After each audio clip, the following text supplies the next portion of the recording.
ปีงานไม่ได้โหวตใช่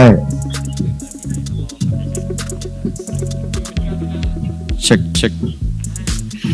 คปีแล้วให้ทำ presentation เฉยๆเนาะโอเคครับผมโอเคใช้ได้เลยครับ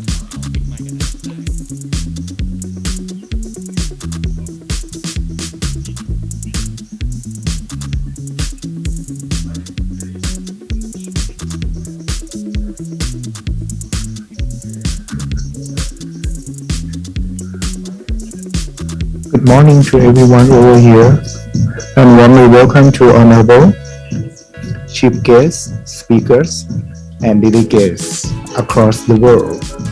My name is ณัฐวัฒน์ วรนพก ได้ยินไหมครับชัดเจนไหมทางห้องส่งได้ยินชัดเจนไหมครับ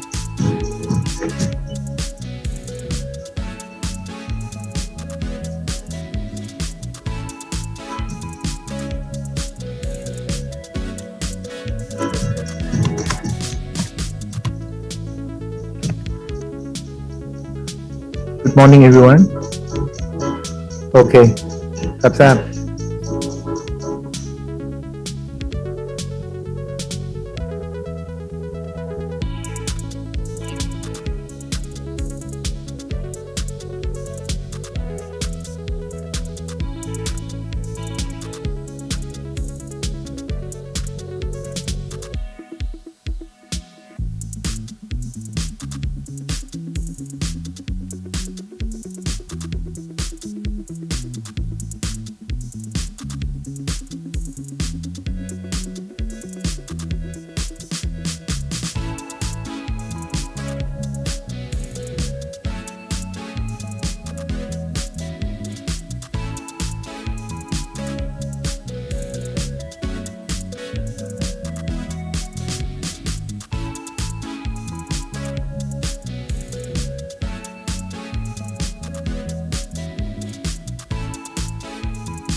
เช็คสวัสดีครับท่านรองได้ยินเสียงไหมครับสวัสดีครับสวัสดีครับผมได้ยินเสียงไหมครับชัดเจนไหมครับท่านรองครับสวัสดีครับ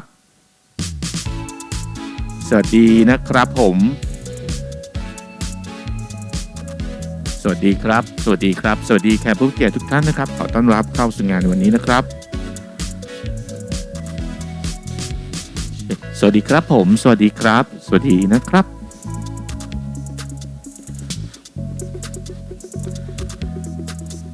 ได้ครับผมสวัสดีครับแล้วหลังจากนี้นะครับเราจะนำทุกท่านนะครับไปรับฟังวิทยากรนะครับสวัสดีแขกผู้มีเกียรติทุกท่านนะครับสวัสดีครับผม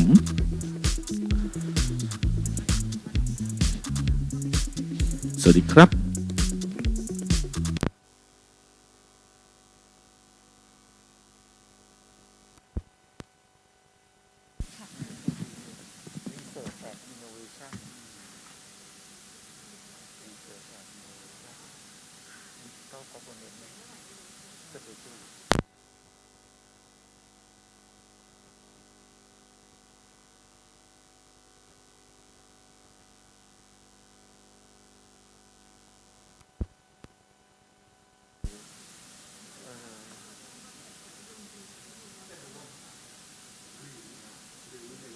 อะไรล่ะ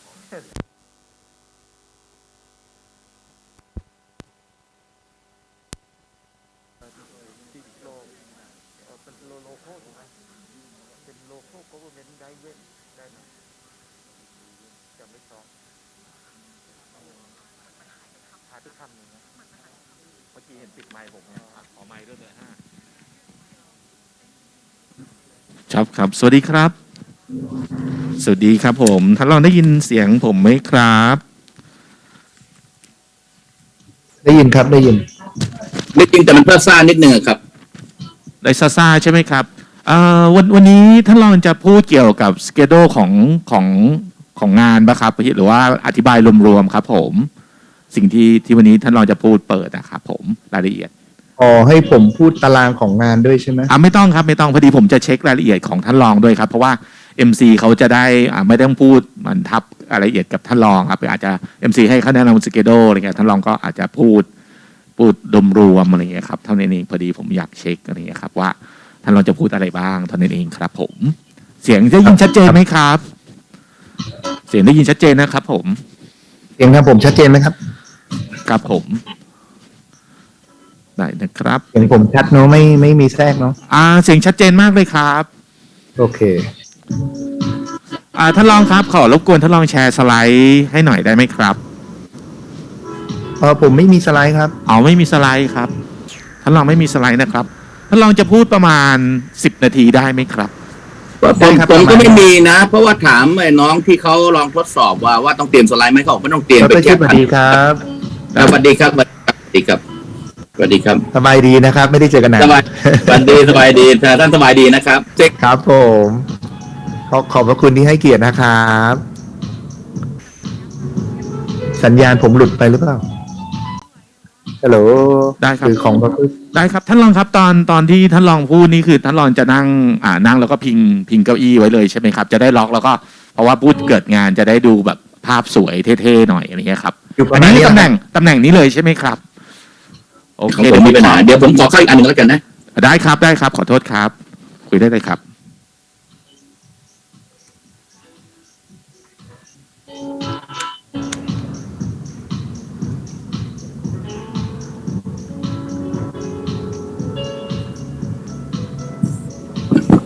เดี๋ยวผมอาจจะต้องเข้าอีกอันหนึ่งนะครับเพราะว่ารู้สึกโดนเตะออกมาไม่แน่ใจเป็นเพราะอะไรได้ยินแล้วครับดร.ชิดครับแต่เสียงผมมันโดนตัดอยู่เรื่อยเลยไม่แน่ใจเพราะอะไรนะเดี๋ยวผมจะลองเข้าอีกไอแพดหนึ่งท่านรองครับ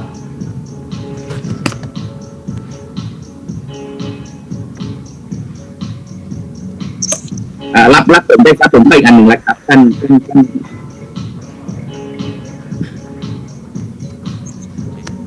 โอเคครับท่านรองขอบคุณมากครับแต่แล้วเดี๋ยวให้ท่านรองตอนพูดอะครับก็อาจจะเป็นที่เรามาร์กกันไว้ครับจะได้เปิดงานจะได้ดูสวยๆเท่ๆถ่ายรูปขึ้นโดยเพราะว่ามันจะมีรูป ขึ้นในออนไลน์แล้วก็ขึ้นจอด้วยนะครับผมโอเคขอบคุณมากครับท่านรองครับแล้วเดี๋ยวรอเวลาเปิดงานสักครู่หนึ่งนะครับ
พี่จูนไปเบอร์ 5นะเรียบร้อยค่ะ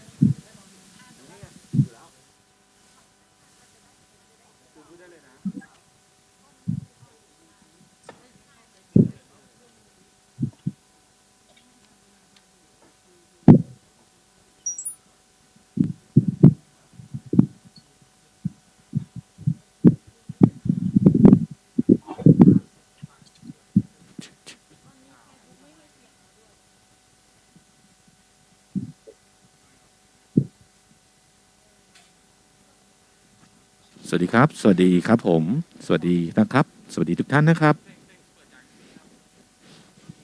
สวัสดีทุกท่านนะครับได้ยินเสียงของผมไหมครับตอนนี้ทีมงานกำลังจะแจ้งกำหนดการคร่าวๆนะครับสักครู่ครับสวัสดีทุกท่านนะคะค่ะจากทีมไลฟ์สตรีมมิ่งนะคะต้องขออนุญาตรบกวนทุกท่านอยู่เนื่องจากว่าหลายท่านอาจจะมีการออนไลน์เข้าระบบผ่านทางอุปกรณ์ไม่ว่าจะเป็นตัวแล็ปท็อปหรือว่าอุปกรณ์โมบายต่างๆค่ะขณะนี้นะคะเราจะมีการสื่อสารกันอีกหนึ่งช่องทางก็คือช่องแชทค่ะเพื่อเป็นการแจ้งลำดับคิวหรือว่าอาจจะต้องรบกวนทุกท่านในระหว่างที่ตั้งแต่เริ่มต้นเปิดงานค่ะเป็นพิธีกรกล่าวในการเล่ารายละเอียดของ Agenda ในวันนี้มีโปรแกรมที่น่าสนใจอย่างไรบ้างเนื่องจากว่าเซสชั่นนะคะเราจะมีการไลฟ์สตรีมมิ่งผ่านทาง2ช่องทางค่ะก็คือ Facebook ของ DGTI Thailand และ YouTube ด้วยค่ะเลยต้องขอความร่วมมือจากทุกท่านนะคะรบกวนเปิดไมค์เฉพาะช่วงเสวนาเท่านั้นหลังจากที่พิธีกรแนะนำชื่อของแต่ละท่านค่ะ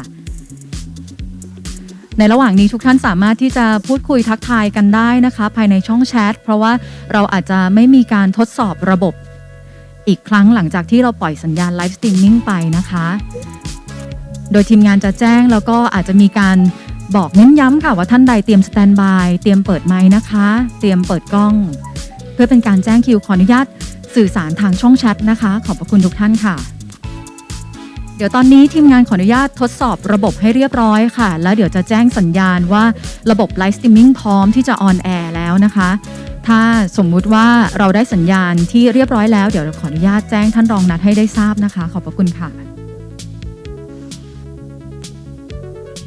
สวัสดีวิทยากรทุกท่านด้วยนะครับและก่อนเราจะเข้าไลฟ์เนาะฮะคุณวรรณรัตน์นะครับดร.เทพชัยนะครับเจอกันอีกแล้วสวัสดีครับท่านรองเมื่อวานเลยไม่ได้มีโอกาสคุยกับดร.เทพชัยเยอะเลยครับครับสวัสดีครับครับผมสวัสดีครับอาจารย์นิสวัสดีครับคุณพงศักดิ์ด้วยนะครับสวัสดีค่ะสวัสดีค่ะ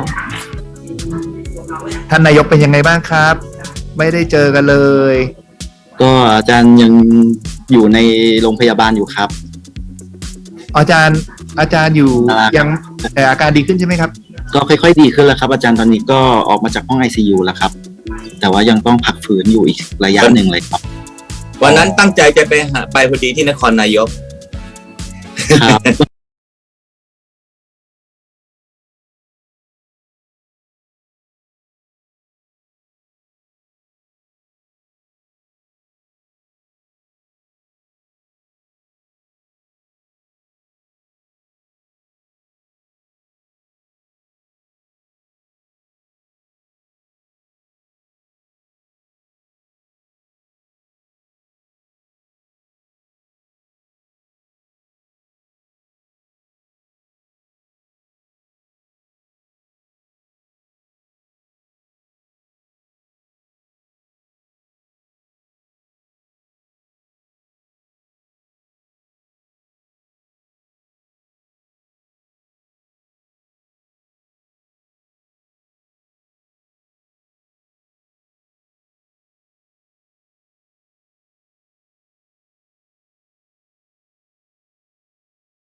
สวัสดีค่ะ Good morning.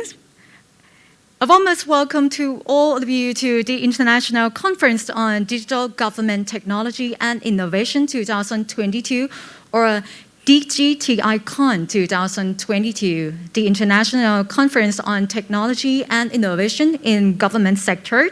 And for today, I'm Judima Pinyo Panuskun. I'm very honored to serve as your MC for the event. Today is when we have held it in the hybrid format. That besides, we are welcome our guests who are joining with us right here at Benjasiri Grand Ballroom at Novotel Sukhumvit 20 Hotel. And we also have the live streaming via DGA Thailand Facebook and YouTube channel. After yesterday, we are honored to have Mr. Anucha Nakasai, Minister attached to the Prime Minister's Office, honor us for the opening remarks and gave the keynote address on the topic Driving a Digital Government with Artificial Intelligence, together with a famous speaker sharing their experiences and perspective on the technology and innovation. And for today's session, we will talk about digital government technology that we will update the world trends in the areas of technology and innovation. And we are also have the panel discussion on the topic of AI after COVID-19 and innovation in local government. In addition, we also have the opportunity to learn more with the topic of digital transformation impact from corporate venture capital by SCB 10X, followed by the topic open data inspiration, opportunity and challenge, and gaining knowledge relating to a very interesting topic nowadays, NFT, such as the topics NFT in blockchains as a service, BaaS, and is the metaverse going to happen? Yes, we talk about the future innovation. And there are sort of the other topics from our famous speaker. We share their perspectives such as government AI readiness, 2022 e-government survey, AI in the future of Thai education and auto-drive. That will be our interesting topic that will be discussed and sharing the expertise from our speaker today. Ladies and gentlemen, that would be the right time to give you the introductions about today's program. I'm very honored to invite the Senior Executive Vice President of Digital Government Development Agency to give us an introduction. I'm very honored to welcome คุณณัฐวัฒน์ วรนพกุล สวัสดีค่ะ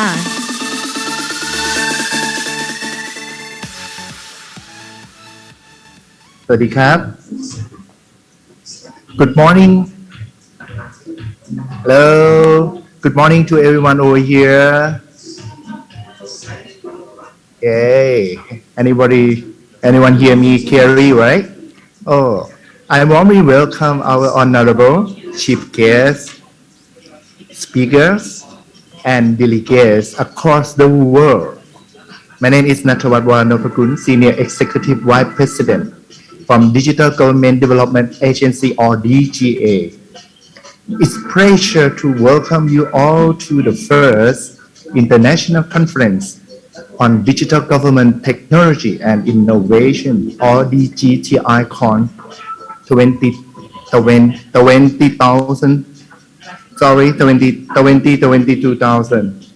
This is conference organized by DGA and Artificial Intelligence Association of Thailand or AIAT as a co-organized. And we have many partners co-organized here, such as Sirinthorn International Institute of Technology, Thamathara University, Thailand, National Electronic and Computer Technology Center or NECTEC, Thailand, Thai-Nichi Institute of Technology, Thailand, Kyongsong University, South Korea, thank you very much, and Kasetsart University from Thailand, ICHMO University from Russia, thank you very much, and Kochi University of Technology, Japan, thank you all. We are honored by Dr. Support DGA CEO and Sung Chik Chong, University of Kyongsong, to become the general chairs. We are grateful to Professional Dr. Thanarak Chiramankong, President of the AIAT, the head of the organizing committee, the member of the organizing committee, and all the volunteers who have arranged such a beautiful program. Ladies and gentlemen, this event would not have been possible without the initiative from Assistant Professor Dr. Puchong Uttayopa. I'm regret he unfortunately passed away early this year. Could we take a moment just to pause and honor this person in the bed? You will always be remembered no matter what.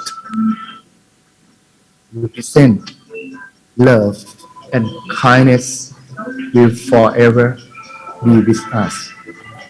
May your soul rest in peace. Dr. Puchong Uttayopa.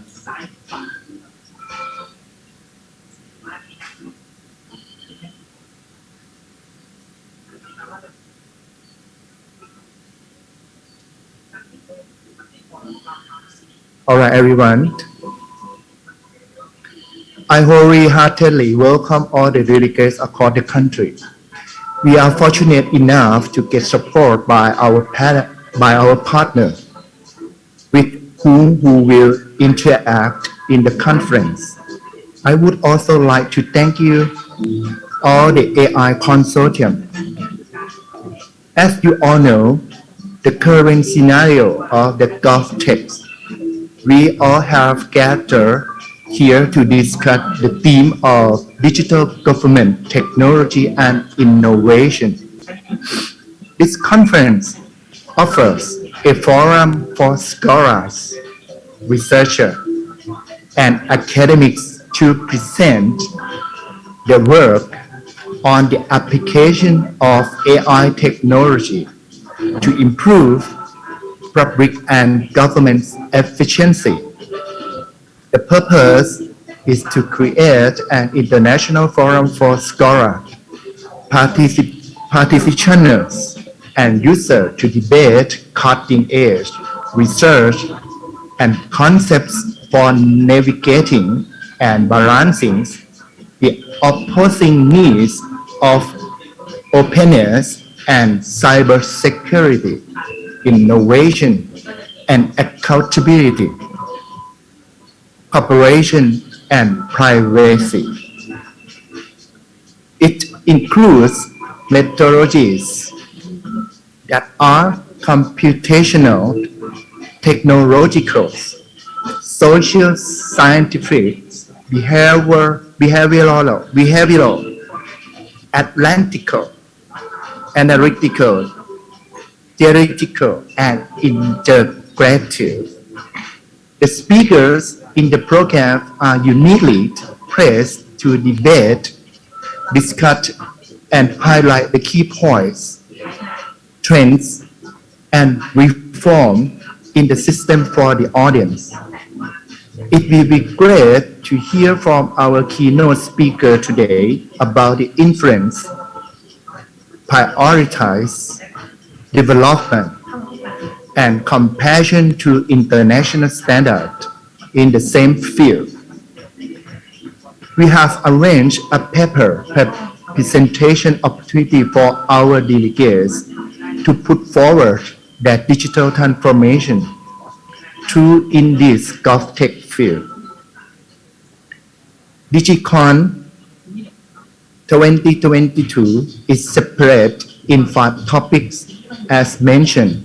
One is the technology for public sector. Second is agriculture and sustainability is the trend now. 3 is the services and welfare. 4th is about small and medium-sized enterprise or SME. And the last, smart education that is also important. This year, there are more than 73 entries from 5 nations and only 26 papers were chosen for the conference. To ensure the best quality work, each paper was peer-reviewed by international reviewers in their respective fields. As I has been mentioned as above, our special judge panelists will judge them. I want to inform our delegate and moderators to be very strict about the schedule and don't let overrun any session. All the delegates are requested to correct the conference kits and food coupon from the reception. Don't forget about that. You're gonna get hungry after this session. After the whole day of speculation on the most demanding field of healthcare, we organize a banquet to refresh the mind of all you in the evening. Please welcome to join us in the evening as well. Thank you all and have a good day.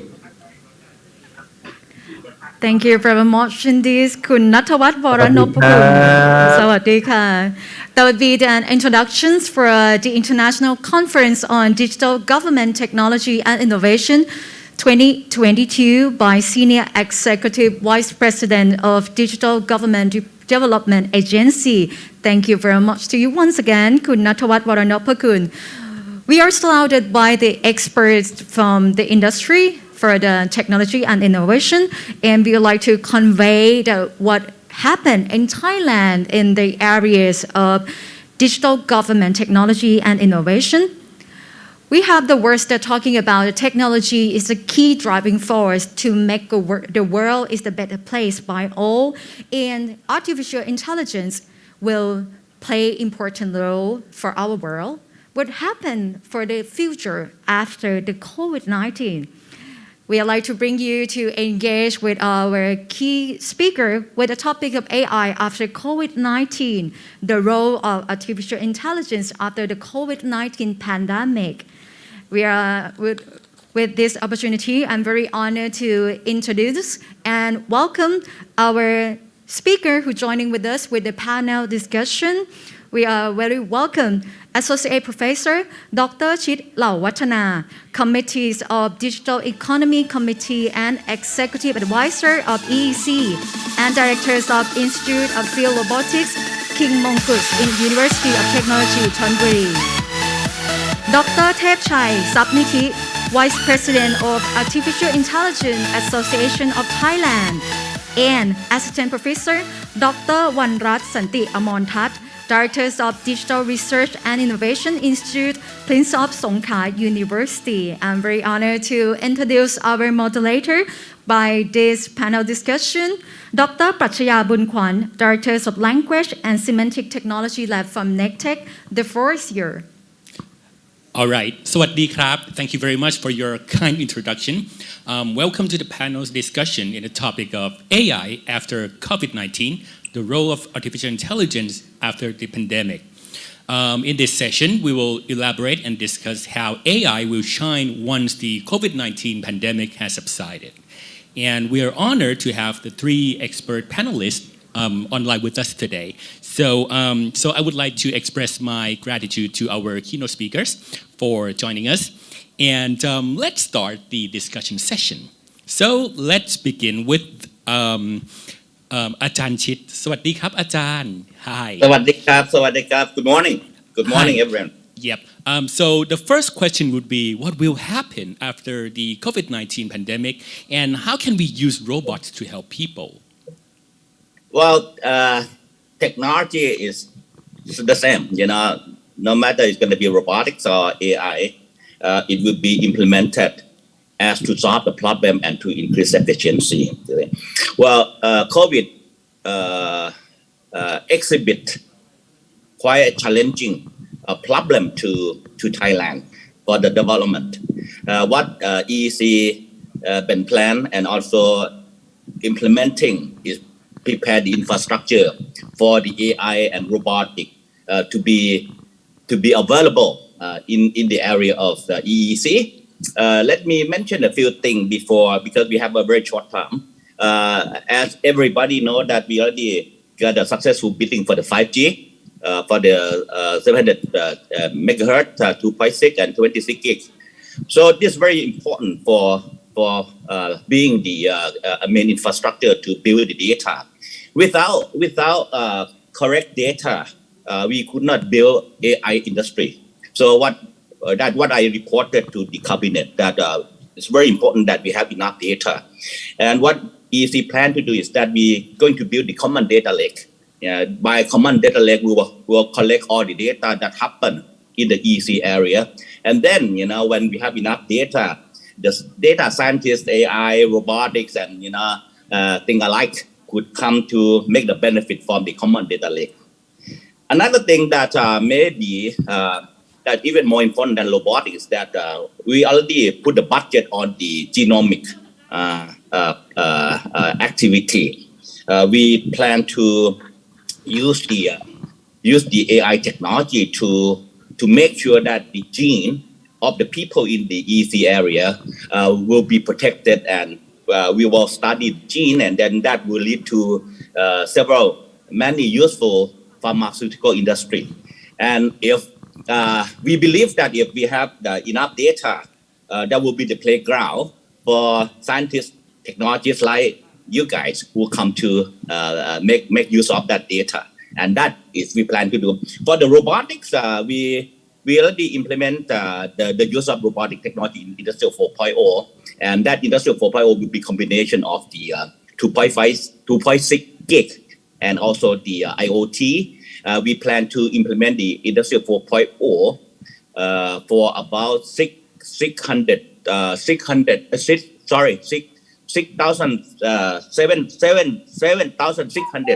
factory in the EEC. And of course, the Industrial 4.0 just not just a robotic. It will be combined with the AI data crunching analytic platforms, and we will extend the Industrial 4.0 to the e-commerce and several things related to the tourism and also the food industry. So that is for very brief. And if there is any specific question on that, the thing that we're doing, I'm very glad to tell you more. Sure. I think AI can help people in many aspects, like you have aforementioned. So regarding that, could you show us some of the S-curve industries that will shine after COVID-19? Sure. Well, we have originally we have 10 S-curves, but recently the Prime Minister just add another 2 S-curves, is the education and also the defense industry. But I would strongly, very confident to say that the AI and data science will be the basic of all the S-curve that we have now. There's no other thing that we will not implement on the AI and data. So especially for the digital, before the COVID, we study and we propose the number of the human resource to be trained to the government that about 200,000 people within 5 years. But after COVID, we restudy again, and we detected that perhaps there some certain interest to be to 250,000 within 5 years, and 30% of that digital trained personnel will be related to data science. So I believe that data science more or less are related to the AI, and without capable AI scientists and data scientists, we may not be able to build a digital industry. Wow, that is quite insightful. I do agree with you that the common data lake that you have proposed is going to help bolster the competitiveness in terms of artificial intelligence and data science of the country. Sure. Yeah. Sure. So I think robotics would be one of the key things that the country would actually leverage in the future. I do agree with you in that terms. Thank you very much. And let's move on to Dr. Thepchai. So Dr. Thepchai สวัสดีครับ Hi. I think you are muted. Okay. Oh, สวัสดี right. ครับ Good Yes. morning everyone. Okay, so I think you are one of the organizers for the Super AI Engineer program in Thailand. So could you explain or share with us how will the Super AI project will develop and prepare a supply of AI manpower after the COVID-19 pandemic? Okay, thank you so much for this question. I think everyone know that AI is quite important and the manpower is lacking a lot. And in many countries, there are a lot of programs that try to have a lot of manpower on AI. For example, AI Singapore, they also have an AI apprenticeship program that try to enable a lot of manpower people. Okay, and in Thailand, we start the program that we call the Super AI Engineer that try to bring about a lot of people who are interested in AI and give them together in order to make more skill on AI in 5 domains in signal processing, natural language processing, robotics IoT, image processing, and also in terms of data science and data analytics, 5 domains.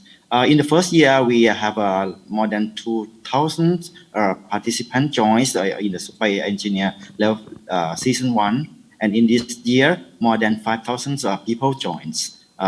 For the first phase, we give them have the online course, and then they have go to the MOOC, and then they train online. And after that, we try to have some test them about the capacity of AI. And currently, we have some kind of like the boot camp that we take 9 weeks in order to give them the like a practical problem every week. And then currently now this is in this kind of camp. For example, this week they have the problem on the robotics challenge, and then in every week is quite interesting. Okay, and at the end of this each week there we have the like a pitching, and then everyone have to show the results within 1 week in order to compete each other. And then it is very, very nice that many people try to fight each other in order to gain more knowledge. And after these 9 weeks, we also have like a more program. Then the companies will pick up all the participants and join in the company, and they have to give the salary up to them for 2 months. And for example, for the last year, more than 60 companies joined in this program, and they devote the budget more than 2 million baht for every participant during the 2 months. And moreover, we also have like a startup program that try to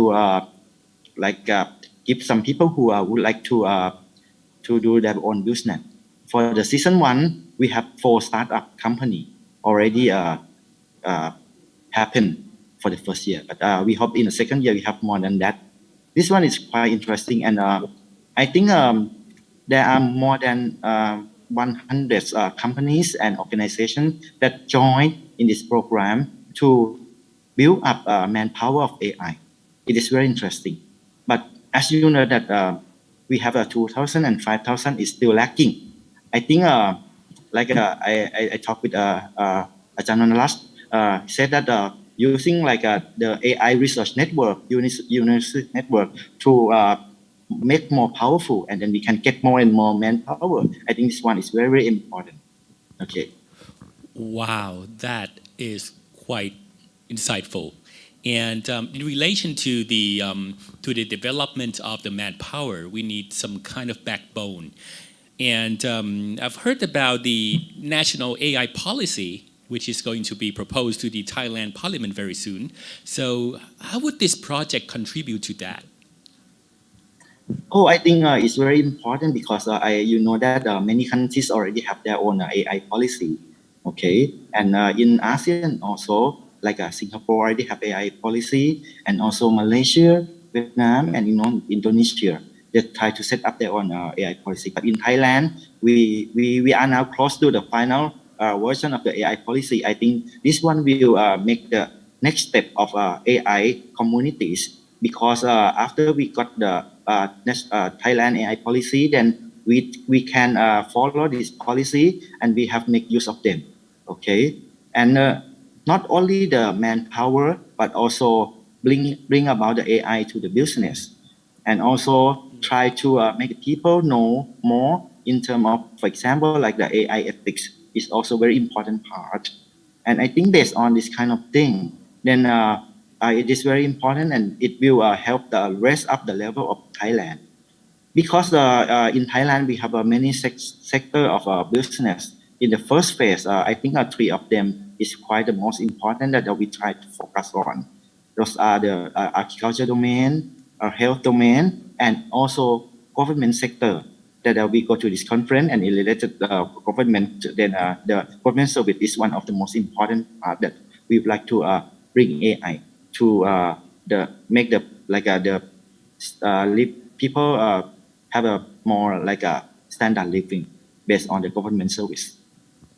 Right. I do agree with you that the government services should be bolstered by the AI, for example, and also the data science and data analytics. That would be very fruitful for the people. And let's move on to อาจารย์วรรณรัตน์อาจารย์สวัสดีครับ สวัสดีค่ะ Good morning. Good morning. So my question to you would be the first one. What is the role of AI in the industrial section? How would AI help the industry? Right. Okay. First of all, I think that every business or industry past try to expect to apply and use AI to reduce the cost, and also, of course, improve the main themes for the business and industry part, which is the AI and also many digital technology can mix up together and help the purpose of the industry sector very well. I think this one we may specific on the focus area, which is going to be take a benefit for the Thai industry, for example, like food industry or in the agriculture industry. That is really challenging for our resource commodity.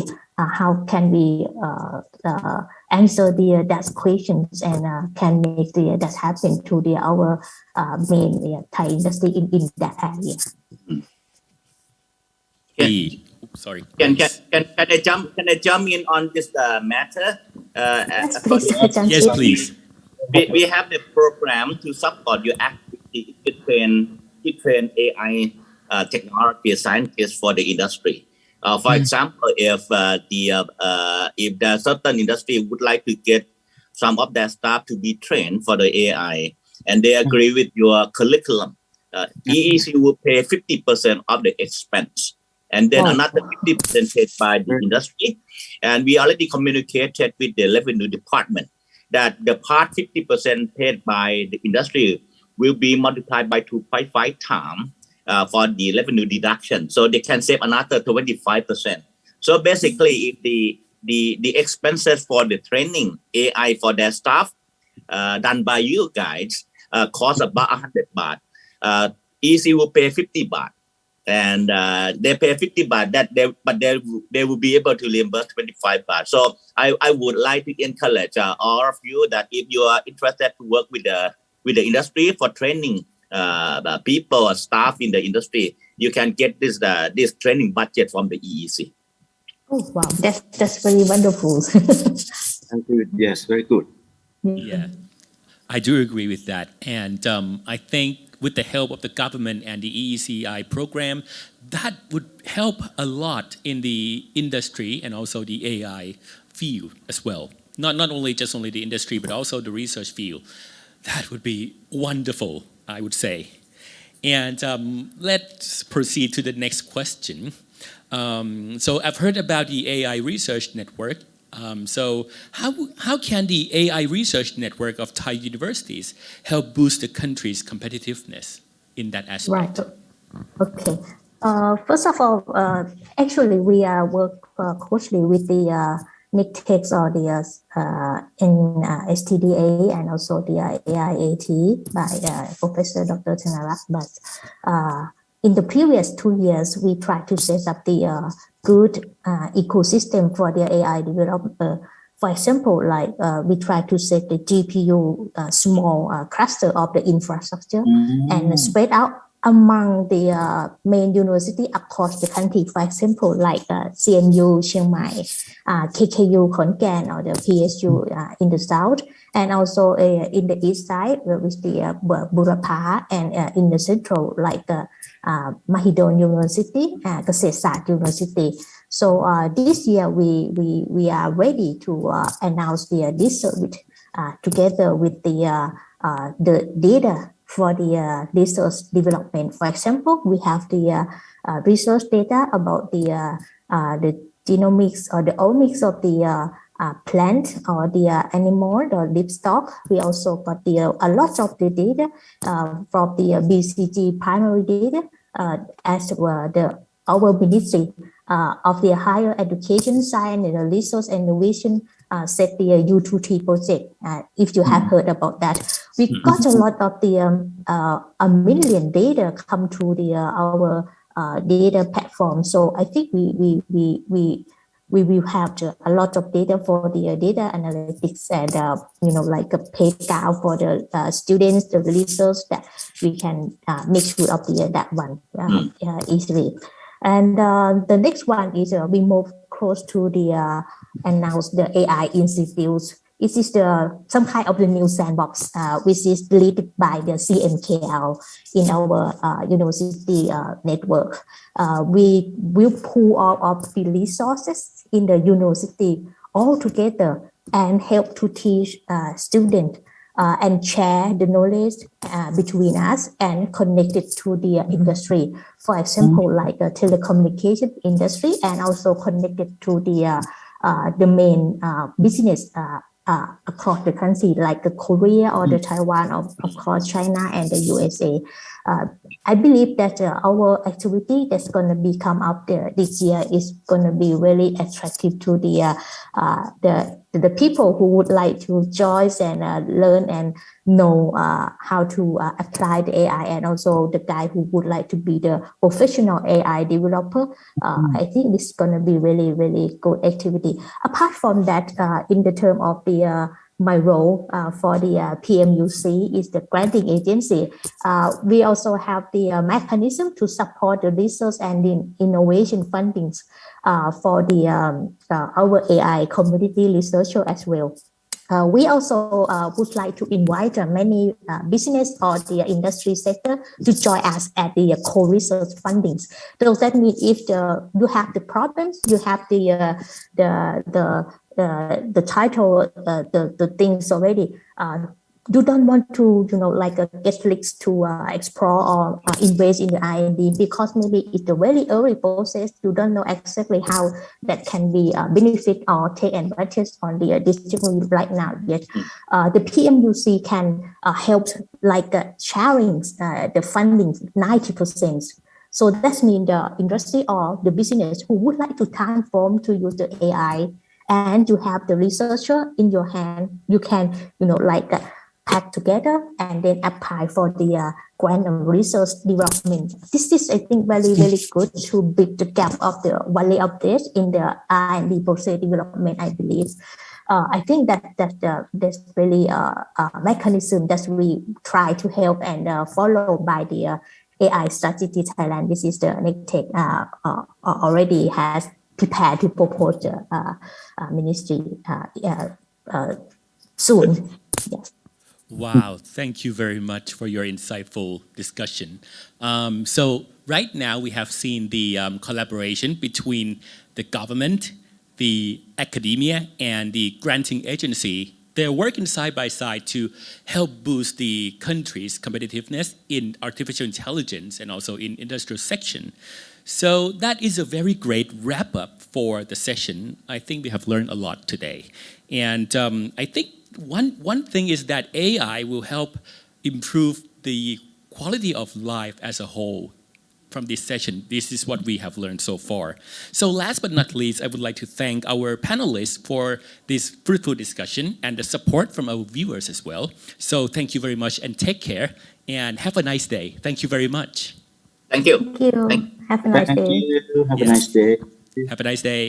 สวัสดีครับอาจารย์ สวัสดีครับสวัสดีครับโชคดีทุกคนนะอย่าติดโควิดกันนะ ครับ ขอบคุณค่ะอาจารย์ค่ะสวัสดีค่ะ อย่าติดเจ้า Okay, thank you very much. And a very appreciations. Thank you very much to Dr. Prachaya Bunkwan. You are amazing and running and moderating this session as well. We have gaining the knowledge and the experience challenge from our expert with this panel discussion. And thank you very much for spending the time and sharing your knowledge, your perspective with us.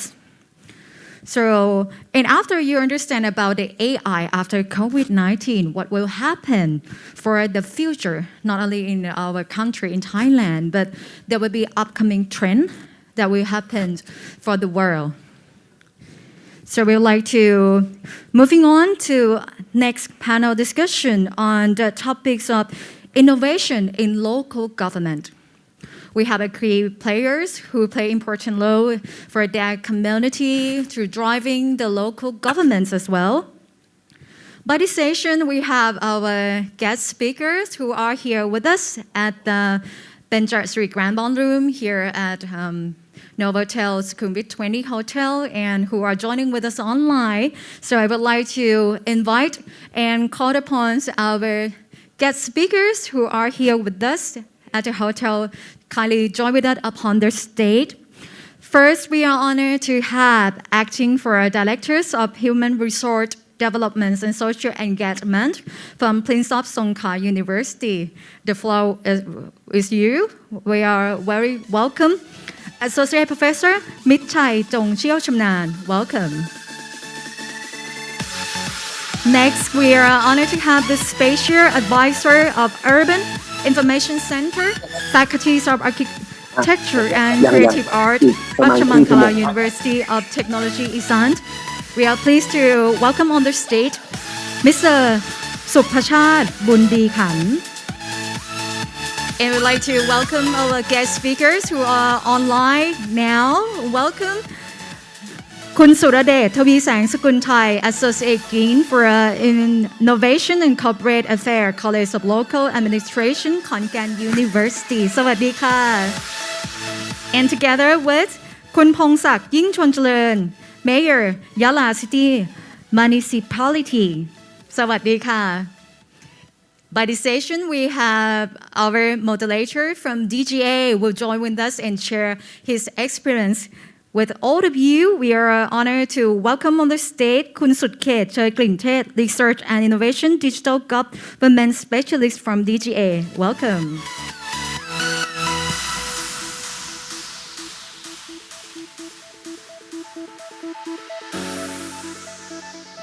สวัสดีค่ะ สวัสดีทุกท่านนะคะ สวัสดีค่ะ And first of all, we'd like to say thank you very much for spending your time and joining with us today. สวัสดีโดยเช่นเดียวกันนะคะทุกท่าน สวัสดีค่ะ สวัสดีครับ So today we would like to talk about the local government. Why this topic is very important because we are with our delegates who are with us from university, from the government sector. Would like to learn more about our guest speaker experience and knowledge sharing because after I mention and introduce about our speaker, they are a key player for the local government as well. Yeah. Okay, thank you very much. Is Thailand is a digital government is a local government. I to introduce the local government in the Thailand. The Thailand is the center is the digital government, and the area is Bangkok, and near Bangkok is a digital government to service the people. And next local government is the service in the people on the local. in the Thailand นะครับ it is important in the area is many problem to the solve I think the speaker to introduce the solve the problem in the today okay ครับ Yes, and of course we not only talk about the problems that all of you will find at your local, but actually we will change the driving force from problem to be the positive aspect for the people in that community. So we'd like to start the first question to ask Kun Suradet first. And Kun Suradet, could you please share with us about your projects and what you found in your local government? What is your challenging? Yes สวัสดีทุกท่านนะครับสวัสดีพี่อาครับกำลังจะไปที่ยะลาครับตอนนี้อยู่ระหว่างทางครับเพื่อจะไปเยี่ยมพี่อาครับวันนี้มีบรรยายที่โรงแรมยะลาแกนของสบตครับผมครับ Okay sorry I have to say hi to the mayor because I am going to his area now on the way to his area now the problem I don't in our faculty we don't say that problem always we say it is a challenge for the Thai people for the Thai local government mostly is the challenging of the economics in Thailand in the local government and our area and the social government even I think the south part is more challenge on the social part and the most important is the environment. The environment is the most challenging issue in our area. But the most important that we have to fix on this point in our area in Khon Kaen, we are fixing on about the economics first. So what we fix on the economic is we try to establish the model of the Khon Kaen model that everyone can heard about the Khon Kaen model before. The Khon Kaen model, someone think that it is the project of the building the transit, the light rail transit, but it is not. Actually, Khon Kaen model is the model of building the budgeting system for the local government by using the public transport, the light rail transit for our area. So the project that we established now in Khon Kaen, it's already this is about I think the sixth year already, and this 6th year we already established what we call it is not the project, it is the structure. It is the structure that the local government can move by themselves. That is what we try to help our local government, our Khon Kaen municipality and the other 4 municipality together.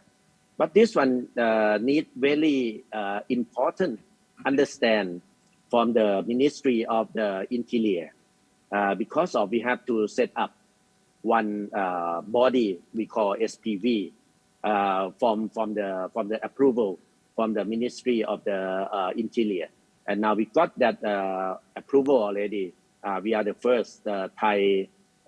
This is the first Thai municipality company that was established in Khon Kaen to be the body to help about the economics. So that means to build the budgeting system for our local government.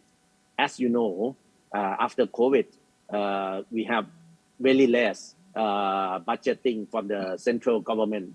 So this model maybe it can help a lot for the rural area or outside Bangkok for developing by using this model. Yeah, that's all for now.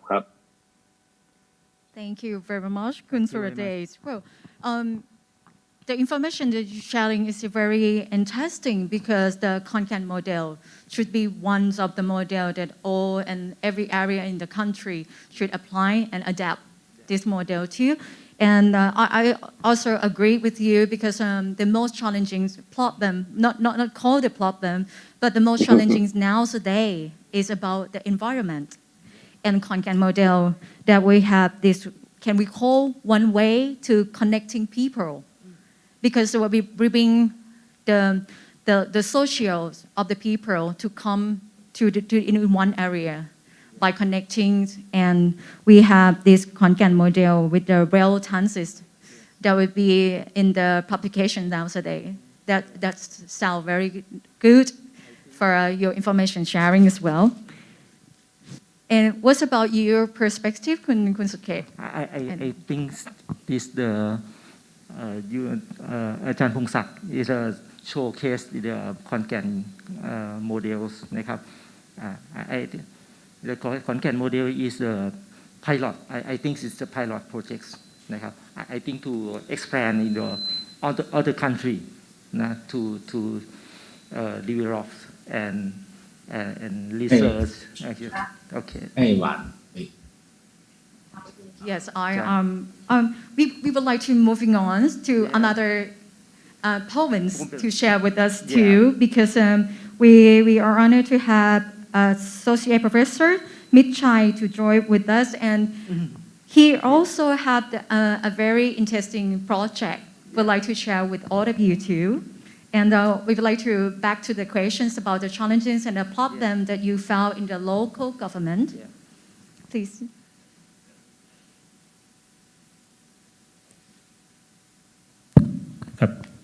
Thank you for inviting me and to attend the conference, and then it's such a great honor that to have a talk with at this conference. And of course that actually that I'm from Prince of Songkhla University, and there's a lot of projects that are related to the local governments, and this is one of my experience that PSU Prince of Songkhla University that have deal with the small local government. And today is just like just sharing you an example that we try to develop the small local government, and this is the request from the local government named Obato Lamet, which is in the southern part of Thailand. And as you know that the small local government, right, they have a really limited budget, you know. So I mean that they cannot, unlike a really big local government that they can invest a lot, right? Like Khon Kaen. So my request from the Obato Lamet is that possible that we can provide a solution for the water management software, right?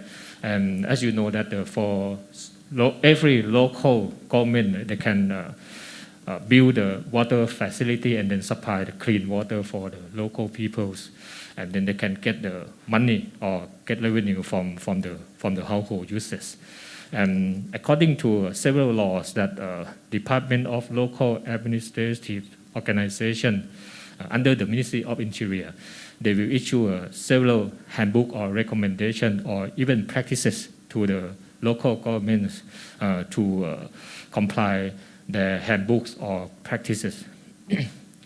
So a very simple thing that in the conventional way or in the past, right, when the local government they build the water facilities, so they will hire people called meter readers to walk around the area and then read the meters and then collect the data and then note it in the paper and then hand the paper to the officer or staff in the local government office, right, to digitize the data from the paper to computer. And then the staff at the local government office, right, they print the bills and then mail it to household users. And so for this process, it's quite take a long time and it's prone to error. There's a lot of tedious work, especially at the local government office. The staff have to take time. I mean, every house, so they have to digitize every meter readings to the computer. So it's prone to error as well. And even for the meter reader as well, right? So when they read, so maybe that cause an error for meter reading and writing in the paper and digitizing. So what we offer is a very simple thing is that we offer a solution. I think this is invented by Dr. Pecharat Suryachai. Is the staff at the Department of Computer Engineering at Prince of Songkla University. Right? She proposed a simple solution, a cloud-based software, and we plan to launch for free of charge. And the system is they have designed for 3 different user groups. One is for revenue staffs that working at the local government office. It's a web browser based, and then we plug in 2 AI modules in there for the image processing to convert the image data to digital data when the meter reader they read the meters, and also that we plug in the AI called the water consumption behavior predictive to check the record of the meter readings, so to make sure that there is no anomalies from the meter readings. The second user is for the this one for the meter reader, right? It's like a web-based, web responsive and on mobile platform. So it's provide a GIS map, and then they can take a take snapshot for the image for the meter display and then digitize. So we send the data to the cloud. And for the user, right? They have for the household user, water user, they can see the bills from the platform, and then they can pay online. Just simple thing like this. And here's the data flow of the system that we encounter with just simple diagram, right? So when the meter reader they take the image, take the meter display, right? The data will send to the office. The office, when they get the data, so they print the bill via electronic bill to the household user, to the water users, and then they pay it to the bank via online, and then the bank update the data. And the data, when they update it, so the staff at the office, they have to send the data to the Department of Local Administrative Organization, or we call it DLA, under the Ministry of Interior. And the DLA, they create the software platform called e-Baas. And it is they request the local government to send every revenue items to here by manually key, right? So every revenue item, they have to key it. So this is the whole data flow. And actually that we try to optimize this to make it more efficient. So we still have 2 concerns that we haven't sorted out yet. Maybe I will consult with Motorola Isan.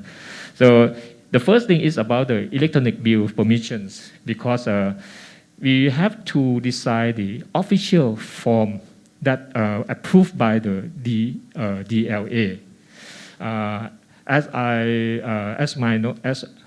Actually we have consulted some staff of the DLA, but it seems that we need an electronic official form from them.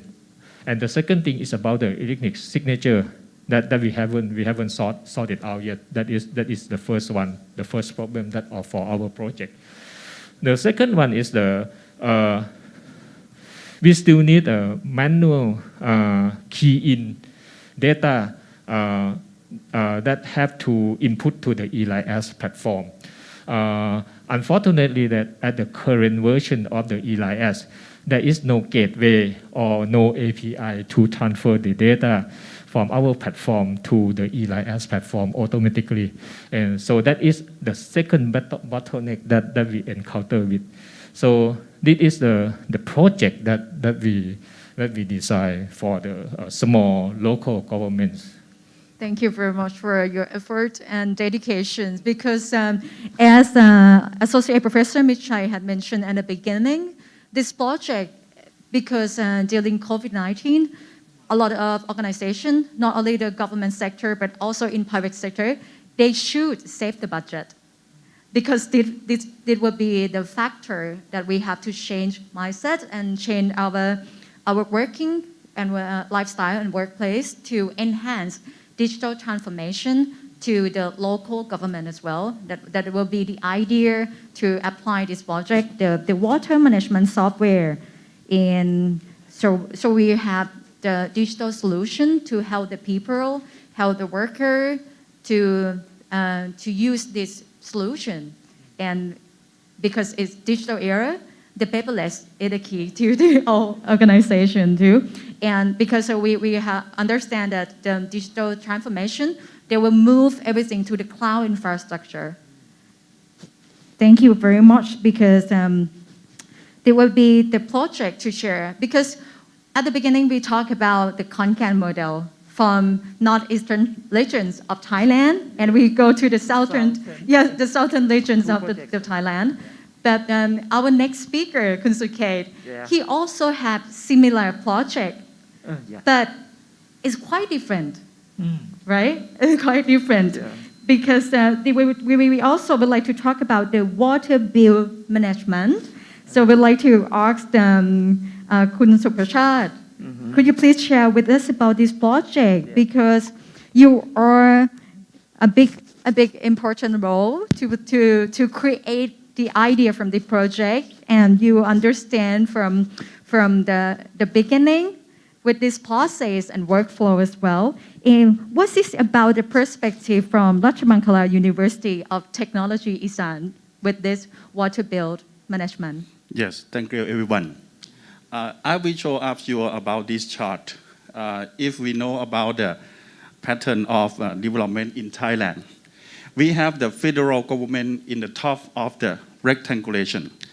And the next is the region. We provide the national policy and agenda to the province. We have 18 clusters of the province. And if you see the bottom of the triangle, it's a lot of, because it's had a half. We have, I will call LAO, Local Authority Organization. We have 7,000. It's very much. So that if you see that this diagram, we found the problem about we try 10 years about experience to consult in the innovation in the local authority organization. The first problem is the lack of the budget. You see the amount is very big. The problem is number two is we cannot access the innovation and appropriate technology because it's a high technology, high price, not low cost. And the third, the skill and the knowledge of the staff of the organization, of the administrative of the organization. We have the project about innovation in Nakhon Ratchasima. Our staff, we have established the UDISH. UDISH is the center, is the corporation about Ratchabangkala University and the urban planning department, and GISMAN Asia is the private sector. We have the 9 model to encourage the private sector and organization to use the platform. This platform, we name that is the Intelligent Community Platform because we want to be the excellent service. We want to work from the new normal.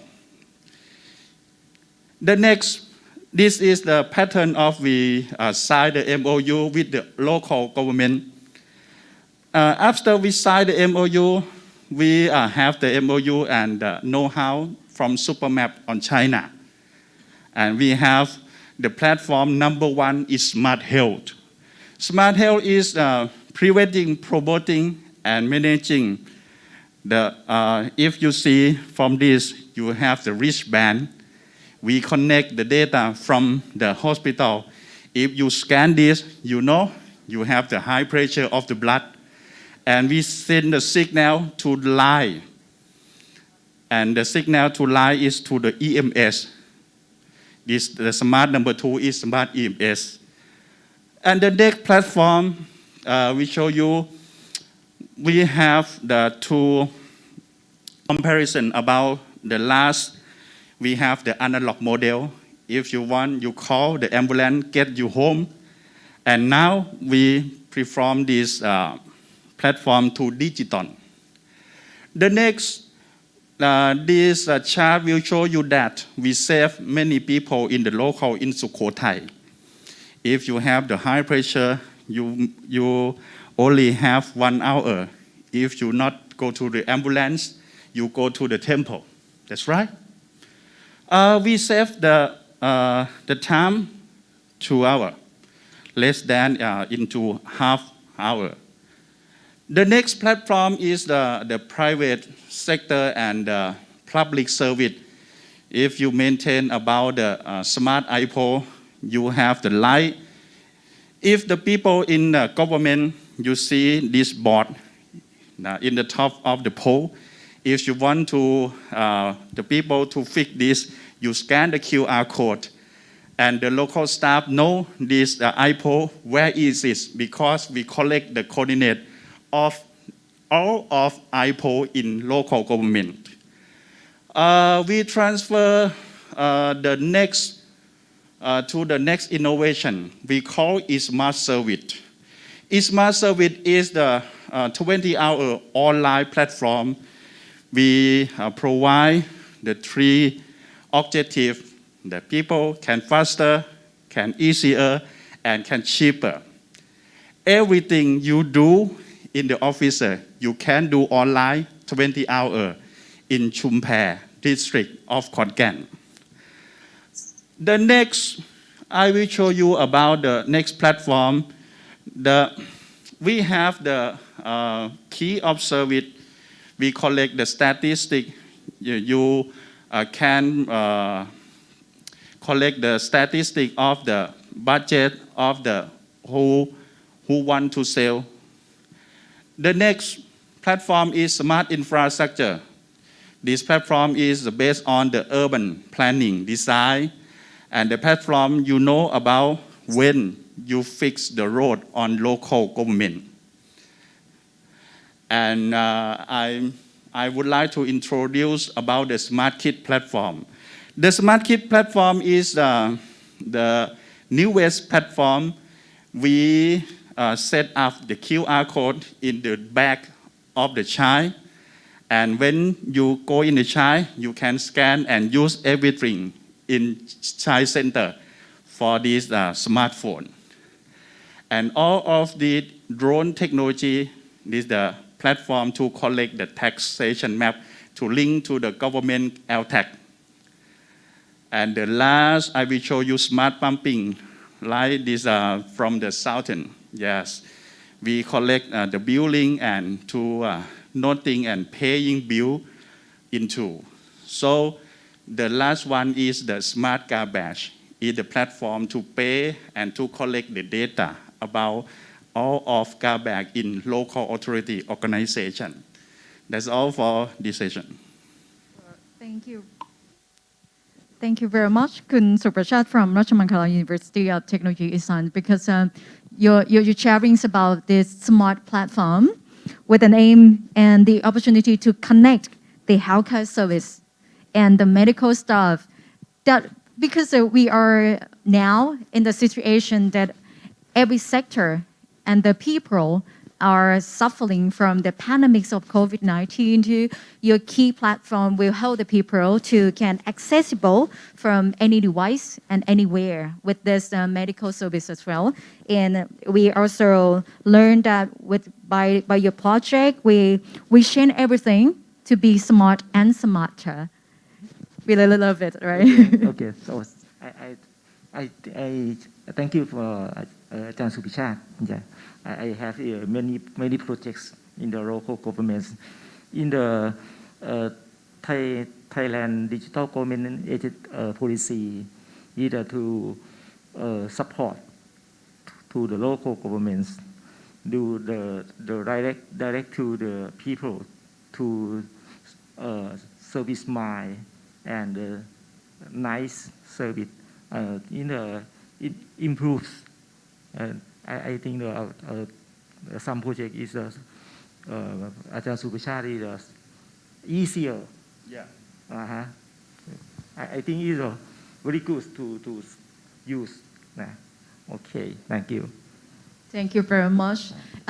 So from Isan, That would be Busan, northeastern parts of Thailand. Yeah. So I would like to bring everyone to fly a little bit of time to Yeah. Yala, Yala. Yala province in the southern parts of Thailand. Yes. Because our guest speakers who once always listen to the voice of the local people, and he always spend his time to engage with the people in Yala.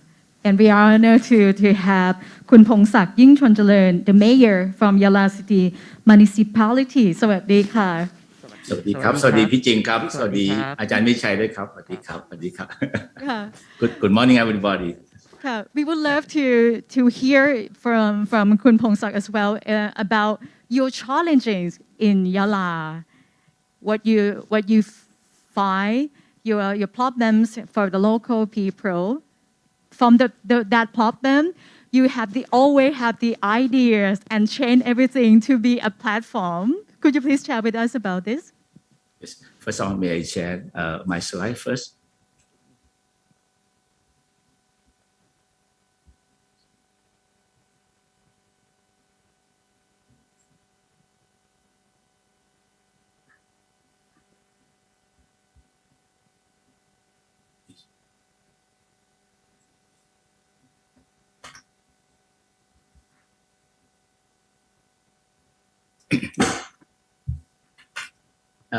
Before going to my case in Yala, I think now many local governments try to adapt to the environment in the world.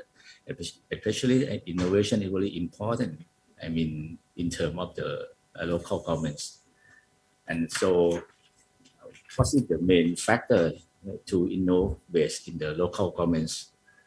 The first thing is, I think, the trend of social media. You can see the Facebook account in Thailand now are 51 million, and the Line account in Thailand is 50 million account in Thailand, and for the number of internet users, 54.5 million person. That's means a driving force to innovation in the local government. The second thing is the pressure of younger generation on good governance. That means we have to provide all the open data to our citizen. The third is the resource constraint and decreasing budget. That the former panelist just mentioned. Now the budget in the local government is quite decreasing due to the government policy to reduce the tax. Also, the VAT tax collected by the central government is decreased as well. You can see the table from the Yala City Municipality. The budget from 2017 up to 2021 is decreased every year, year by year. The first one, the last election in the local government, we changed the new elected leader quite a lot. You can see for the provincial administrative organization, that means in Thailand we call the Obajor. The new elected leader is 57. The municipality, like the mayor asked me, is 67 is the new mayor. The sub-district administrative organization, Obator, Nayok Obator is 67% is the new elected leader. That means, the people in the local governments, try to change their leader. So I think every election, nearly 70% are new leader in the local governments. This is our driving force to innovate in our local government as well. The first is demanding for prompt responses and precise targets. That means, we lack of resources. So when we respond to the people, we have to select the right target as well. The sixth is the world after COVID-19. The rise of digital behavior such as working and learning, telemedicine or delivery service is increasing supply chain restructuring and more depend on a local supplier. And the pace of digital transformation has been accelerated. So the pain point, in our municipality in Yala, we try to solve all the pain point. The first one, digital illiteracy lead to unemployment and loss of income. Many people during the COVID, they lack of their income, the loss of their income. The second thing is they're unable to develop human resources and loss of competitive advantage of our city. So what we solve our problem, the first thing we provide our free Wi-Fi during the COVID, and the second we try to make our something like the registration platform for the people to entry or the service points. And when we solve our request and response, you can see we have our platform and open data to show all the requests from the people, and we have the open data to show what the percentage we can compete the requests from the people as well. We have our platform we call the Yala Market. We try to absorb on the fee collected from the other vendor, the private vendor. So we build up our platform we call the Talat Yala. This platform not only the delivery for the food, but also all the service provider. For example, the Thai massage, the hairdresser, or every services you can register to this Talat Yala to provide your service for the citizen in the city, and our municipality absorb on the fee in this marketplace. And during the COVID, we use the city data system to identify, for the heat map, for the density of the people, and also to identify the movement of the people surrounding our city, and then we seal the entry point our city. That means we can decrease the spread of the COVID-19 in our city. We use the city data to analyze for the movement. And in terms of to solve the resource constraint, so that means we use the Line official account, and we have the Yala mobile app. On these two platforms, Line official, I think that means we try to open the communication to our people to the informal way. That means you can use Line. And if you want to use the formal way, you can use the Yala mobile app. But all the source of the data go into the chatbot. That means we can have a good communication with our citizen. And also we have a good connection. We also use connect to another application we call the School By. This application is used for the student in our municipality school and to provide to their parents. So that means the teacher can send a message to their parent, and to inform in terms of the homeworks, or you quit the school or something like that. And also we have the dashboard show on the open data in our operation in our municipality. That means we try to answer the question to the people. During the COVID-19, we use our AI health diagnosis. That means this cell AI health diagnosis is a health analysis, COVID risk examination, and health journal, and doctor consultation and therapy guidelines, and connect to the pharmacy. That means all the pharmacy shop in Yala will be connect to this diagnosis, and we can use the Yala market space to delivery for the medicine to the patient house. I would like to mention about our local government obstacle. The first is restitution among the conservative management. That means the top management in their own generation. Sometimes they quite resist to change when we implement the digital device to our office. And the second is budget constraint. And the third is lack of expertise. And the fourth is technology accessibility, and also the privacy right. So, in my idea, I would like to give some recommendation. I think the government should have a common platform for the local government, so they don't have to spend their own budget. or even they spend their own budget, they don't have to develop by themselves, and they can save money. And also the directorate government official recruitment rule. So recruit based on skill or expertise, particularly data science graduates.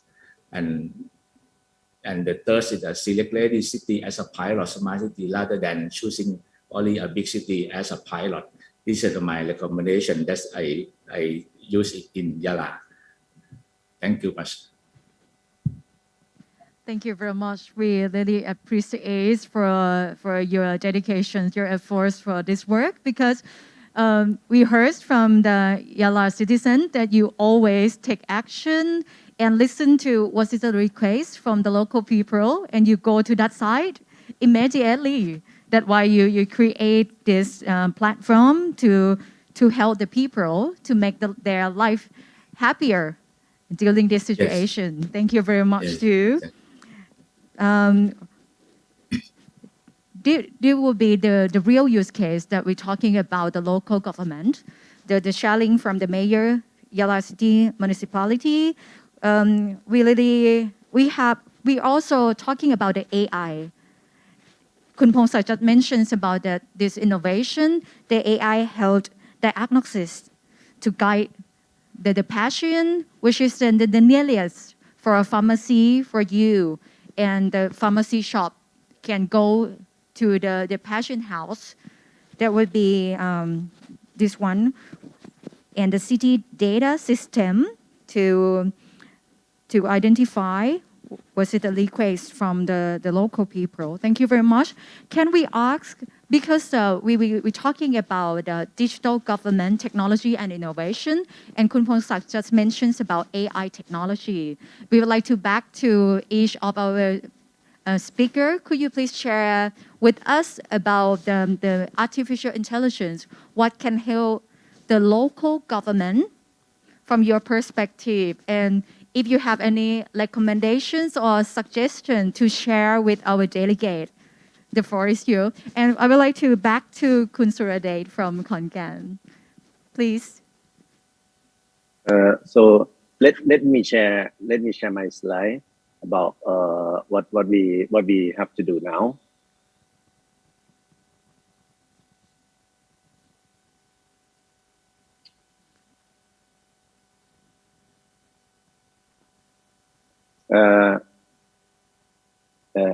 Everyone, do you see my slide? Hello? Not yet. Not yet? Yeah, we haven't seen your slide. Just a moment. Sorry. Okay,ค่ะ.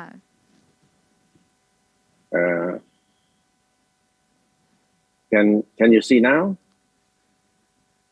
Not yet? Yeah, we see your slide. Okay, thank you. Do you see the structure of this one, right? This is the structure that I just talking about, the Khon Kaen model. So I think the local government, this is from back to the first problem, the challenge that everyone has. The pink one is the central government, that they give the authority to the local government. Just like the pink one give the local government the blue one. The blue one is the right to build the light rail transit and shopping for the poor on the blue one. And then in Khon Kaen, the purpose, the violet one downstairs, it's about the smart city project that is already approved from the cabinet. And the office of the Prime Minister also have the special committee, appoint the special committee to Khon Kaen also. So this is what I try to explain, that we are building the structure. We are building the structure that the local government can move by itself. And for the technology in Khon Kaen, we have the two parts. The local government company limited to move the big structure, and we have think tank from the private company that everyone help each other.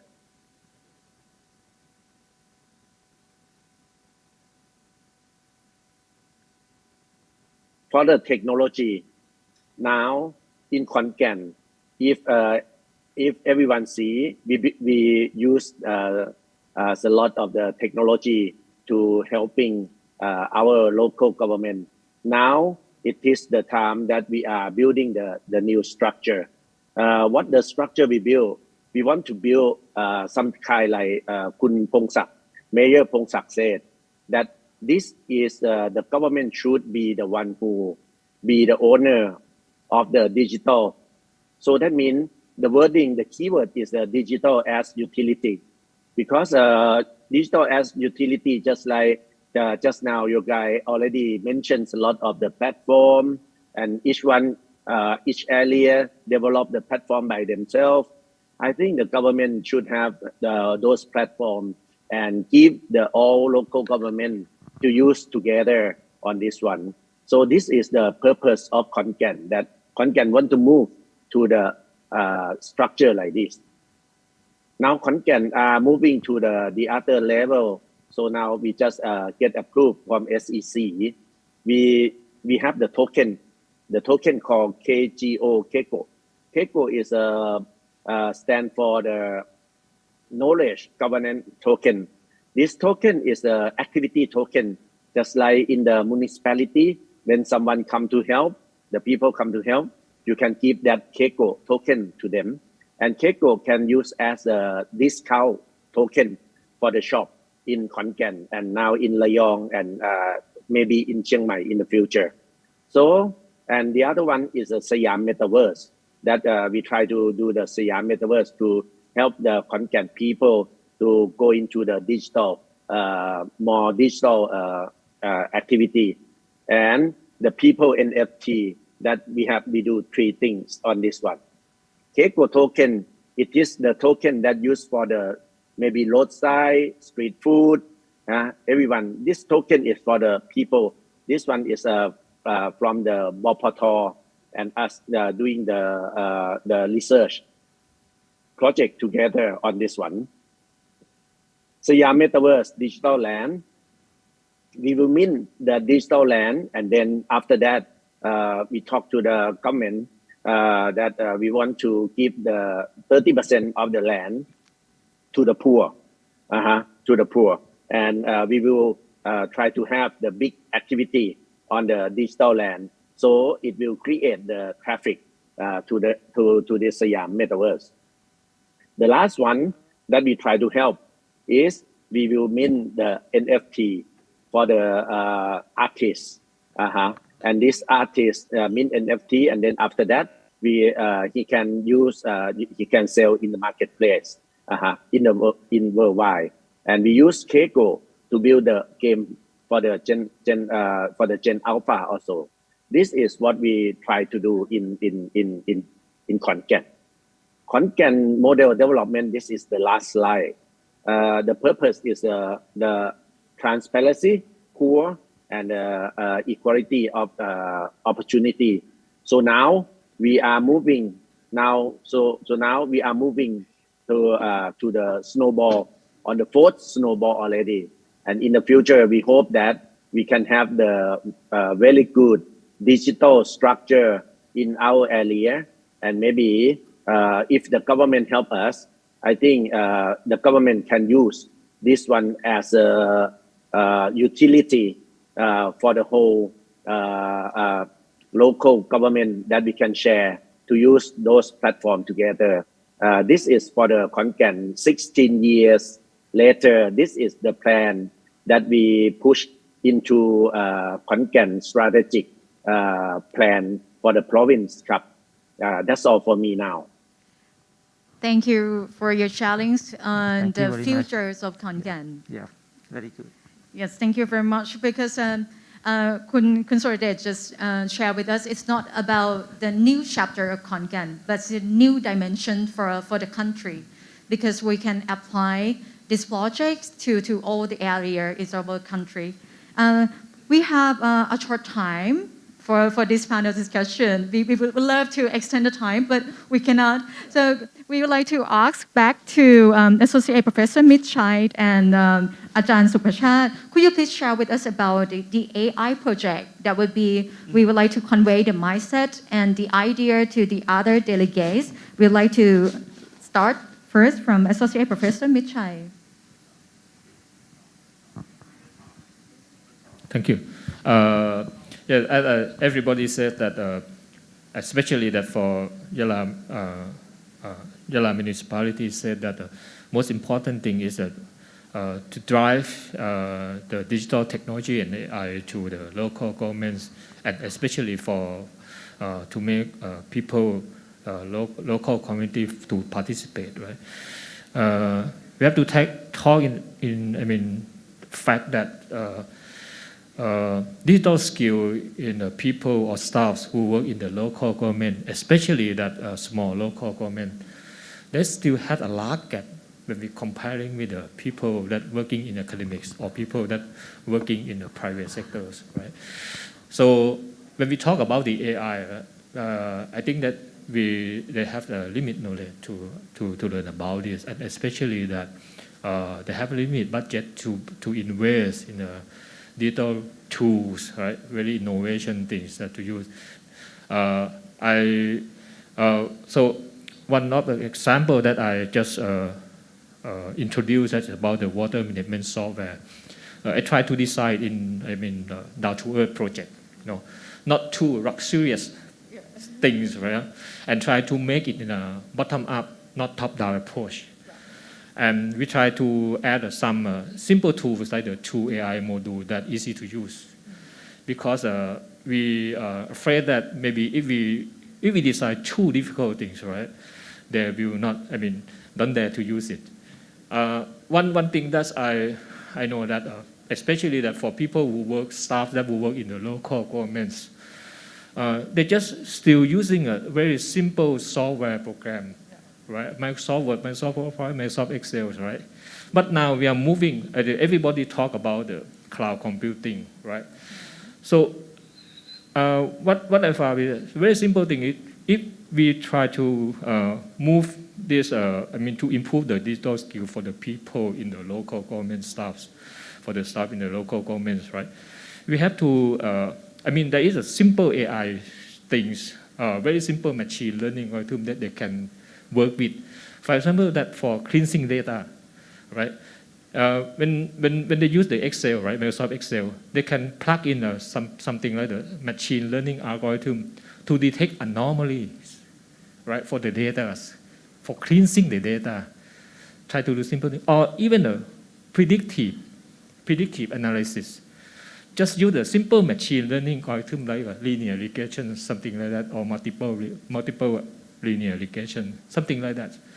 So just gradually increase their knowledge about the AI. So after that, they will get used to, they will feel comfortable to use it. And then I think that is the way to do, and that is the way for the Prince of Songkla University to implement. And we only target for small local governments that have very limited budget. Yeah. Actually, there is another, at Prince of Songkla University, right, we have a very good campus in Phuket campus. They are very good at blockchain. So they deal with the private sector to build something, right, for the blockchain technology. But I'm not going to talk about that. Right? Yeah, okay. That's what my opinion. Thank you very much. AI can help the organization use it, run it, and apply it. Okay. And what's about your perspective, Ajahn Supachad, the project under the artificial intelligence, and what's the future of AI from your perspective? Yes, thank you. Please share my presentation. I found this project in Nan Nong Thum in Chumphẹ district in Khon Kaen. In the first time, I would like to concern about how to we input the data into the smartphone. The big problem about local staff, he have when he work. If you want every staff to key in the data, they did not say no, it's not good. So on this project, we input from the Excel. Yes, we input from the Excel and to the app sheet. We have many tools in in our country have many free tools as Google tool. And we train the people in local staff to make themselves application. Something like this I will show you is the presentation is from the local staff he made. This AI, we train the AI to collect the data about the blood pressure. If you measure you have the blood pressure, we collect the data and we push automatic to have the notification to lie. And when we have trained this AI, they send the coordinate system about the patient to the ambulance and automatic send the information about your health to the hospital before. And AI is call your husband, is call your friend, go to the hospital to sign to accept to have in the hospital. This project in Khon yes, it's a Chumpher. In the last time, we would like you to see the video about all of work. I would like to in the English version. Yes, please play.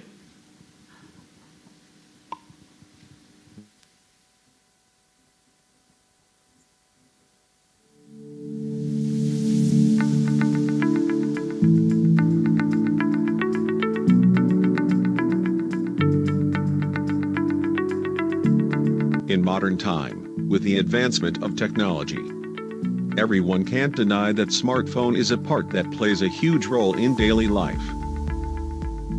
The government, therefore, came up with the policy idea for government agencies to develop themselves into a digital government, with the goal of reducing energy consumption, reducing paper use, and giving people more access to government services based on the idea that leave no one behind.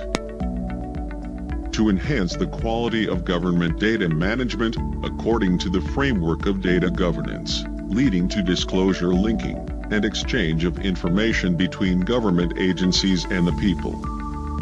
To provide innovation for information on improving the quality of life of people and sustainable countries. Therefore, it has emerged as an intelligence community platform project.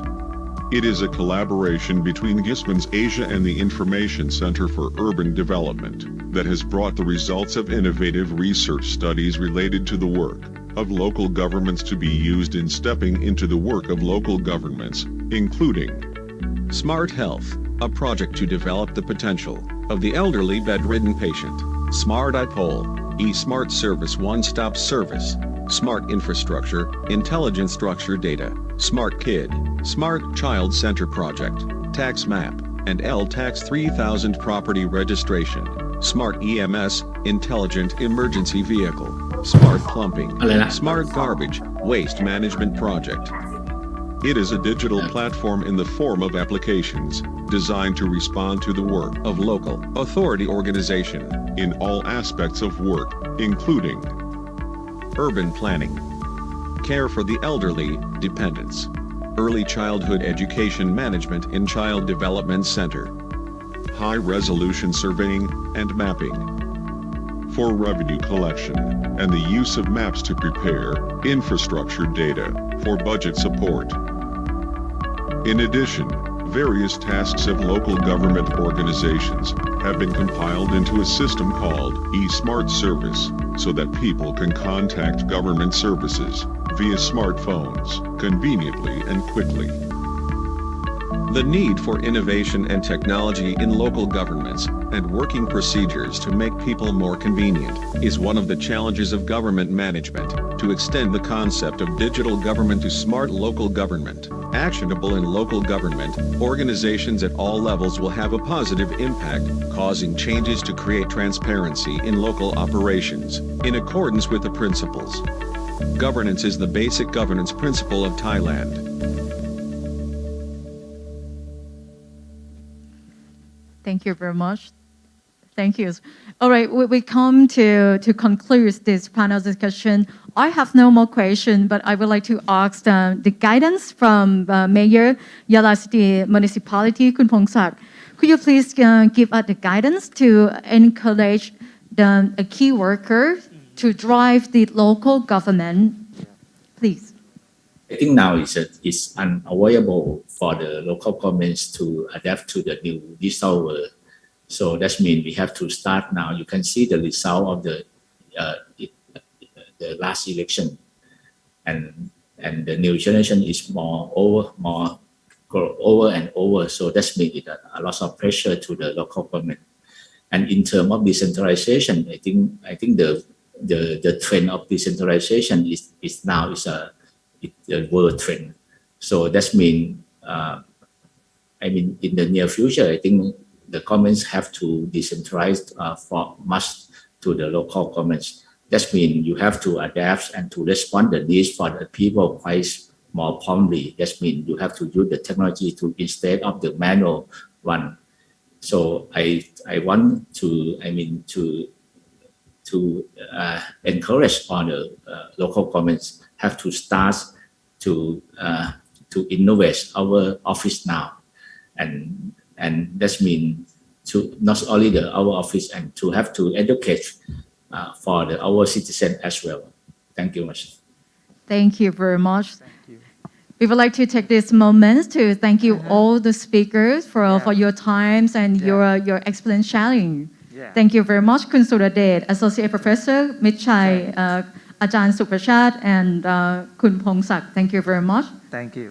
Thank you much. ขอบคุณค่ะ and thank you to คุณสุดเขตด้วยนะคะ Thank you ขอบคุณค่ะ สวัสดีครับ ขอบคุณมากครับ สวัสดีครับพี่จริงผมเข้ามาเชียงรายไม่ได้เจอพี่สวนนี่ พี่อยู่เชียงรายเหรอโอเคผมไปยะลาเดี๋ยวเจอกัน พี่ ไม่เป็นไรวันหลังขอบคุณครับ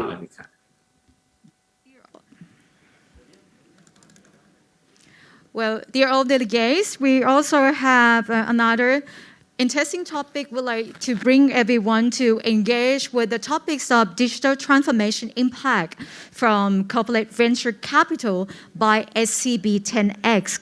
We are honored to have our speakers who are joined with us online. Welcome to the floor, คุณไพลิน วิชากูล Partner of Venture Capital and Head of Strategic Planning at SCB 10X Company Limited. สวัสดีค่ะ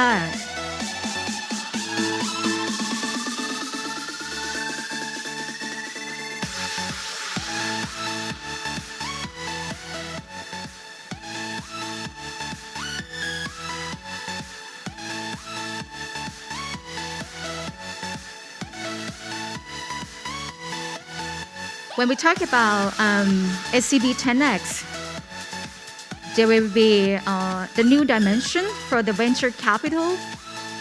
If you want to listen to what's the impact from corporate venture capital as SCB 10X, please take this opportunity and engage with our speaker. สวัสดีค่ะ คุณไพลิน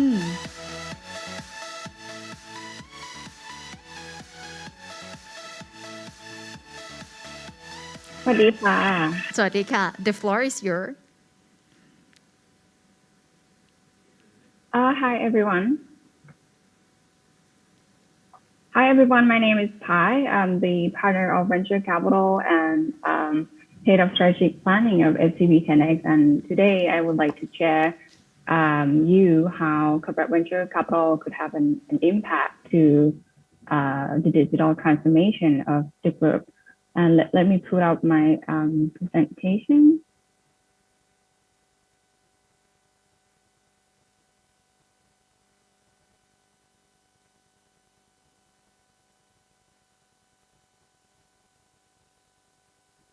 Okay, I think first, before we go into details about SCB 10X journey and how it helps with the digital transformation, I would like to start with explaining what is the venture capital so that people who doesn't familiar with the topic kind of know what it is.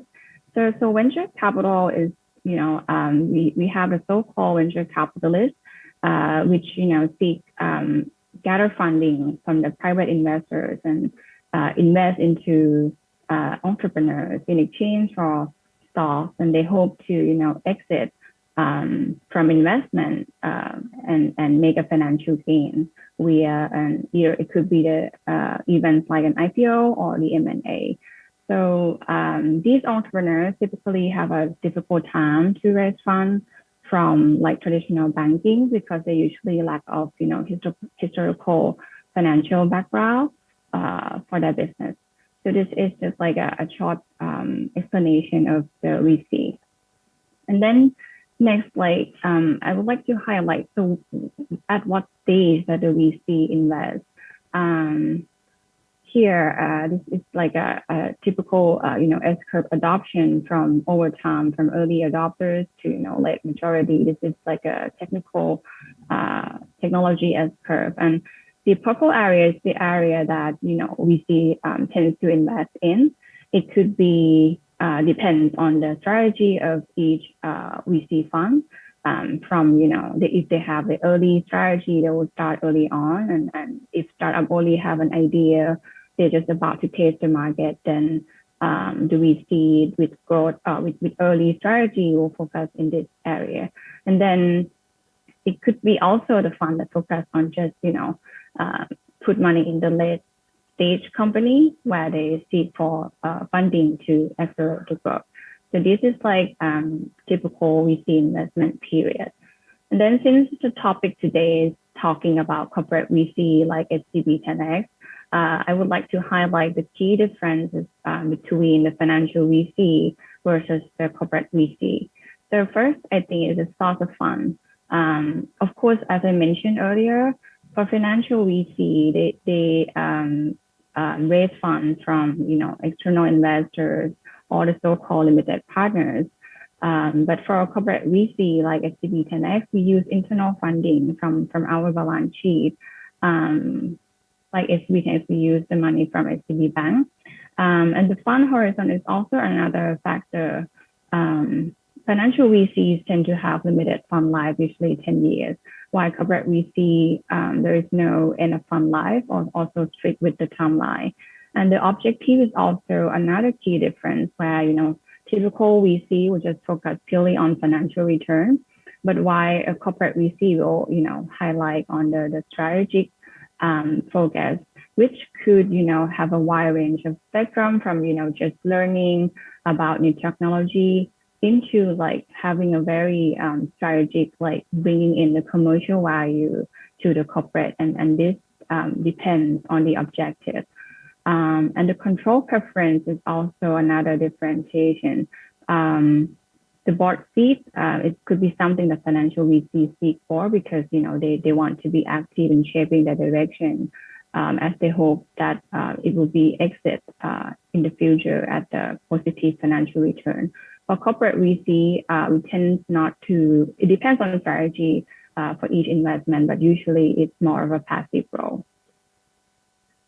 So these are like, now if we understand VC versus CVC, so these are like the high level reasons, why one corporate may decide to setting up a corporate venturing team.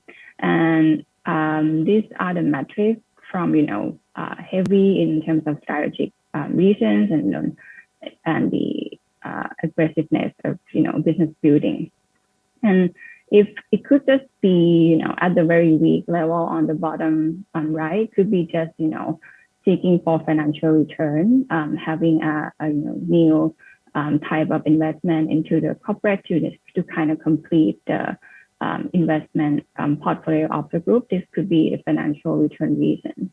And if you move to the left, it could be the reasons that, corporate just want to bring in innovation culture into the company where, they hope to work closely with startups, bring in, startup mindset and then shape the culture of the organization. This could be another reason as well. And then if you move up to the top, CVC could act like a window on technology, which is in this case, I think SVC is heavily focused on this point, which I will touch on later. But it could act as like a window on technology to spot future trends, consumer behaviors, or new products or services. And then to the very high strategic and aggressive business building reason, CVC could be attract partners or have M&A opportunities, and then this would be like a strategic growth reason. So these are like a high level reason for setting up the CVC. And what are CVCs by the numbers? Like, I think you may have heard in Thailand, we have a couple of CVC as well. But I think when I recall, when I entered this space in 2016, it's only around 700 CVCs around the globe. And then now it's reached like 2,000, over 2,000 already. And this number increased like 53% from last year. So we see a lot of, corporates starting to set up the CVC as they see the impact of it. And then in terms of percentage of the CVC participation in VC backed deal is growing and now reached around 27%. And usually I have to say that usually CVC tends to co-invest with traditional VC as well. And the ratio is kind of keep increasing. So who are these corporate ventures? As I mentioned, it could be like a global, if you look at the global names, these are like very familiar names. Like we have the banking sector, like Citi Ventures, American Express Ventures, Ping An Ventures from China. And then we have like technology, CVC arm of tech companies like Google Ventures, Microsoft Ventures, and also like other sectors like FMCG, we have L'Oreal, Pfizer from pharma. And then in Thailand, we also have a lot of corporate setting up CVC as well. It starts from, I think, 2000, before 2016, like from telco sector, like Invent, DTAC, through starting to have like some sort of CVC or access program. And then in 2016, then the bank kind of starts this wave, like we have digital ventures and then e-Con ventures from Kasikorn Bank, Bungsi and Volong Ventures.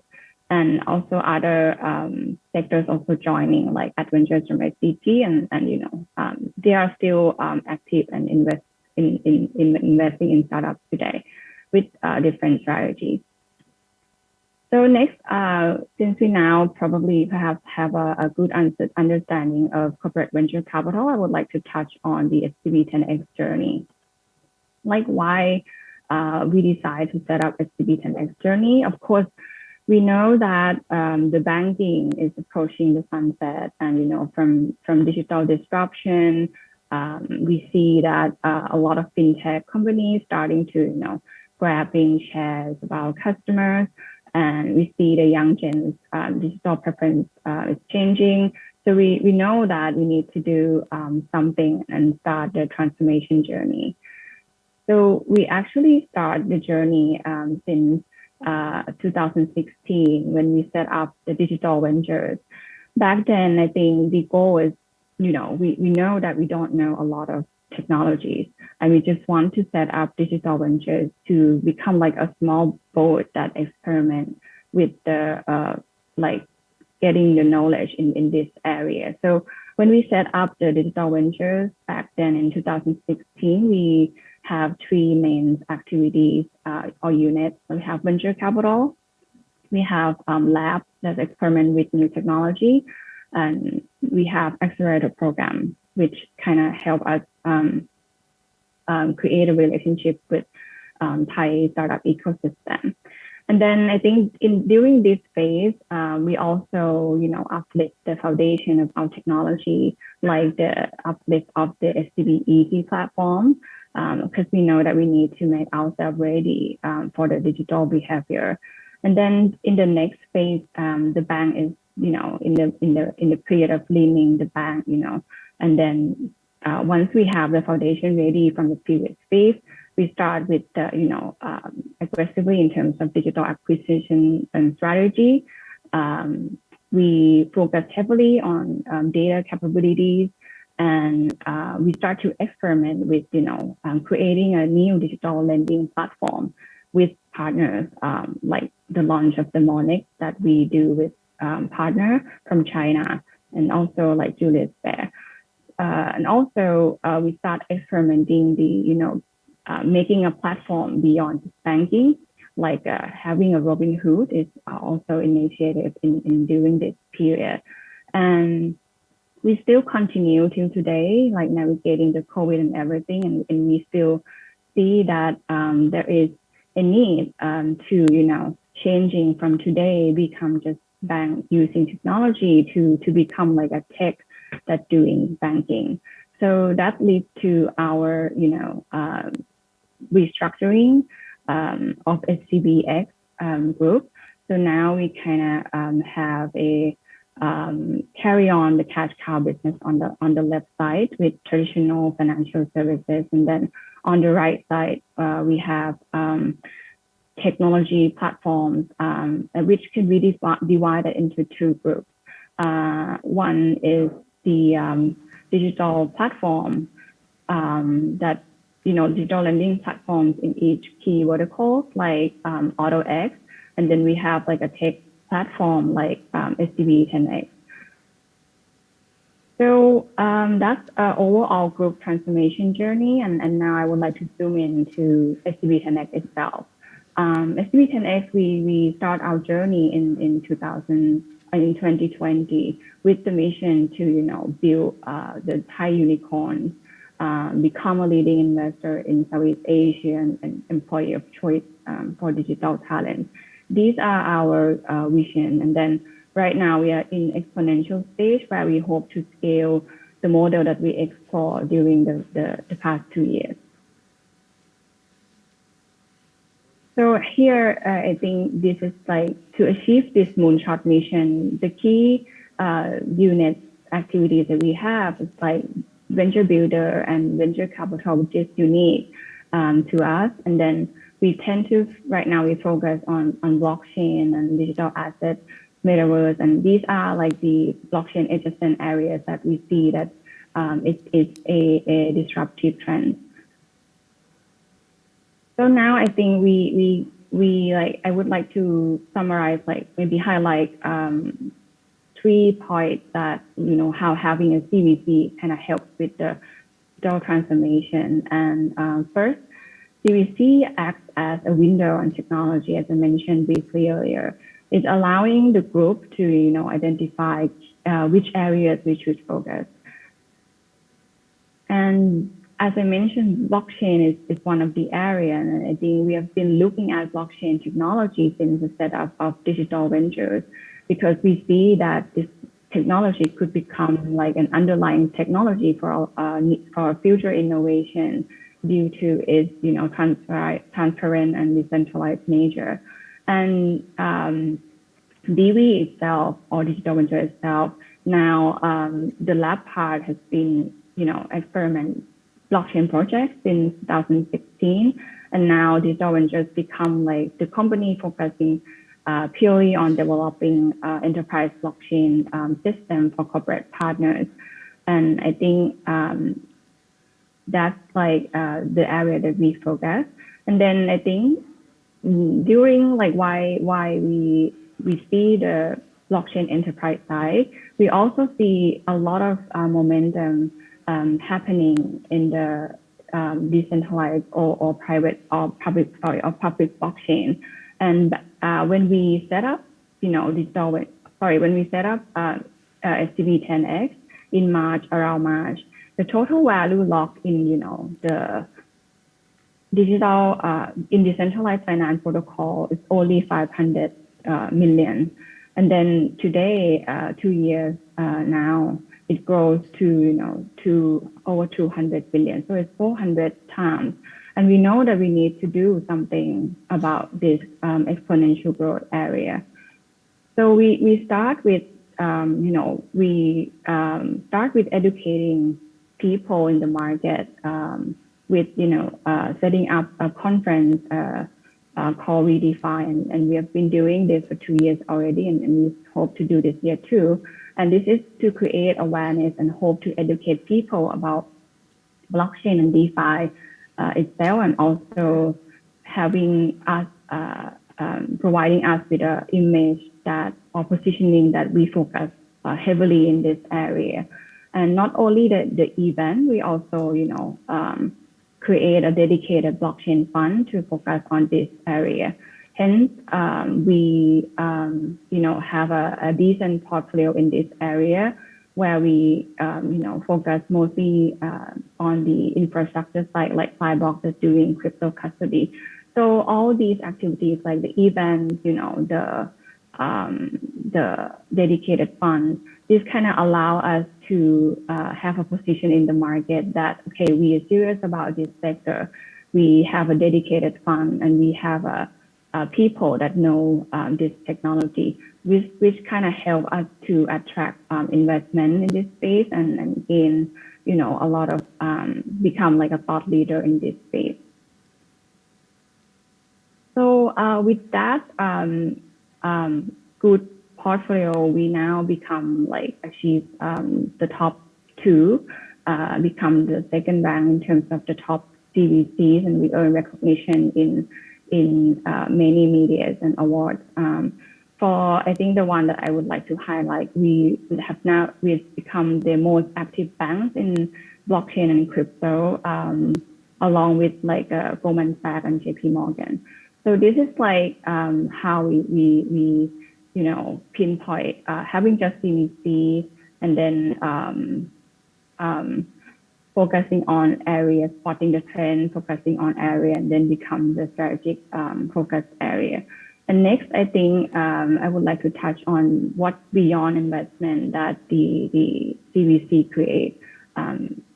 So the strategic benefit to the group can be divided into 4 key areas. So first, the strategic advantage. As I mentioned earlier, we know that digital asset is huge, it's coming, and we need to do something about it. So it leads to the conversation of, okay, what should be our digital asset roadmap? And now it becomes the key strategy and focus of SCBS Securities about this digital asset roadmap. And then next, the commercial advantage is also another strategic return. As I mentioned, when we portray ourselves in the market that, okay, we are tech savvy, we focus in this area, it's kind of draw like my partner who wants to do something with us. And that's why we kind of attract partners and create a commercial advantage. The third one is the information advantage. When we put money in companies or startups, and for 10x we invest globally and usually in fintech hubs like US or Israel. So we know the future trends. We see the new product trends. For example, we invest in Pakaya, and then they're doing the neo alternative asset management using the data analytic capabilities, and then that become like a new product to our wealth customer, and we bring in that product, and that make us become like the first in the market who provide such unique funds in the market. So that comes from the that's the information advantage side.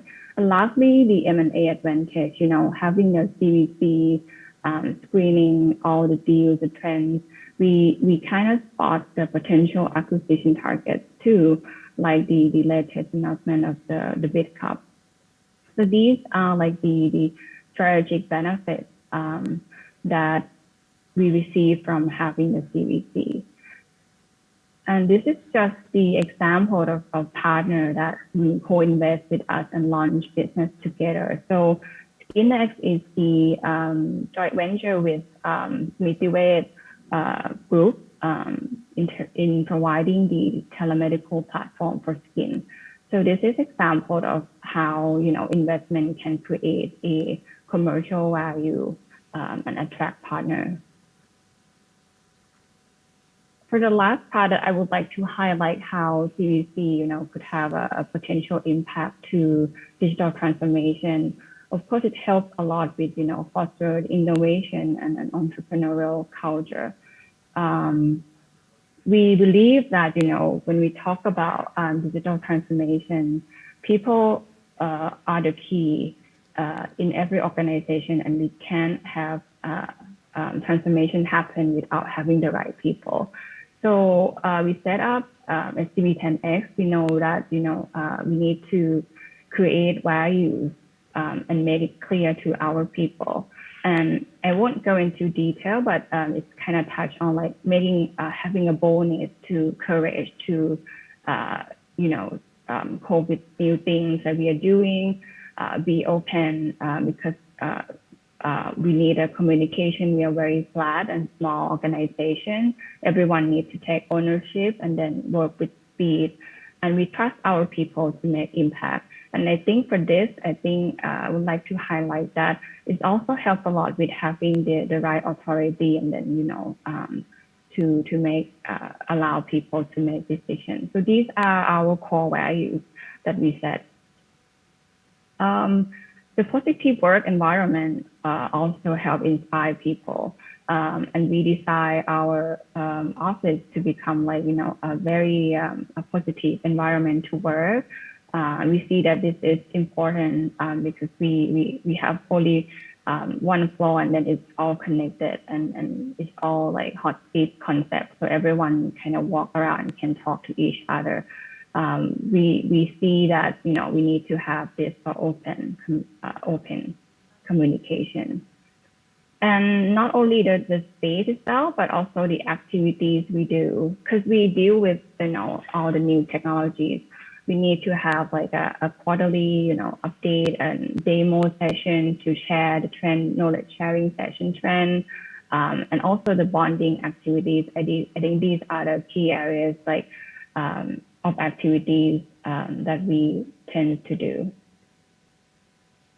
And then I think not only, the space, the value that we set, but also we also need to attract talent with the right incentive. As mentioned earlier, we have like a venture builder too that, kind of hope to attract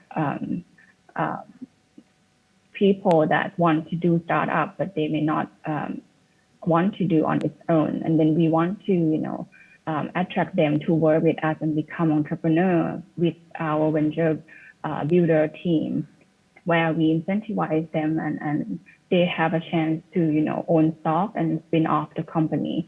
So that's like the right incentive that we design.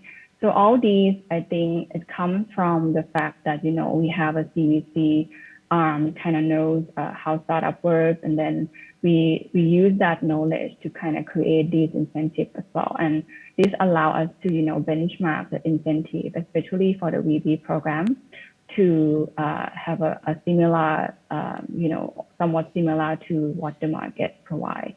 And these help incentivize people and allow us to, starting from only 16 persons in March, and now we reach over, 130 people today. So I think I should leave some time for Q&A, but I would like to end that, just summarize that having CVC could have a lot of impact in terms of digital transformation. And the most important one is, of course, having, CVC spot on trends, and then identify that trend could be a mega trend that shapes the overall organization direction, like digital asset that I mentioned, that it now become the direction that SCB Security is focusing on. And also, it could also help with, fostering the innovation culture and create other strategic benefits as well. So, I would like to end my presentation here and feel free to ask any question if you have. Thank you very much indeed, Kun Phairin Vishagun, for sharing about initiative of SCB10X. Thank you very much. Well, dear everyone, so after you know more about digital transformation impact from corporate venture capital by SCB10X, next session will be the great opportunity for all of you to hear more from the expert from Digital Government Development Agency who will share with us on the open data inspiration, opportunity, and challenging. By this session, we are honored to welcome Dr. Monsak Sojalan Tham, Vice President of Data Innovation and Governance Institute from Digital Government Development Agency สวัสดีค่ะ ดร.มนศักดิ์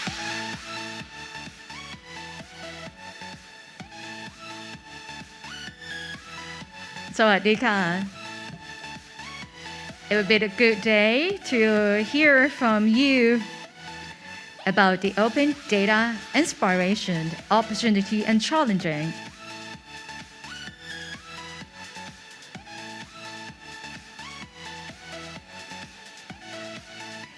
And once again, dear all the audience and delegates, if you are now watching online from our platform via Facebook fan page of DGTI Thailand or a YouTube channel of DGTI Thailand, feel free to leave your comments or if you have any questions from your mind, would you like to ask our expert? The floor is yours.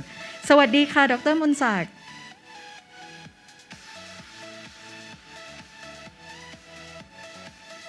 ครับ Hello สวัสดีครับ สวัสดีค่ะ Welcome to the floor. Yeah, good morning. Shall I start? Hello? Yes, please. Okay, I only have not around 10 or 15 minutes. Let me start it. Sharing my screen now.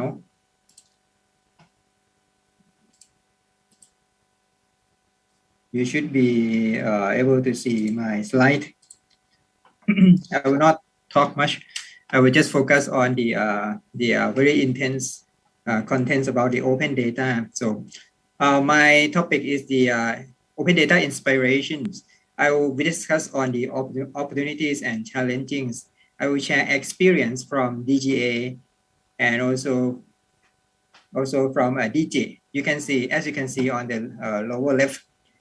Here is the logo of our new institute. It's called the Data Innovation and Governance Institute under DGA. And you can also see the open data logo over here is the website or the open data platform that collect the government open data. Here, people from the agencies, the government agencies, they can upload the open data file from the government's sectors and share it to the public without any restriction, without any commercial issue restriction, something like that. And now here is the interface of the platform. The Open Government Data of Thailand is similar to a Google website. Basically, you can get into the website and type in the keywords that you are interested in, and then you can get the results and also metadata. You can read the metadata is the data about data to describe what is the specification of the data set, and also you can see the data dictionary of the open data set, and you can download the data without any restrictions. Here I show you the diagram about the relationship between open data on the right hand side. On the left hand side is about public sector data. The government data basically.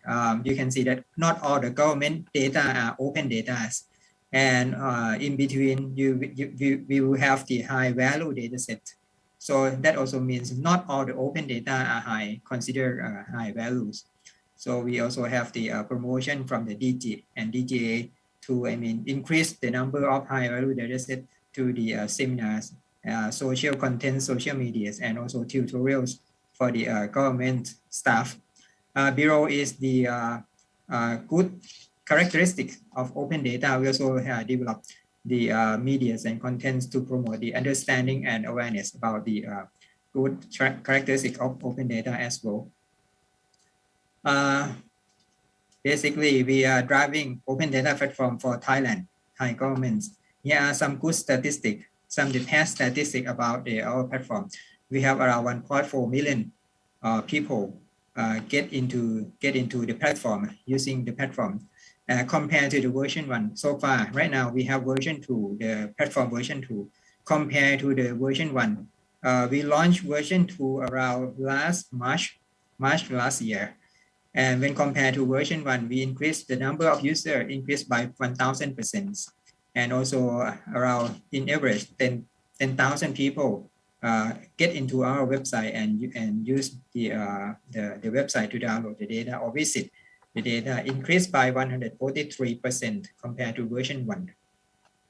On the right hand side, you can see that so many countries, around more than 100 countries around the world are getting into our website and use our website. Is this interesting numbers? Is kind of surprising a little bit because we never know. Never before we have this statistic, we never know that there are also people from around the world, beside Thailand, who get into the website and download and utilize the data. Number of accounts. We have the government agencies who apply for an account so that they can upload the open data file from their agencies. We have around 1,000 accounts right now, or basically around 1,000 people who have access by uploading the data. We have around 1,000 agencies, government agencies, to share their data and increase by 590% compared to version 1. On the right hand side, you can see the ministry list, the list of ministry that contribution. How many the accounts or officers who have the authorities to upload the data set, the open data set. So far we have around 3,000 data sets. Compared to version 1, we have around 151% increased, around 200 agencies all over the Thailand. And here on the right hand side is the top 5 most popular data set that we track. The first one, of course, is a COVID data set, daily report COVID data set COVID-19, around 1.4 million times visited. Let me just skip to some utilization. Here are some examples that government sectors, public sector, and also private sector use the open data for their purpose, for their analytics. I will just skip very fast, just pass through very fast. Sorry that we have limited time. We have the tourism sectors and sport.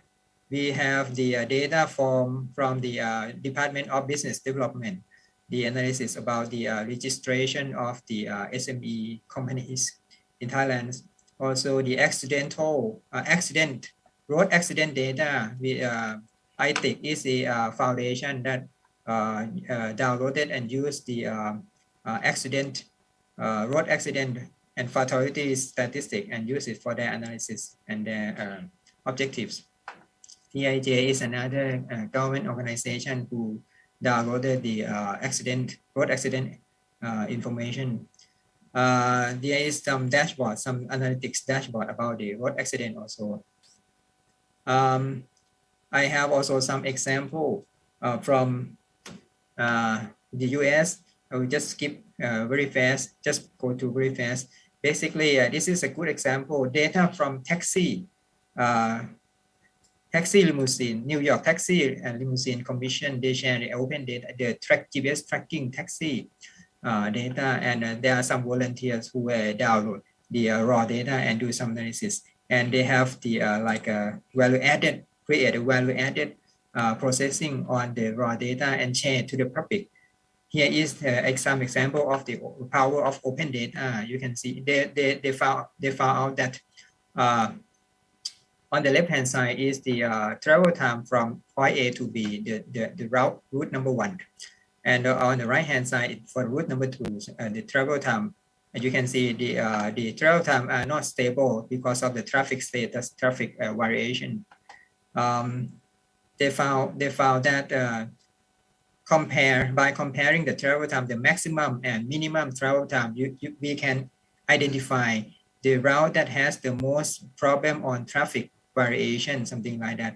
And this benefit to traffic police in Thailand. They can do the priorities of the route that they should pay attention on to get to solve the traffic problem, something like that. Here is the action or the value added from the open data. This graph shows 2 color of taxi. The green one just come later, and you can see that increase the number of utilization, taxi utilization increase so fast. from this information is benefit the Department of Transportation of Thailand. If I were them, I will call in the taxi, the yellow taxi to come in, and you should go and visit the green taxi. You can see what you can see that their service is very good. The data show that the pattern that people or the public like the green taxi so much. So the yellow taxi they come before the green one very long time, but there is no improvement. So here we can use the data as a data-driven policies. Here is some example. And sorry that I don't have is almost noon now. Let me just skip to the okay. Let me just finish here. So I spare a few minutes for the question from the audience. Please, the MC. Thank you very much, Dr. Munsak. So we found that I have no questions from the audience via both Facebook of DJ Thailand or YouTube channel. But all the audience, if you have any question, feel free to drop your question in the comments. And thank you very much to you once again, Dr. Munsak, Social Learn Term, for sharing your insight on open data. Thank you very much. Dear everyone, we are now come to an end of the first half of the International Conference on Digital Government Technology and Innovation 2022, or DGTI-Con 2022. The second half, the coming up next topic will be the fruitful session and lining up, including NFT in blockchain as a service. Is the metaverse going to happen? Government AI Readiness 2022 e-Government Survey, AI in the Futures of Thai Education, and Auto Drive. The event will be resumed at 1 p.m. So please come back and stay tuned with us. So have a nice rest of the day and please come back with us again. Thank you very much. สวัสดีค่ะ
เอามาเลย ค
ค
Sawadika.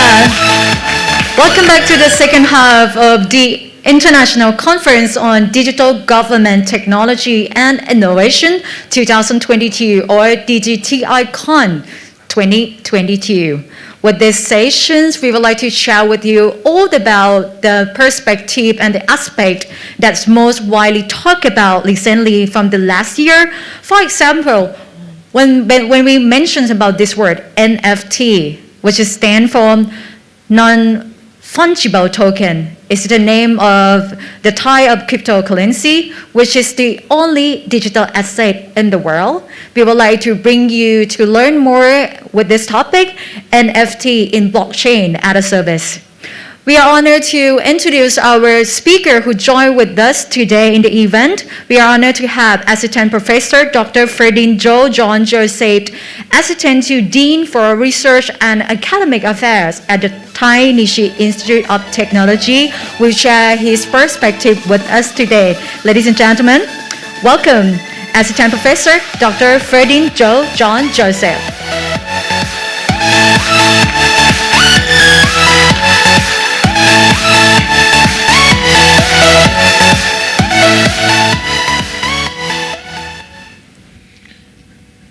A very good afternoon to everyone. So firstly, in my talk, I would like to quote a book written by Robert Kiyosaki, that is fake teachers, fake money, and fake assets. Because my topic today is mostly revolving around NFTs, and especially with the blockchain. So my exposure towards these blockchain and NFTs that I have been teaching blockchain as a course for undergraduates and master degree program for the last 4 or 5 years, and also I involve in some projects back in my country, which involves blockchain based NFTs. So today I'm going to explain some of the products which I got exposed to and the products which I used to advise before, which are mainly for the development of NFTs in blockchain.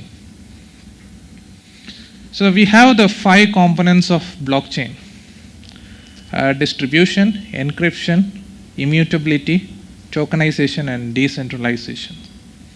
So these are primarily the main components of blockchain. So any student who wants to learn, or anyone who wants to learn about blockchain, firstly they need to know about these. So when I designed the curriculum for blockchain technology, I had to give some basic information about encryption and decentralization, which the courses may not be available for everyone who take IT as a curriculum. Now we see the timeline. Firstly, we started having blockchain. Primarily, when we think about blockchain, we as technocrats know that blockchain has a wide variety of applications. But when you go and ask someone in the public, most of the people don't know what blockchain is. And even if somebody knows, they know blockchain as Bitcoin. When I first started teaching blockchain, I had one student who was a former Bitcoin miner.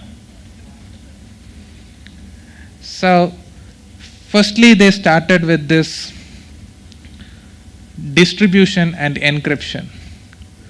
And then they went with the distribution, encryption, and immutability until 2020.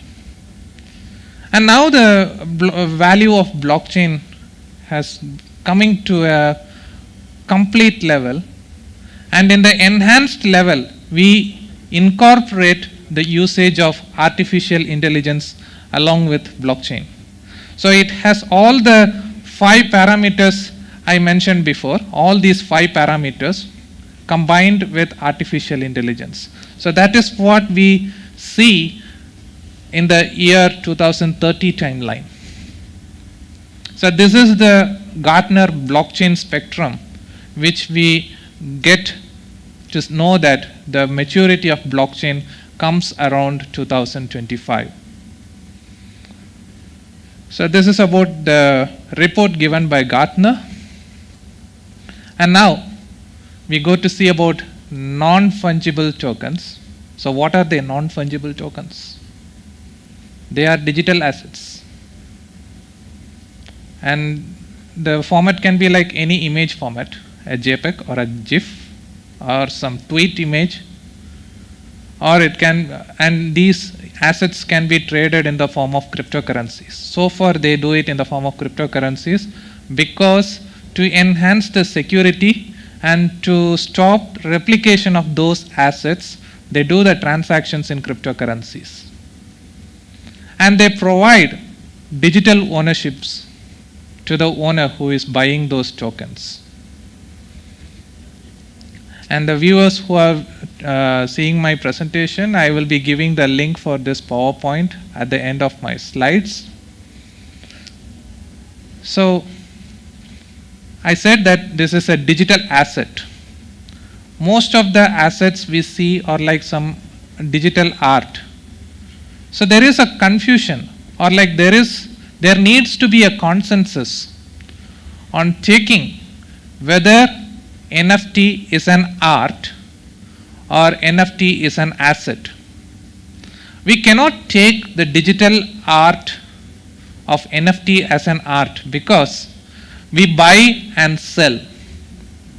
But in the case of art, you take the paintings of Leonardo da Vinci or like some famous painters, Van Gogh. Their art are auctioned and you buy them and you keep it as a treasure. So that is an art and you are not going to sell it back.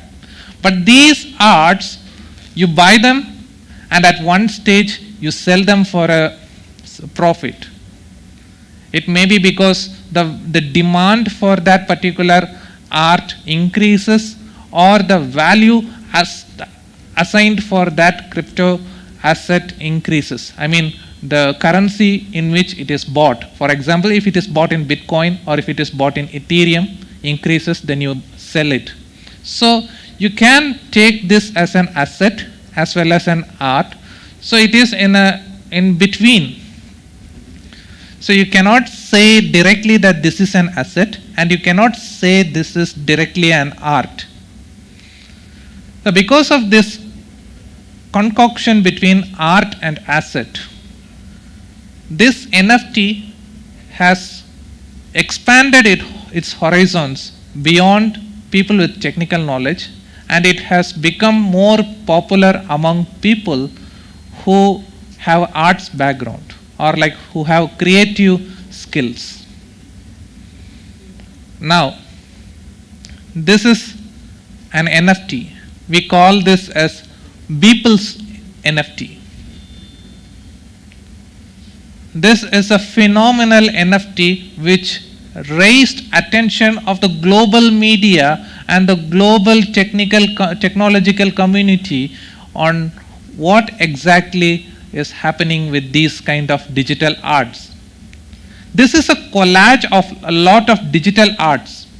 Can anybody guess the price of this?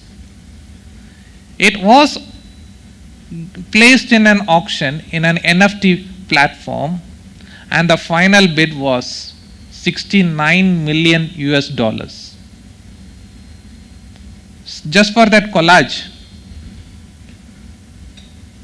It has a collage of a lot of digital arts, and people bought it for $69 million, of course using the cryptocurrencies. So from where we are going on? You all know that this is a picture of Mona Lisa. Can we say that this is the authentic or the original picture of Mona Lisa? I have no guarantee to say, but NFTs can. We create systems or the blockchain enabled NFT systems which can limit the number of copies that digital assets can make. We have so many AI-based systems which can ensure the originality of the image. So from selling assets like this, we have gone to sell or buy assets like this. And the first time when I was called for advising a company in Germany, they asked me like, we want to do open a startup with a blockchain, and they want to go with NFTs. It was around 2 years back, and I don't have much idea about what NFTs is. Everybody keep learning, right? So I also wanted to learn about it. Then they showed some platform they developed, and they showed some existing platforms. You might have played some RPG games like Farmville in Facebook or some other property-based games. We used to buy the plots using the coins. Likewise, they have a plot and they call that as the virtual real estate. They pay for that small plot of virtual land for a few hundreds of Ethereums or few Bitcoins. That's how they buy the real estate in virtual lands. And as we see in the picture here, we have one virtual person trying to buy this digital asset. So we have come to this level. So is it the end game? When a new technology arises, there are a lot of problems as well. So NFTs are not an exception. There are some problems associated with the technologies with NFTs. So before going into that problems, I would like to explain about what is fungible token. Fungible means the currencies which we use. I have 1000 baht note. I can go to the local 7-Eleven and I can exchange it for 2 500s, or I can exchange it for 10 100s, or like if I'm so crazy, I can go to a bank to get 110 baht coins. So that is what we call as fungible. You can get distributed in the denomination you want. But in the case of non-fungible tokens, we cannot get a share of that particular asset. Some of you might have the cryptocurrency exchange accounts with BitGov or ZipMex. You might be trading the Bitcoins or Ethereum coins. So when we heard about the crypto exchanges, firstly there was a myth, oh, if I want to buy the Bitcoin, I need to spend millions. No, you can buy Bitcoins even for 1000 baht. You can buy for 100 baht, even for 1 baht worth of Bitcoin. So that's why Bitcoin is also a fungible token. So in case, if this digital art is exchanged, you cannot have a share of it. One NFT token cannot be shared with multiple people. So that is the beauty of NFT. So when it comes to NFTs in Thailand, we have 2 digital exchanges. There are so many people developing a lot of NFTs. Nowadays, people, rather than buying the NFTs, they have gone into creating the NFTs into the NFT wallets like MetaMask. But primarily, there are 2 NFTs very popular in Thailand, which I see, that is ZipMex and BitGov. So in ZipMex, they have started to create a version of NFT series of tokens. They call that as Getsunova Thailand series. And in that one, they create the art form of the iconic things from Bangkok, like the Tamruad, the policeman, the traffic police, or the Songkran festival enjoying people, and the lamp post, and all those kind of peculiar things which are associated with Thailand. So they made that as an art. So this is from ZipMex. And then BitGov. BitGov has been doing a lot of NFTs currently. They have collaborated with Thai League, and they have come up with this NFTs with the players who play the Thai soccer league, and they create this kind of digital cards. This is how BitGov is doing. And BitCub's activity with NFT can be tracked with the rise of the peaks in the Cub coin. Whenever they have an MOU with some company, the value of Cub coin goes up. So with that one, we can get to know about how BitCub is working with NFTs. There are so many peaks I have observed. So that means that they are working actively with the NFTs. And recently, they have collaborated with this one, Barbecue Plaza, the barbecue shabu kind of thing. So they have a line account called as Gone and a Gang, and they recently were supplying free NFT tokens to all their customers through that line account. So that NFT gets stored in the NFT wallet of BitCub. Now, I would like to present a case study now. So we saw about the basics of NFTs, and then we saw about the NFT case studies in Thailand. Now this is a company named BitScrunch. This is where I used to give advice years ago. And so this BitCrunch is an NFT trading platform. It is a startup from Germany. Right now they are worth a few hundreds of $1 million.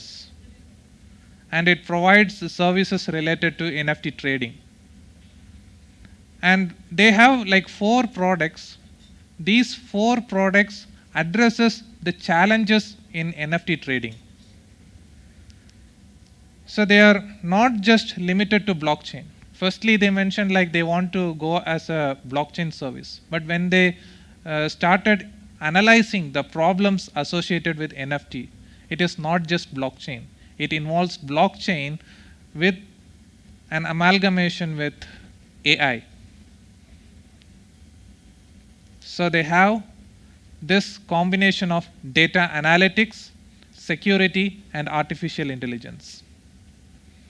And they say that the system they develop as the guardian of blockchain and NFT ecosystems. We call this as an ecosystem. Why? We have the security services for all the sorts of problems. So we have this Score, Liquify, Crunch DaVinci, and Unleash NFTs. Each of them for separate problems faced by NFTs. And there had been some reports in the media you might have heard. NFTs are getting replicated, or NFTs are getting saturated. NFTs are losing their value drastically. That's because some of the security issues. So they, in BitScrunch, they have developed these 4 products on addressing the issues corresponding to NFTs. Firstly, the Score. Firstly, there is a statistics that 20% of all the NFTs are affected by something called as wash trading. What is wash trading? It's like a spoof trading. It's like a duplicate kind of trading.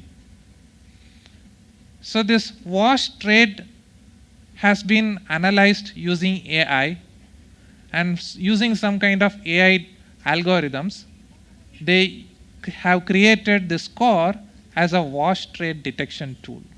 So this is the first issue, wash trade. And then 15% of the NFT prices are inflated. Why? Nowadays we see like a lot of people can upload their own NFTs. If you have an account with MetaMask, you can create a small art piece. You can even just scribble something. Or you may have some small babies at home. They might have created some kind of beautiful art. Of course, for babies, art are beautiful, right? So we use that kind of small art and upload it into MetaMask. And for uploading, there is a charge. For you, some asset will be valuable, and not for everyone. So the people who see that price, they feel that the price is overhyped. And also some people, they used to keep an upper limit for the pricing of these NFTs. So for that purpose, they use this product of Liquify for giving a fair price. So this is a price estimator using some AI algorithms. So this tool will actually develop a model which can assess the price, the fair price for each and every NFT using AI. And they do the work of like an antique shop owner. The antique shop owner, when you bring some artifact, they used to analyze it and then say like, okay, this is worth this much. So you have this one. So like that, this Liquify tool will do the price estimation.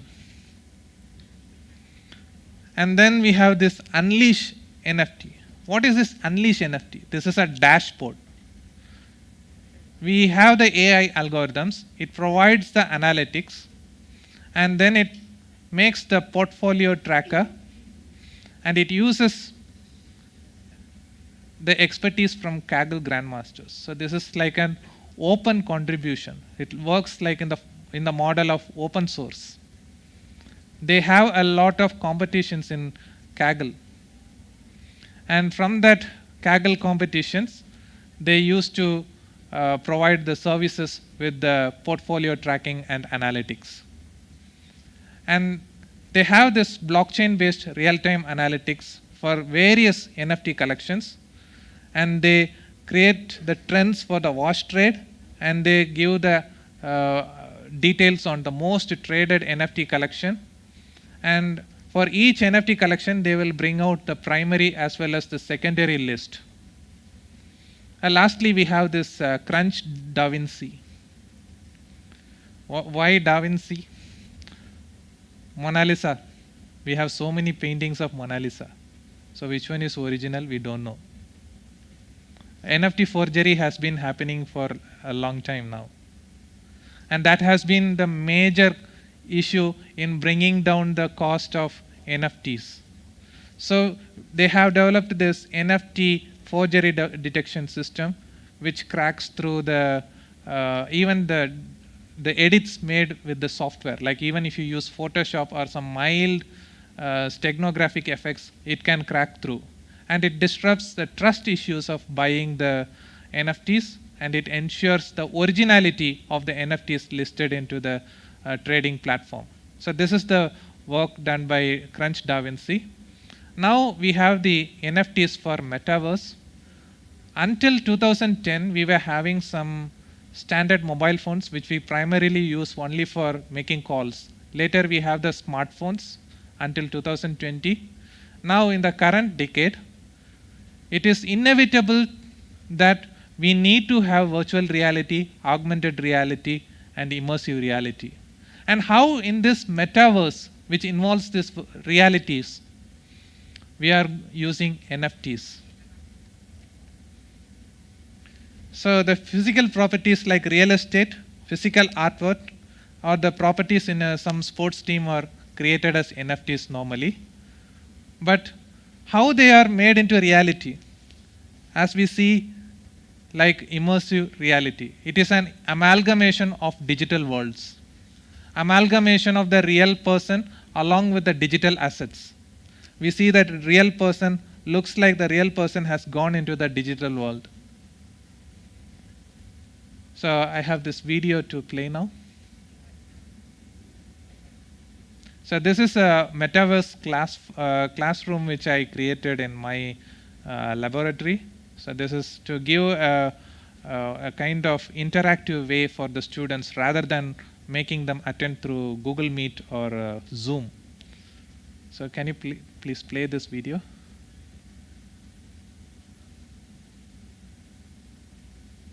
Okay. So not every student will have this Oculus device. I have my Oculus device, but that's why we see this kind of avatars. And here you can see only the upper half of my body because I have only my handsets as well as my headset. There is nothing to track my legs. That's why we have the upper half as the avatars. So if the students also have the Oculus device, then they can also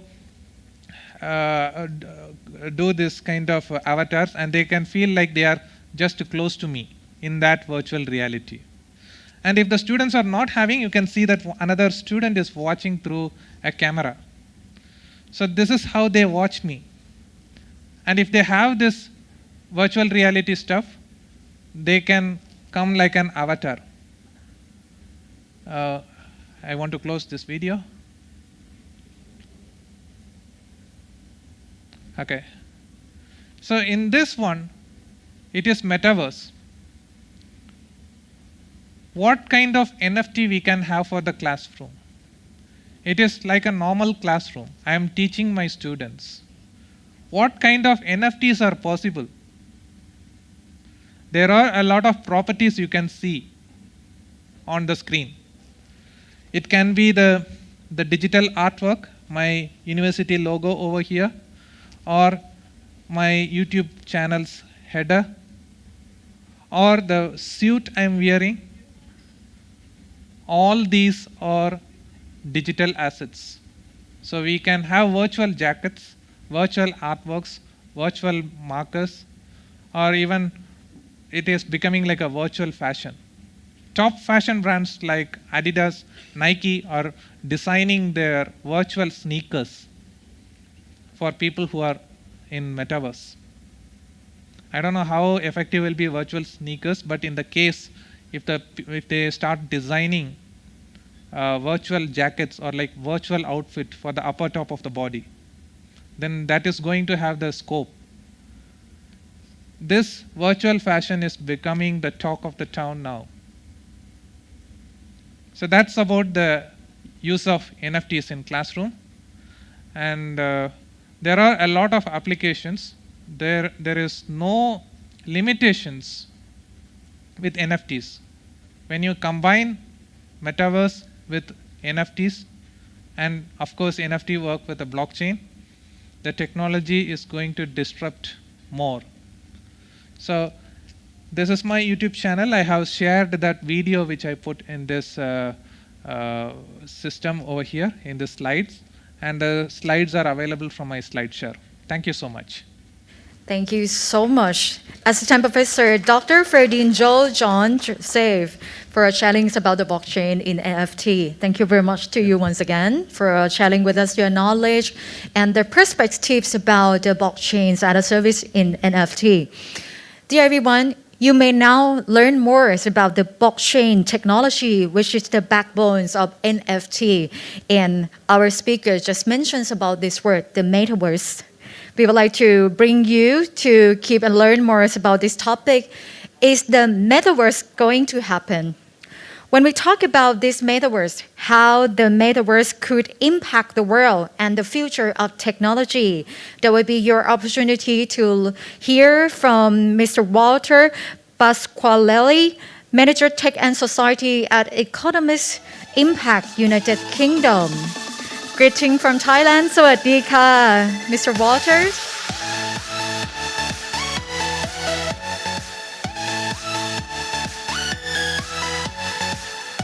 Hello.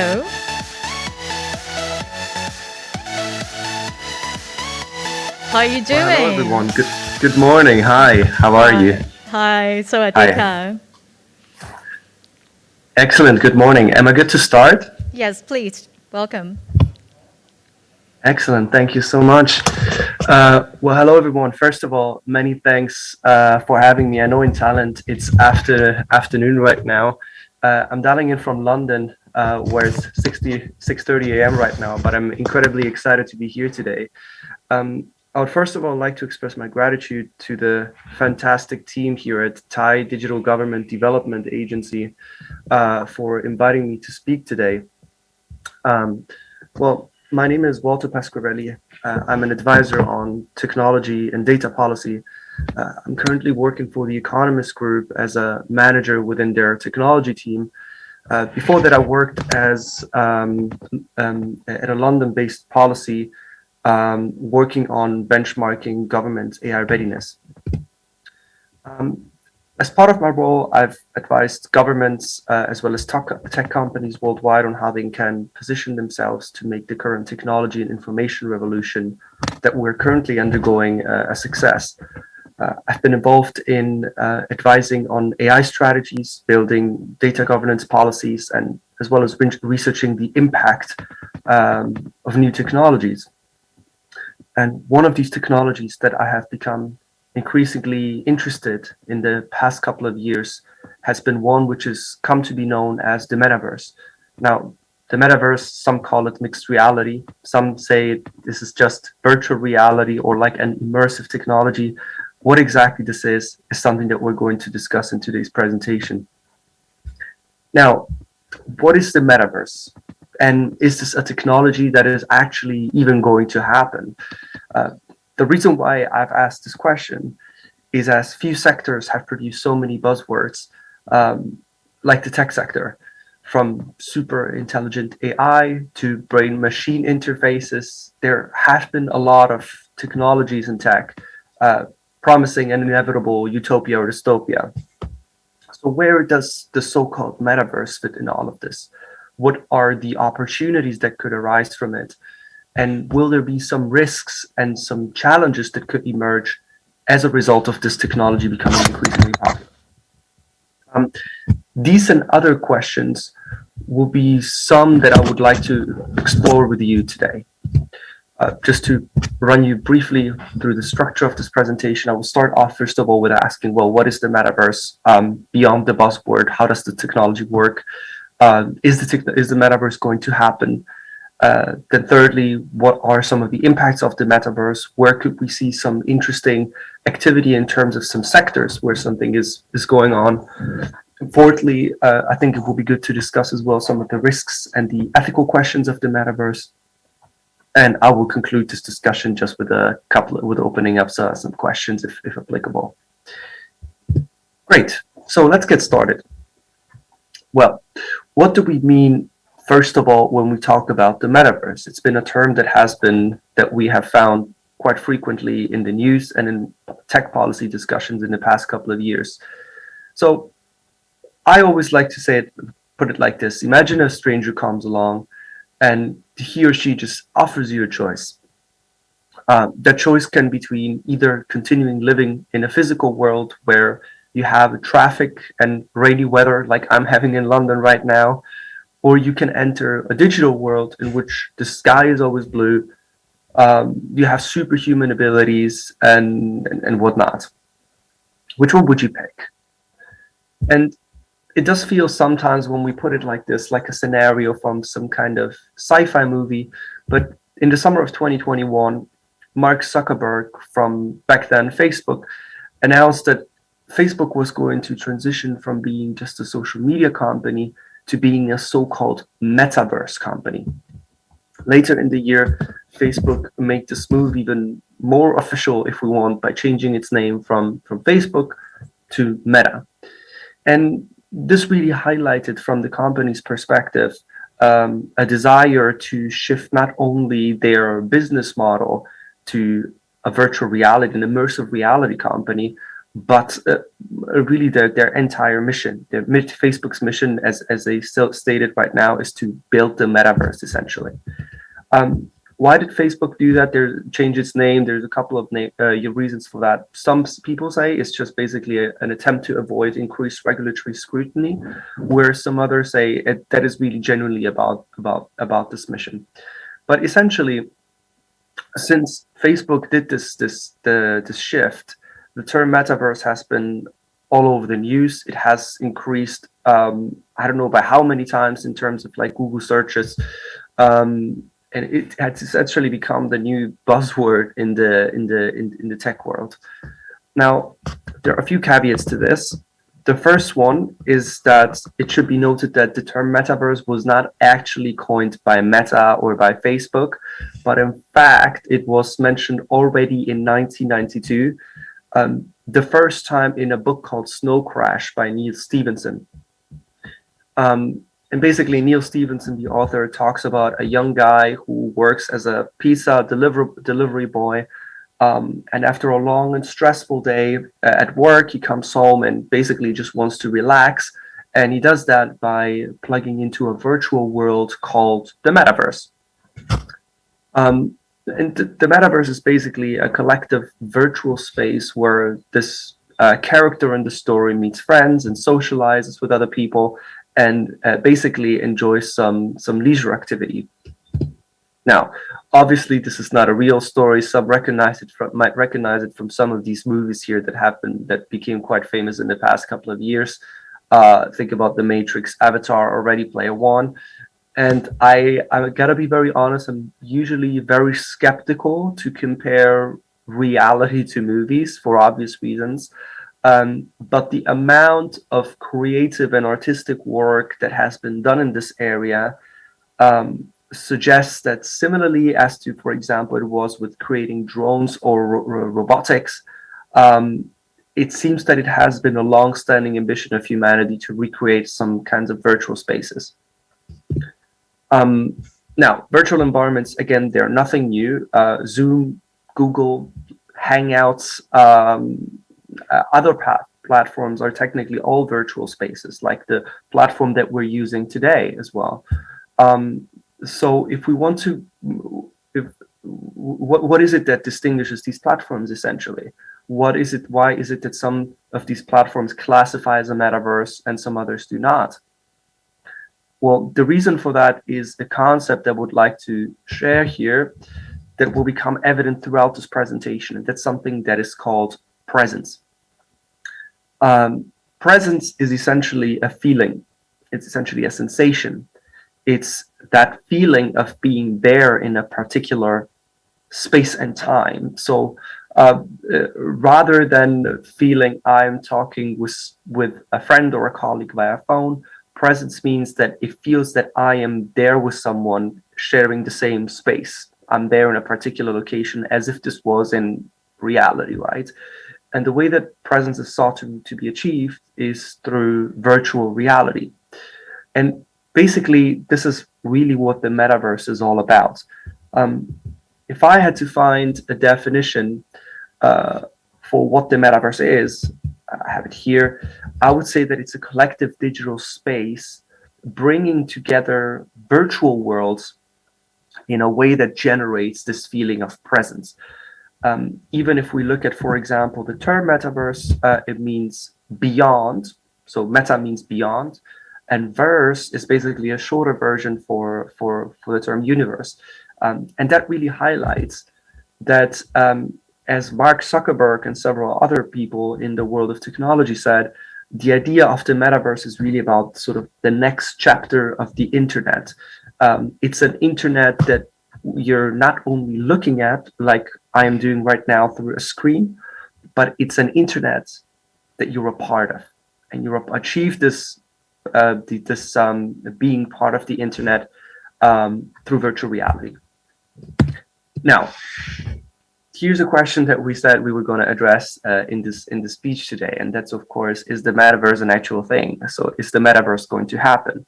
Again, the tech world has produced a lot of buzzwords such as super intelligence AI, which sound very interesting, but experts actually still disagree about the actual impact of the technology or whether it's even going to be a thing.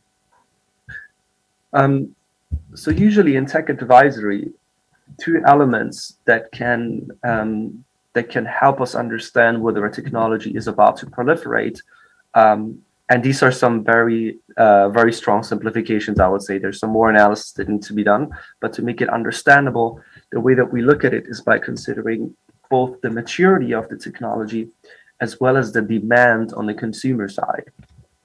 Now, if we look at the technology, as I just mentioned, and as people probably already know by now, virtual reality is really the vehicle, if we want, that will take us into this virtual space, right? Virtual reality is the gateway to the metaverse.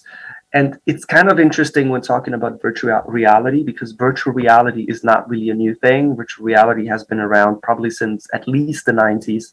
And there was a headline from the New York Times that said, well, the virtual reality revolution has been 10 minutes away for the past 2 years, right? So it's like people aren't really using virtual reality sufficiently for us to be able to say, oh, there is this metaverse out there that everyone is using. However, it does seem that a lot of companies are investing quite heavily in them at the moment. I know that Accenture, I think they bought, I don't know how many thousands of virtual reality sets. Meta bought Oculus. So there seems to be quite a lot of investment activity right now, and the sets are becoming more and more optimized. Even if you go on Amazon or if you go on any kind of online store, you can probably see some ads of these virtual reality headsets right now. Another technology that is becoming quite sophisticated at the moment is synthetic media, the technology behind deepfakes. Here, this is the image of the fake Tom Cruise. This is not the real Tom Cruise. It's all computer generated, right? Why does this matter in the metaverse? It matters because the synthetic media can be used to recreate these virtual worlds in a way that is hyper realistic. So in a way that looks just like the world around us, just like the physical world around us. And another technology, of course, that I believe has just been mentioned just before I joined is, of course, crypto and NFTs, because ownership in a metaverse about digital assets and digital objects would be facilitated through NFTs. So I think from a technological point of view, things are advancing pretty quick at the moment. The second question that I just mentioned previously is the topic of demand. Or in other words, well, is there a demand on side of consumers? Would people basically want to spend a significant part of their day in a virtual environment? And usually, whatever people are asked, would you like to spend 8 hours per day in the virtual reality? The immediate reaction that I usually get is, oh no, never. I would never want to do this. This is not what I would ever want to do. But to which my answer always is, well, have you checked your screen time? And if we look at, for example, the percentage of hours that people spend looking at a screen, here's a global map. It's anywhere from 30%, so about, let's say, 8 hours per day, up to 69 in countries such as Brazil. So I think the question is not so much whether people would be willing to spend hours and hours in front of a screen or a virtual world, because as a matter of fact, we already do. Great. So in sum, I think that at least to me, it's pretty clear that the technological infrastructure is there. The demand, I believe, will slowly start increasing as the technology matures. And over the next couple of years, not a decade, I think over the next maybe 3 to 5 years, we will probably see an incremental adoption of the technology. For example, for work meetings, maybe there could be a VR movie at some point, but also in like especially professional environments, probably the convenience of like headsets and virtual reality is something that will lead us to adopting it more and more. Great. So the question, now that we know what the metaverse is, we know about the probability of something called a metaverse going to happen. The question that arises naturally as a result of it is, of course, the impact of the metaverse. I think it's pretty hard to forecast in numbers the impact of a technology that doesn't exist yet. I know that there has been a couple of reports out there. PwC created a report about the size of the virtual economy to provide just a couple of interesting references to look at. Another study that I saw predicted that there could be an $8 trillion opportunity as a result of the metaverse. And I think a lot of the sort of the results of these studies are basically about how we frame them, right? Because on some level, if we say the metaverse is going to replicate the physical world, you could almost expect that the digital world should probably be of the same size than the physical economy, right? But again, I like to take a more of a cautious approach in sort of understanding impact numerically. What we can do, however, which is quite interesting, is looking at a couple of use cases. Well, already now we can see that there's quite some significant investment activity. One, for example, is about the future of work. Now, I'm sure this man here does not need an introduction. Needless to say, this is Bill Gates, founder of Microsoft. But something that is very interesting is that he came out just at the end of last year, so 2021, and wrote a blog piece where he said, well, I think that office meetings are set to shift to the metaverse already in 2 to 3 years. And that's really interesting because usually about technologies, again, we look at these time frames that are more like in 10 to 20 years, this technology will change our lives in X ways. But 2 to 3 years is really the same amount of time that we have spent since the pandemic started, right? So it's really in the immediate future. And of course, we could easily wonder, how is that going to happen? You know, why, what justifies this timeline? And Bill Gates mentions a couple of really interesting examples here. And for one, that since COVID-19, face-to-face meetings have been slowly dying. People have now been used more and more what Bill Gates called the two-dimensional grid. The two-dimensional grid is a very fancy term for basically, say, Zoom, Skype, Hangouts. We all know them pretty well by now. But the thing with these platforms is that they do not feel very personal yet, right? We can kind of speak with each other. We can organize different get-togethers together. But in a professional environment, what a lot of employees like and enjoy is basically having that connection with other coworkers, being able to have a meaningful conversation. And that with Zoom and other platforms, it doesn't feel that real yet. Now, remember the point about presence that I mentioned earlier, that feeling of being there. A well-designed virtual experience that would create presence would allow people to develop that sensation of being there with their coworkers. And this is why Bill Gates says that in the next few years, we will see a shift from this two-dimensional grid, so all these platforms, to the three-dimensional grid. And the three-dimensional grid is essentially a workroom. This is Horizon workrooms provided by Meta, for example, that will provide a virtual environment where people can work together and essentially achieve some kind of professional meetings just by putting on a headset. There's been a lot of activity in the field. Again, Meta has created Horizon Workrooms. Microsoft is investing in Teams. So Teams, the platform that we use for business meetings. I'm pretty sure Zoom will be transitioning into the space as well in the next few years. So I would really say this is a space to watch for anyone who is interested in sort of like the short-term impacts of the metaverse. Great. Another industry that is potentially very interesting and where we have seen a lot of investment activity so far is then retail. So retail, probably the first really interesting case that came out last year was that I think it was Gucci that sold an NFT handbag for $5,000, which was a price that was higher even than sort of the price that it would cost in the physical world, which is absurd almost, right?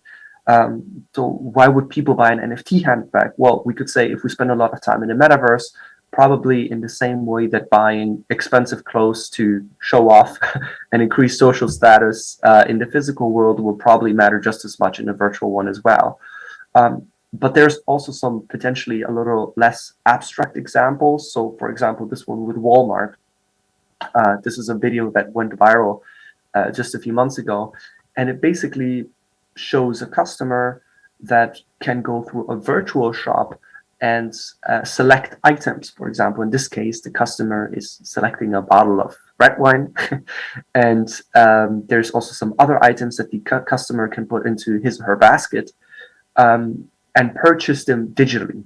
And after purchase them digitally, the customer will then get a physical delivery of his or her groceries to their homes. So again, what's also interesting here is to see that there's an interaction between the physical and the digital world here. in the sense that we might buy something in a metaverse out of convenience so that we don't have to go to the shop and drive half an hour with the cars and be in traffic. But so we might put on a headset and just do it virtually, but then it is delivered to us in the physical world. So here's again the interaction between the physical and virtual world. And then finally, another area that is, I think, going to be most likely the one where we are going to see most activity actually is definitely gaming. We see some games like Fortnite, for example, or Minecraft, which already have these virtual worlds. And the point there is not so much about building these virtual worlds anymore, but it's basically just about providing the way to get in there. So that will be again through virtual reality glasses. There is even some analysts who say that if we look at the creation of the metaverse, it's not going to be a company like Facebook, aka Meta, or Microsoft or Nvidia or any of these, but it's actually going to be gaming companies, simply because they have much more experience in building these worlds. They have been doing this for decades. Whether this is going to happen or not, I'm not sure. I think the argument sounds convincing, but I could well see sort of a split of different meta worlds if we want to, some with different values, some with different rules, one provided maybe by a large tech platform, another one by a smaller tech platform, that might have different ways of sort of trying to entice users to use them. Great. Well, there is a final question then, of course, that as with every technology, it's easy to get really carried away by all the excitement, by all the sort of possibilities that arise from a technology, both economically as well as socially. But one thing that needs to be discussed, I think, every time, and we always need to be aware of, is the topic of ethics and the topic of risks and how we can overcome them. And just to start on this final section of my presentation, to show, this is, for example, an image that was shared by Sam Altman a few months ago on Twitter by the CEO of OpenAI. It essentially shows a man sitting on the floor in the street surrounded by trash. But if you look closer at the image, this man who appears to be homeless is wearing a VR headset. And basically I have a simple question, which is, how do you feel about this? Is this something that gives you an uncomfortable feeling, or are you all right with this? And I think, as a matter of fact, this photograph draws attention to something much more profound that I think needs to be addressing. As discussed, the metaverse has become the tech buzzword of the year, with every major company now enthusiastically jumping onto the bandwagon towards the promised land of virtual reality. Huge opportunity lies ahead, probably around $8 trillion. But the metaverse has not been without its skeptics. So on the other side of the debate, as a lot of time in technology, there's growing fears and sort of a faction of people who present some kind of dystopian future where we lose complete autonomy and so on and so forth. But what I'm really interested in is not so much these polarized debates, but really more the gray areas in between. The ethical space in between of the things that we will have to experience that no one else has experienced before. And these are the questions that I think will need solving rather than some that might happen or not. And something that one of my favorite quotes from I think it was Neil Stephenson himself, who said, "We cannot change the fabrics of reality, but only the way we think about it," right? And so one of the characterizing things about the metaverse is that we will essentially exist there in the form of avatars. Have a look at this picture here with Mark Zuckerberg in front of his own avatar that was published in the Meta's promotion video. An avatar is essentially a digital representation of yourself that will allow you to travel through virtual environments. That's nothing groundbreaking. You've probably done this yourself if you used a simulation game. But the difference now is that we're developing sort of these gloves with haptic grips, treadmills that are providing a realistic simulation of walking in a 360 degree of the virtual world. In other words, we really are shifting towards generating the feeling of presence that we discussed previously, that sensation of being immersed in a virtual space and time. Now, this is where it gets tricky. In the physical world, we are defined by genetic chance, including what we look like, our physical abilities to do things. But in the metaverse, avatars will essentially enable us to do a lot of different things. They allow us to have a second chance in reinventing ourselves. We get a second chance of life at being the version of ourselves that we always wanted to be. So for some, this could be a reality that is better than the physical reality itself, if that makes sense, which brings the policy challenge of addiction. So there is some fears that because of the metaverse, there could be widespread addiction of people who spend not only 4 or 5 hours per day, like we spend in front of our smartphones, but literally all the time that they are awake in front of them. There are some parallels to gaming or smartphones addictions, but most experts predict that the rushes of dopamine, so the hormone that will get us hooked to the technology, will actually be significantly more intense. But at the heart of it lies then a question of whether, as I said, as we showed in this image here, if we spend most of this time in the virtual environment, whether this will actually distract us from the problems of the real world.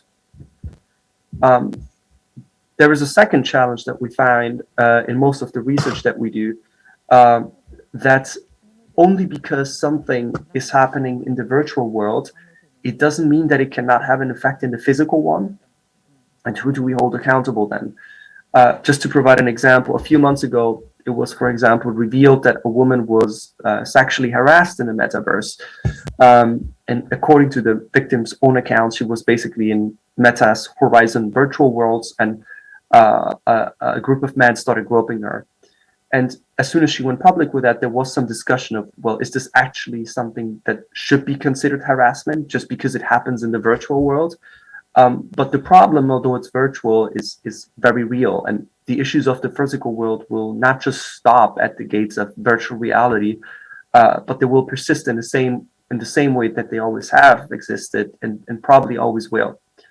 So who are we going to hold accountable to then? Is it going to be avatars, or is it going to be real humans?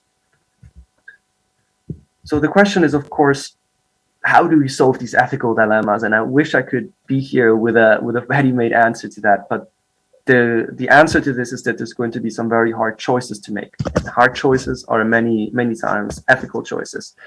There are a couple of challenges that I believe, as the metaverse proliferates, we will have to take into account. The first one is privacy, in the sense that data that will be collected about us will be much more than just sort of what we type on the internet, but it will be literally every movement we make, where we stare, how we interact with people, what we buy, literally every step we take. So safeguarding the privacy, the data privacy of individuals that will step into a metaverse will be key. The second challenge will be about governance. So if we talk about establishing a virtual world, there will be inevitable questions about who will govern it. Who is going to set the rules in the metaverse? Is it going to be governments, or is it going to be tech companies themselves? Again, that's an area which will need to be discussed. Thirdly, as just mentioned here, accountability. Again, if something goes wrong, who do we hold to account? Is it going to be an avatar, or is it going to be yourself as the one who is connected to the avatar? And then the final topic, that is something that is one where tech platforms are still struggling today, is about the content moderation. What is permissible in the metaverse? What kinds of context or elements will we be allowed to see, and which ones should be censored throughout for the safety of users? So these are some challenges and some topics, perhaps some insights that I think will be interesting in the next few years. I think there is no doubt that the metaverse will provide a whole new virtual world for opportunities, creating new businesses, even reinventing ourselves entirely. But there is no doubt that it will also provide a new array of policy challenges that will need to be addressed. Before I wrap up, I would just like to say I put together a reading guide for people that are interested in this. It's obviously completely for free. It's a public resource. Here is a link. I'm going to post it as well in the chat. And this should provide you with what I think are at the moment the most interesting readings out there. So thank you very much for having me today. It's been a privilege being here, and I look forward to receiving potentially any kinds of questions. Thank you very much. Thank you very much, Mr. Walter Pasquarelli. We understand that right now it's the early morning. It's 7 a.m. in London, but I have the good news to you. We have a question from our viewer who are watching online via YouTube channel of DGA Thailand. Would like to ask this question to you. Okay. This question from our audience from BOI, or Board of Investment of Thailand, and the question is asking about, beside government service, which area that government should focus in terms of transform ourselves in major economy, it is necessary to do so. What's about your opinion or suggestions from this question? That's a very interesting question. As a matter of fact, there are quite a few governments already that have established some kind of government service in the metaverse. I think one of them is the city of Seoul. I think there's a few other countries in Latin America that at the moment are putting, for example, embassies in the metaverse. So, for example, if I'm a citizen that is abroad and I need some help from my consulate of my country, it will allow me to directly access the services from a consulate without necessarily having to travel to a capital city and get some services there. I think government services are probably going to be a very interesting field, as just discussed, also like in terms of civil service or public service. Again, in the UK, at least in the COVID-19 pandemic, most of the services that we obtained, whether it was about applying for a furlough scheme or ordering tests, for example, was all done online. And I believe that in a metaverse, the experience of doing it could be significantly improved as well. There are also some other, perhaps more interpersonal applications within governments that could be interesting. One, for instance, could be about communication. Communicating, for example, with your local member of parliament or your local representative could create, for example, in the form of a town hall, could create a much more real connection that would allow us to better understand the work that government is doing right now and the political and policy priorities as they develop. These are just a few examples. So yeah, I think government services, probably consulate advice when people are abroad, as well as like increasing the interpersonal experience and communication between citizens and both governments or, for example, their local representatives. Thank you very much. We really appreciate your sharings. Thank you to you once again. We hope to see you again. And thank you for joining with us in the DGTI-Con 2022. Thank you for your time. Thank you so much for having me. It's been a privilege. Speak to you soon. Thank you. So, dear everyone, you may now understand that the technologies will change our life in the new dimension. You understand that what's in the next step for the metaverse right now from our speaker have sharing about examples of the use case in virtual experience and activity in several industries. Moving on to the next topic, we would like to bring you to engage with the expert from AI policy consultant at Oxford Insight, United Kingdom, will share with us about the government AI readiness. Ladies and gentlemen, we would like to introduce to you Tom Westcott and Annis Logerson. Hi, สวัสดีค่ะ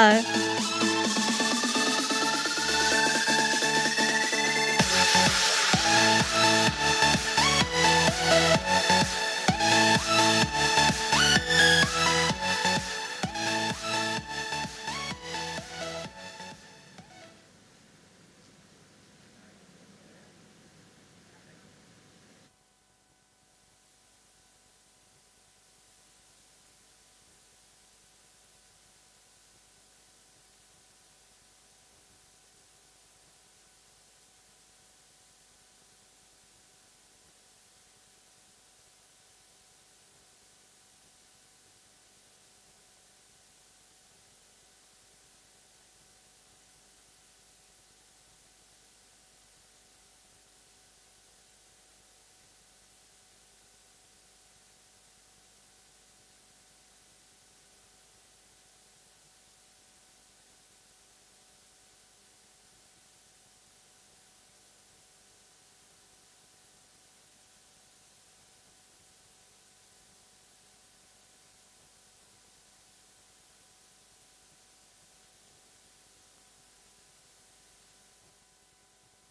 and as a result, what are we trying to do to plug those gaps? I'm going to pass on to my colleague Asst, who's just going to tell us a little bit about Oxford Insights. Thanks, Tom, and thanks again to everyone at DGTI. So at Oxford Insights, we consult the public sector on tech strategy, policy, and implementation.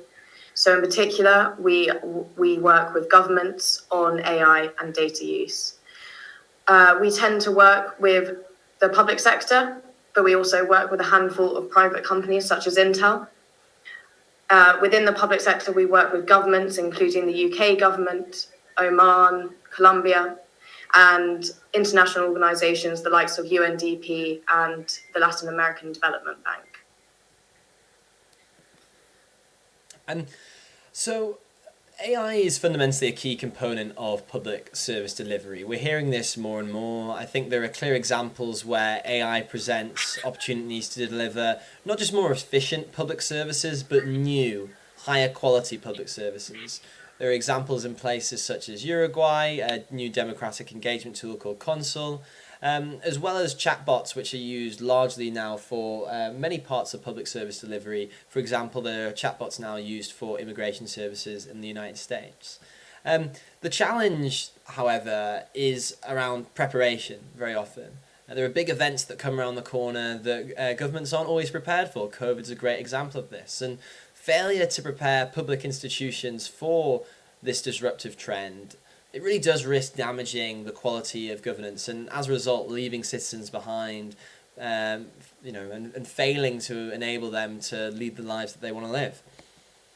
And as a result of these things, we have a key exam question which underpins our AI Readiness Index. And this question is this: how ready is a given government to implement AI in the delivery of public services to their citizens?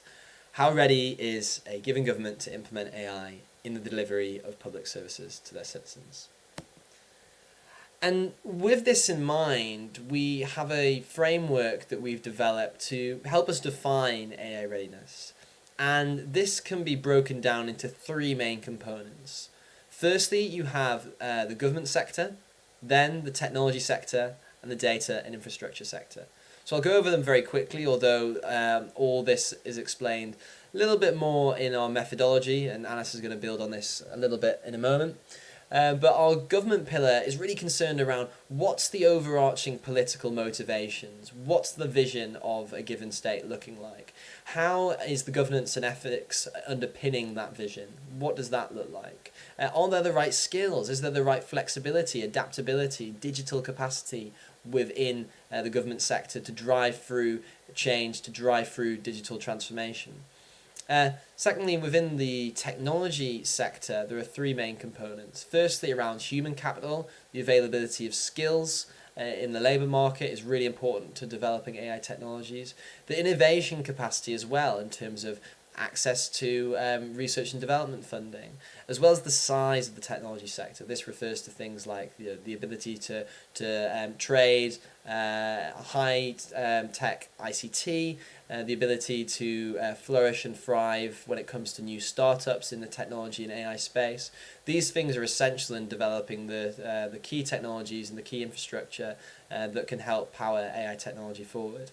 And then finally, the data and infrastructure sector, or pillar even, which looks at data representativeness. Is it representative of the population that the government is trying to deliver public services for? Data availability, making sure our high quality data sets available to train AI models. And the infrastructure. Is there a series of infrastructure which allows the connection of different technologies together, and is that done in an accessible way that means that people across the population are able to develop and also benefit from these AI technologies? So for each of the dimensions that Tom just introduced, we break them down further into a set of indicators which are taken from publicly available data sets, and the data points provide a score for each country for some relevant aspect of that dimension of AI readiness. So we can take the example of the infrastructure indicator dimension, and the key question we're concerned with here is, does the country have a good technological infrastructure to support AI technologies? And our thinking here is really that for a country to have AI readiness, it requires both the advanced technological infrastructure needed for the development of AI, but it also needs the more basic technological infrastructure and that be widely available for the widespread adoption and use of AI technologies. So for the advanced technological infrastructure, we take hard data from public data sets on the number of top supercomputers available in that country and whether there is commercially viable 5G infrastructure. Both of these are key enablers for AI research. And then in terms of basic infrastructure, we use a mixture of hard data, including internet bandwidth, and composite scores from other indexes, including the UN e-Government indexes score on the country's telecommunications infrastructure. So these are composite scores from other indexes, and our indicators include a mix of the hard data and the composite scores throughout each dimension. So that's our methodology, and now we can turn to the 2021 key findings. So first things to look at would be the leaders of GovTech government AI readiness in 2021. Once again, we found USA topping the global rankings. This was in a large part thanks to its large technology sector, which is dominant over other countries. And Singapore came in second, and this was largely thanks to its institutional strength and government digital capacity, which was reflected in the fact that it scored highest in the government pillar. And then amongst the other top 10 countries, we found Western European countries dominated. And interestingly, for the first time, we found that East Asian countries made up 1/4 of the top 20 ranked countries. If we turn to a global perspective on AI readiness now, you might have noticed that the highest scoring countries were concentrated in the global north, and we do tend to find there is a stark divide in terms of readiness between both the global north and the global south. So, for example, the average score of the two lowest ranked regions, which are Sub-Saharan Africa and Central and South Asia, was 36.27, and this compares to an average score of the top two regions, which were North America and Western Europe, of 76.75. So we see a similar inequality within regions as well. So the biggest example of this was within the MENA region, Middle East and North Africa, where we find both top 20 countries like the UAE and Israel, but we also find some of the lowest ranking countries globally, so the likes of Yemen and Iraq. If we now turn on to the government pillar, we are seeing government action increasing across the globe. So 30% of the countries we rank in the index now have a national AI strategy, and then there's a further 9% who have said they are drafting one. And interestingly, we don't see these strategies being concentrated in any particular region. So new strategies in the 2021 index include those from Brazil, from Turkey, from Slovenia. And this range is showing that AI is really high up on the political agenda globally. And similarly, governments appear to be advancing in areas crucial to creating a safe environment for AI implementation, which is something we look at in the government pillar as well. So within cybersecurity, for example, countries have increased their score by an average of almost 10 out of 100 since 2018. And similarly to this within looking at governance of AI, in data protection, we find that 72.5% of countries we rank in the index have data protection legislation in place. Okay, thank you very much, Anis. And finally, another key theme is unfolding when it comes to technology sector and the data and infrastructure sector. So there's no surprise, I think, to many of us that as the world moves online, as the pandemic causes seismic shifts when it comes to the way that many of us are working, that this is beginning to impact in the scores So a big example of this is that public technology companies have increased in size and private technology startups have found homes in a growing number of countries worldwide. A major economic story, it's really quite staggering when it comes to the pandemic, is the increase in the size of the technology sector. So countries that had very strong technology sectors already, we're seeing those positive reinforcement mechanisms, those feedback loops feeding through, and that was playing out in the data. Countries like Singapore, the Netherlands, and so on already had strong tech sectors, and they began to boom again. There are also signs that more and more data is becoming available across regions as the use of internet and mobile devices grow. This was something that was happening before COVID already, particularly in areas such as South Asia. You were seeing a real increase in the availability of and use of mobile phones, but particularly when it comes to, even in many parts of the developed world, the use of things like internet and mobile access has gone through the roof following many of the stay-at-home orders that we had to abide by. And finally, something that's quite important to notice is that within many countries there are inequalities in access to the internet between genders and socioeconomic groups. Now, what does this mean? This can mean many different things, but from our perspective, from an AI readiness perspective, a big challenge that this poses is it creates issues for the kinds of AI models that end up being developed. If there's heaps and heaps of data available for people that look and sound like me, then that perhaps poses a challenge. You know, someone that speaks English, is a male, is white. That then means that a lot of the AI-driven services on the internet and other AI models which are trained using internet data may be quite precise for me. But if it's for other groups that perhaps don't have the same access to the internet, then it necessarily won't be the case. And that's something really important to think about when we're thinking around who these AI systems actually end up benefiting. And we wanted to do a little bit of a deep dive into the East Asia region because of, obviously, DGTI-Con's presence and the kind of audience that we were expecting.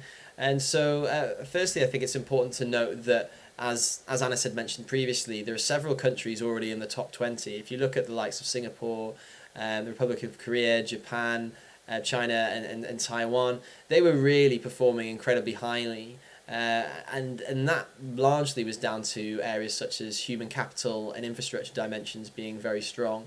It's worth noting that Japan actually topped the region for data and infrastructure, and that the size of China's technology sector is second only to the US. And that's something in areas such as AI, in areas such as semiconductors, in various military applications of dual-use technologies. China is catching up or actually overtaking the US when it comes to its capabilities there. As previously mentioned as well, Singapore also stands out for its government pillar scores. I feel like it is an area that many places I know, speaking to people in the UK, are very jealous of the way that Singapore is able to deliver high quality digital transformation and just function in a much more crisis resilient manner, and that's something that I think is a lesson that a lot of us need to learn coming out of issues such as COVID and supply chain crises, not just around AI. Moving to an understanding of East Asia through the lens of AI strategies, 50% of countries are actually either in the process of drafting a national AI strategy or have produced an AI strategy themselves. And that's one of the highest areas, or highest proficiency of AI strategies in a given region. And actually, since our 2020 index, there have been a couple of new countries that have recently introduced AI strategies, and those are Vietnam and Indonesia. We also, in our index, do what are known as spotlight countries for each region. So this involves not just the quantitative data that's on the screen here, although we think that is a really good illustration or a really good snapshot of where a country is at, but we also do interviews with regional experts to try and unpack some of the key developments that aren't necessarily fully fleshed out in the data, that are more difficult to put your finger on from a quantitative perspective. But we did a spotlight in the East Asia region on Singapore. So firstly, with some of the quantitative figures, we've already mentioned this high government pillar score of 94.8, which is that's of a normalized score of 100, and that excels largely across dimensions of digital capacity and adaptability, where it was very, very high there. The human capital dimension is actually the third strongest globally, and some of the examples given in the interview that we did with our regional expert was the Smart Nation Together portal, which is able to help try and develop the digital skills of people across a range of different ages. And another thing that was mentioned in our regional expert interview was Singapore's Codex strategy. So this is a strategy which is trying to foster much greater public-private sector ties. And that's really important for multiple reasons. It's important for an exchange of ideas, an exchange of skills. You want people to be able to move fluidly between those sectors and learn best practice. But it's also important for procurement as well. And important for somewhere like Singapore, which might want to sometimes make a decision to buy from the private sector AI tools, but sometimes it might want to build things internally. And that's where that exchange of ideas, exchange of talent between the public and private sector is really important for trying to develop that internal resilience, as well as being able to go out to the market and find internationally recognized quality products. And finally, we've gone very quickly over the key findings of the index, but it's worth, I think, just meditating a little bit on the key things that perhaps are maybe missing from this analysis, or that we'd like to build out further in future iterations of the index. The first of which is around AI strategies. What we have at the moment we think is a really good rubric for understanding the relationship between AI readiness and AI strategies, but we want to do further analysis on the quality of AI strategies. And we actually think it might be a good idea to look at the relationship between the quality of a strategy, not just that it exists, but that it meets a certain series of criteria, and compare those to perhaps other variables on the index, or other indicators perhaps that we think might be useful ways of seeing, right, that strategy has been implemented, what's its impact been over a given time period. And we think this is something that's not been done before, and we think would be quite unique and definitely offering a lot of value add to the AI community. And then finally, there's the question of trustworthy AI. We have a governance and ethics dimension. However, it's not the forefront, it's not the centerpiece of what we are doing. And it's a perfectly valid criticism to think around, well, what about the ideas of whether you want to call it ethical or trustworthy or responsible AI? Where does this fit into all of this? And the answer is we have an answer to that, because we have a trustworthy AI subindex, which we are looking to release as soon as possible this year. And this will look at how countries adopt the high-level principles of responsible AI. And those high-level principles have been articulated by the OECD, and we build out, based on a framework using those key principles, we build out a series of key dimensions and questions. And that about wraps it up. We are always after people to speak with, whether that's advice on the quality of our work, whether that's people we want to pick up the phone with and have a conversation. You can help us, we can help you. And we would really implore any of you that's interested in hearing more about our work to get in touch with us. Our emails are here. Oxford Insights website comes up if you just search the words Oxford Insights on Google. But with that, I, myself and Anis, will say thank you very much. Thank you for your time. And best of luck to everyone else presenting today, and hope that you enjoy the rest of your day of fantastic talks. Thanks, everyone. Thank you very much, Tom Westcott and Anis Logicians. We're happy to hear from you about the helpful information from the Oxford Insight. Dear everyone, so after we know more about the availability of artificial intelligence from the public sector from Oxford Insight, the next topic we'd like to share with you all about the 2022 e-government survey. What will it be? We would like to welcome our speaker who joined with us online, Mr. Vincenzo Aquaro, Chief of Digital Government at United Nations, New York. สวัสดีค่ะ Hello. Good evening or good afternoon to you. For me, it's still 3:00 in the morning. It's a great pleasure and the honor to be here at this international conference on digital government technology and innovation 2022. My presentation will be about the e-government survey. I'm going to present the data that are now published on the 2020 edition, but I will also give some insight of the 2022 edition. Next slide, please. The e-government survey is a flagship publication of UNDESA, issued every 2 years. The 2020 report is the 11th edition, and it is available online. It is the only report in the world that assesses and ranks the e-government development status of all 193 UN member states, and it is used worldwide as a benchmark tool to measure e-government development, build government's capacity, provide policy recommendations, and share good practices from around the world. Next slide, please. For whom is not familiar with the methodology, the survey assesses the digital government development according to a quantitative normalized composite index called the United Nations e-Government Development Index, or shortly EGDI. EGDI is based on 3 equally weighted sub-indices, namely the Online Service Index, or OSI, which measures the scope and quality of online services, the Telecommunication Infrastructure Index, or the TII, which measures the development status of digital infrastructures, and the Human Capital Index, or HCI, which measures the level of education and digital literacy for each country. Next slide, please.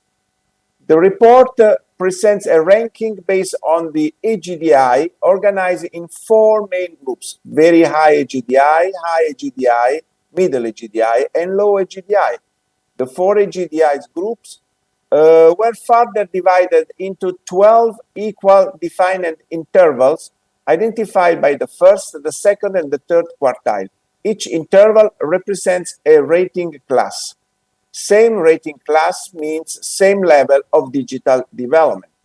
Next slide, please. Let's have now next slide, please. Yes. Let's have now a look at the performance at the global and regional level. Next slide.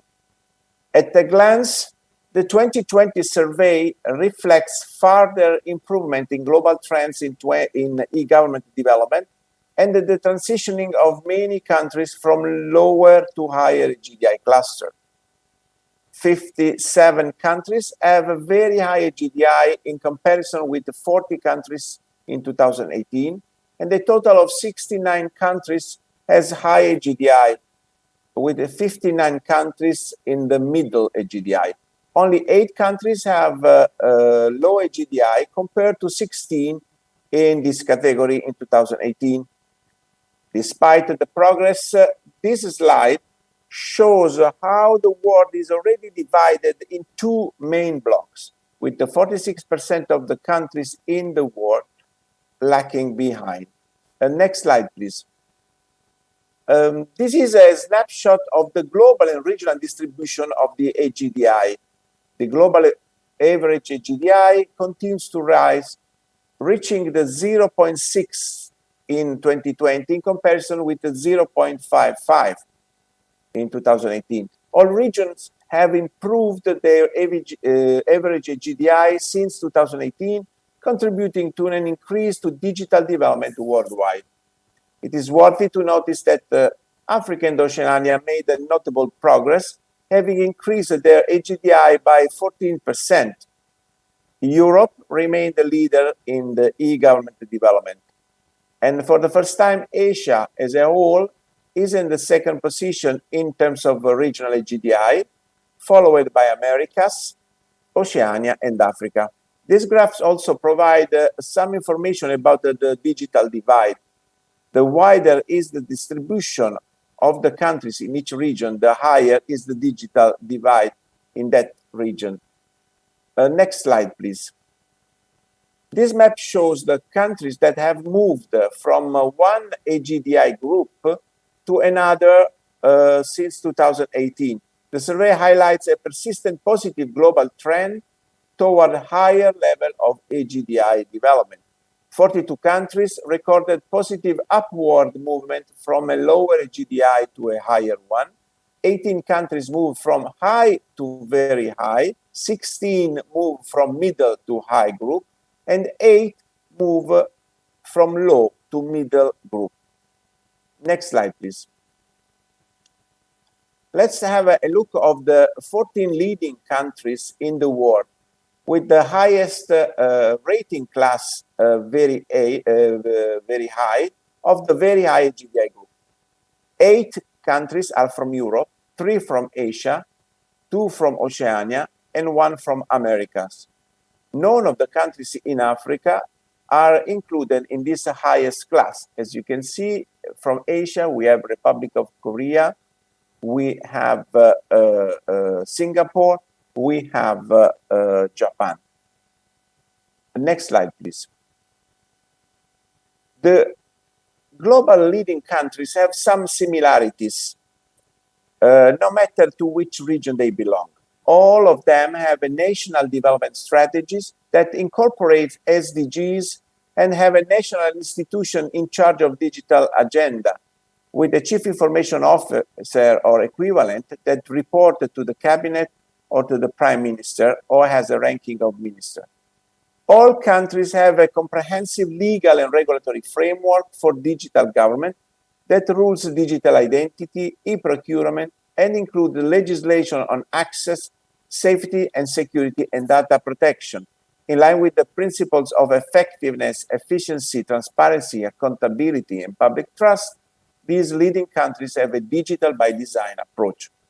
They have introduced interoperability to enhance the use of open source solutions and open standards and have implemented the transparent procedures for publishing national budget and expenditures.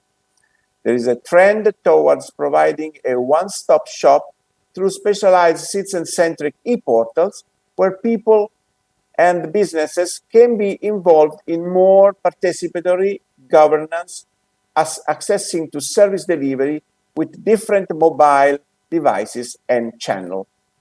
Let's have now a look at the regional level. Next slide, please.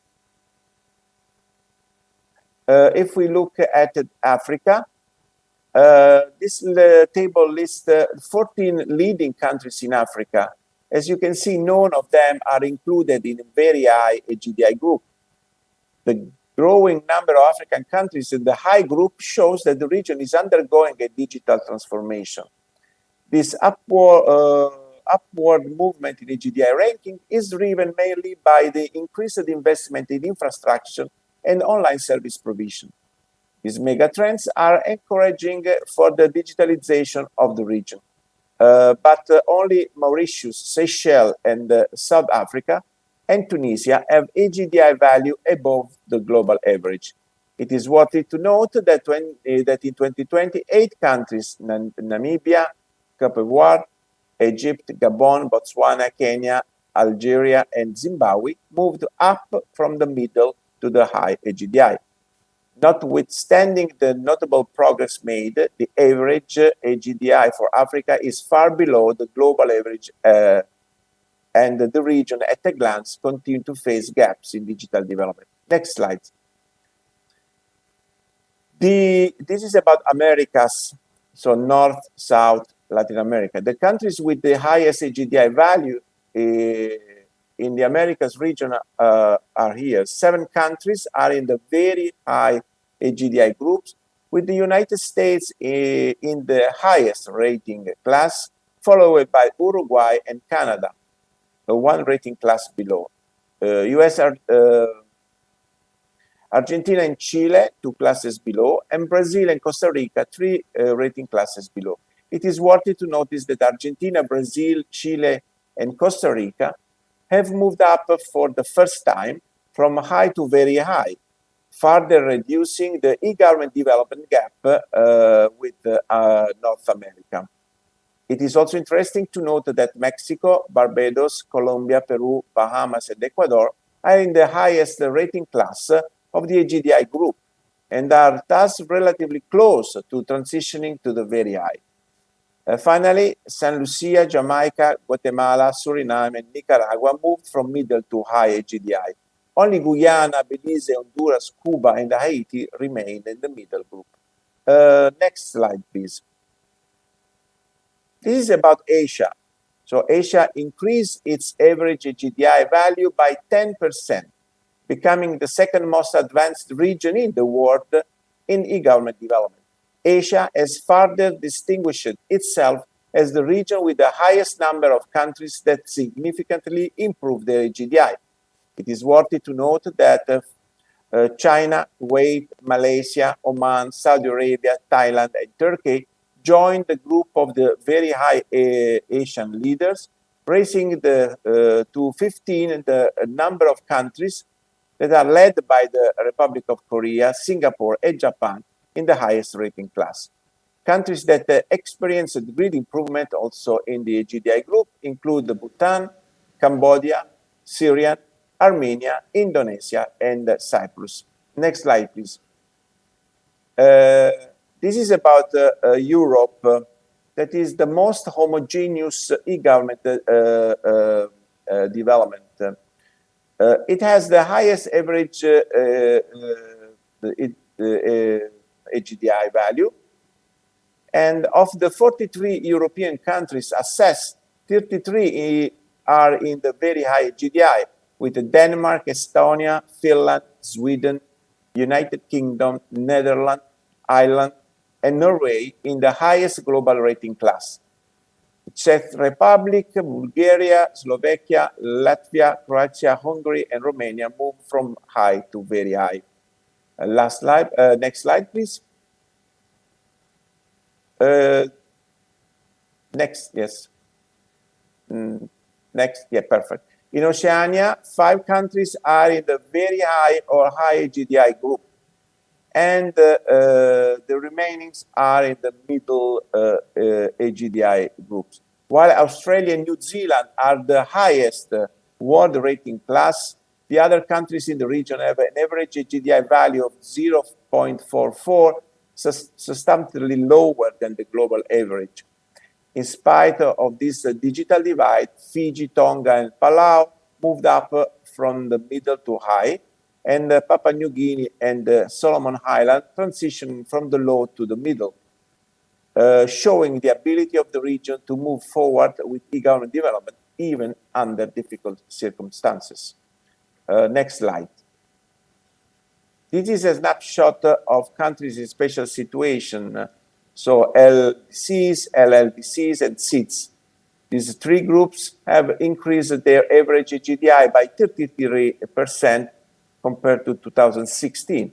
Among these 3 special groups, the LDCs have made the most progress since 2016, although LDCs have the lowest average among the 3, followed by SIDS and LLDCs. The SIDS, for SIDS, 19 countries worldwide are all in the high GDI group, but still an average GDI that is below the global average. This gap points to persistent challenges that continue to undermine the efforts for development of the country in special groups. Caribbean and small islands perform better than Asian and Pacific small islands. Next slide. So, nonetheless, the average GDI for more than 50% of the countries in the world remain well below the global average of 0.6. This gap points to persistent challenges that continue to undermine the efforts for development of the country's special groups, and in particular the least developed states. There are currently 47 least developed countries, 33 in Africa, 13 in Asia and Pacific, and 1 in Latin America. Despite some development gains and investment in technologies in several groups of countries, digital divide continues to persist. If we look at the African region, for example, only 4 countries out of 54 score higher than the world average. As shown by the red arrows in this slide, the regional average GDI remains low if compared with the other regional average. At the same time, disparities remain within and among countries. The use of digital technology may create new opportunities for developing countries to bridge the digital divide. However, while developed countries that have existing digital infrastructure experience the benefit of such innovations, many other countries are potentially left behind, adding another dimension of the already widening digital divide. Next slide, please. The e-government survey also report about the result on e-participation. Next slide. This is to explain how a conceptual framework for e-participation as the intersection between the e-government and participation, covering also the inclusion component, how government reach everyone, and the transparency, including through open government data. Next slide, please. Based on our methodology, e-participation is calculated as a subset of OSI and is organized in 3 subcomponents: e-information, e-consultation, and e-decision making. Next slide, please. This is about the global and regional snapshot for API. The first 6 countries among the 63 ranked the highest in API 2020 and are here represented. We have Estonia, Korea, United States, Japan, New Zealand, Austria, and Singapore, and UK. About the 63 countries in the very high API group, 7 are about half of the 63 countries in the very high API groups, there are 7 from 17 are from Asia, 11 are in the Americas. In Oceania, only New Zealand and Australia are in this category. And South Africa, with a value of 0.75, is the only African countries in this group. Let's move to the next slide, please. We also assess local government through the local online service index. Next slide. Why we have started assessing local government? Next slide, please. Municipalities are closer to people more than national federal government, as they deal with daily activities and citizens. Also, assessment initiatives specifically designed toward assessing e-government development at the local level still seem to be at an early stage.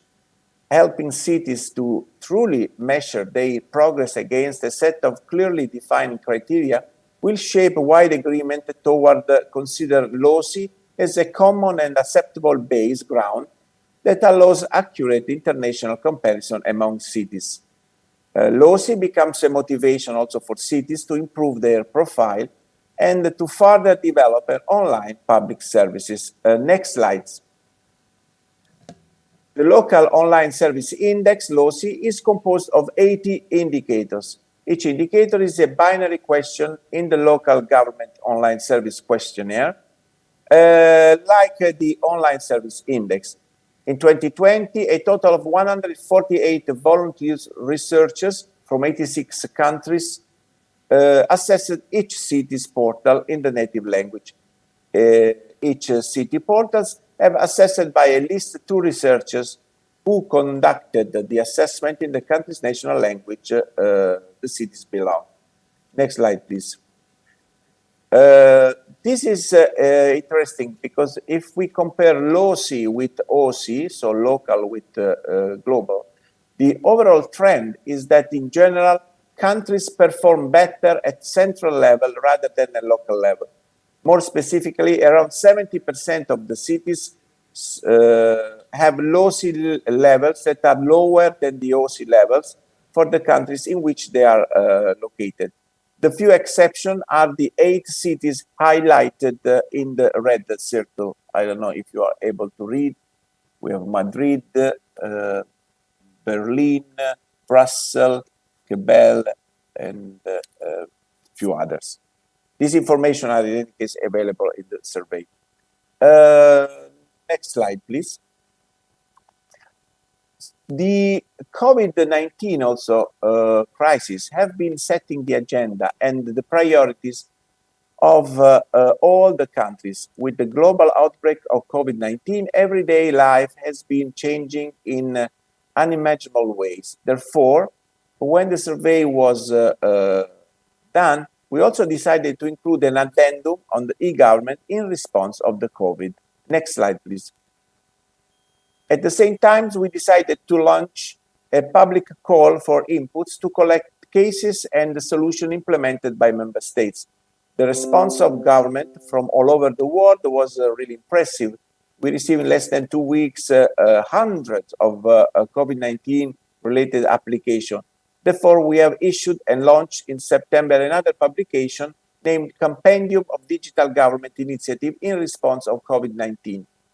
While the publication does not list all the initiatives submitted by member states, the complete list can be accessed online through our repository on our divisional portal. As for today, the repository collects more than 1,000 cases from almost all member states. The call for inputs is still open, so all member states and everyone can is invited to continue to submit new cases through our portal. Next slide, please. Before ending my presentation, some key messages. So digital government have been played a vital role in promoting the health and safety of people and in keeping economies and societies working during the ongoing COVID-19 crisis. But COVID crisis has set the agenda and the priorities of where to focus on digital transformation efforts, such as facilitating the needs of people through the implementation of national development plans and the adoption of new and innovative approaches for inclusive service delivery. Digital transformation presents vast opportunity for countries that have digital government programs underway. However, although new online solutions have become available during the pandemic, governments still need to minimize offline steps and adopt a digital by design approaches that go beyond the digitalization of the existing processes, rethinking the whole organizational model, focusing more on a data-driven, people-centric approach in which data are considered as a strategic asset for inclusive service delivery and for decision-making, and underpinning their organization with secure, scalable, and resilient infrastructure and digital solutions. To do so, national, regional, and local project-driven collaboration with private sector, academia, civil society, and other stakeholders are pivotal and strategic, as well as the collaboration with international and regional organizations to bridge the digital divide and to overcome disparity and inequality for leaving no one behind. Next slide, please. To conclude, a few words about the forthcoming 2022 e-government survey. We have already ended the data collection, and also we have drafted the report. The report will be made public I do believe in July 2022. Next slide, please. So the e-government methodologies is always the outcome of an ongoing and continuous improvement process based on inputs from expert group meeting, recommendation and feedback from consultation with member state and multi-stakeholders engagement from academia, civil societies and private sector. For 2022, we have aligned the LOCI methodology with the DOC and structured the questionnaire in a 5-category framework. The 5 categories are shown in the slide and are institutional framework, technology, content provision, service provision, and e-participation. We have also introduced more indicators on inclusion and for people in a vulnerable situation, and for e-participation on the decision-making component. And we have also started a research on using AI algorithms for complex network analysis to better classify countries in development clusters, using more than 400 indicators from the World Development Indicators dataset and the Sustainable Development Goals indicators. For LOCI, in 2022, we will present the assessment of the municipalities for all member states. So for each country, 1 municipalities, 193. We have also started some LOCI pilot initiative to better test and stress our methodology at the national level. So far, we have 2 United Nations countries, that are Brazil and Jordan, that are using our methodology, and 1 observer, Palestine, that has adopted our LOCI methodology to assess their municipalities at country level. And with this, I thank you all for your attention, and I give back the floor to the moderator. Thanks. Thank you very much indeed, Mr. Vincenzo Aquaro, and we really appreciate your time for joining with us in the DGTI-Con 2022. We understand that it's almost 4 o'clock in the mornings from your local time, but we would like to convey our big thank you to you once again. Thank you very much. ขอบคุณค่ะ So, dear everyone, we are now understand more and more on about the 2022 e-government survey from United Nations. Moving on to the next topic, we would like to bring you to understand and to hear about the 6 factors influencing the publication of scientific paper from our speakers, Alexandra Klimova, Associate Professor at Institute of Design and Urban Studies of Edinburgh University, Lancashire. สวัสดีค่ะ Alexandra.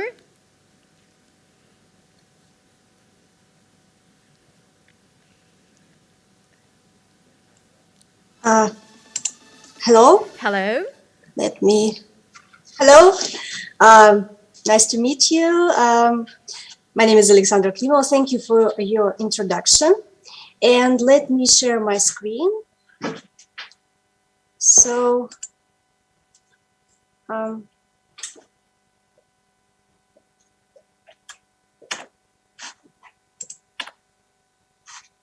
okay, I hope that you can see my presentation, right?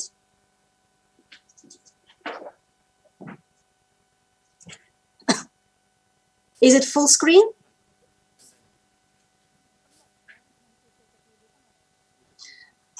Okay, I hope that everything is okay, because I can't see the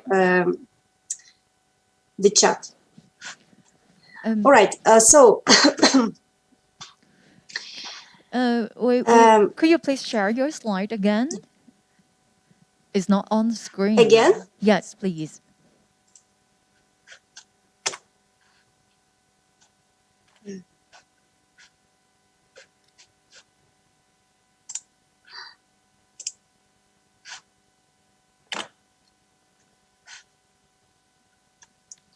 Sorry.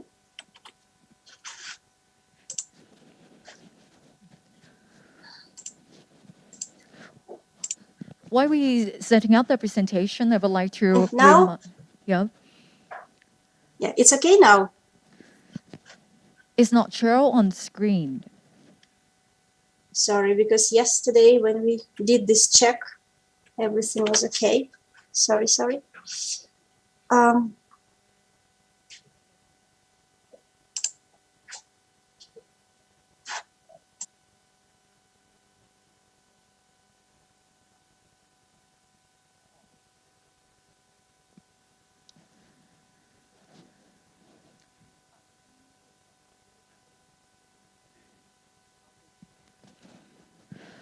Dear all the audience and the delegates, we would like to remind all of you once again, and for the International Conference on Digital Government Technology and Innovation, we are now live streaming via Facebook channels and YouTube channels of DGA Thailand. That will be another way for everyone to engage. If you would like to have or leave your comments and your questions, feel free to proceed to our Facebook and YouTube channels of DGA Thailand. Thank you very much for all of your attention.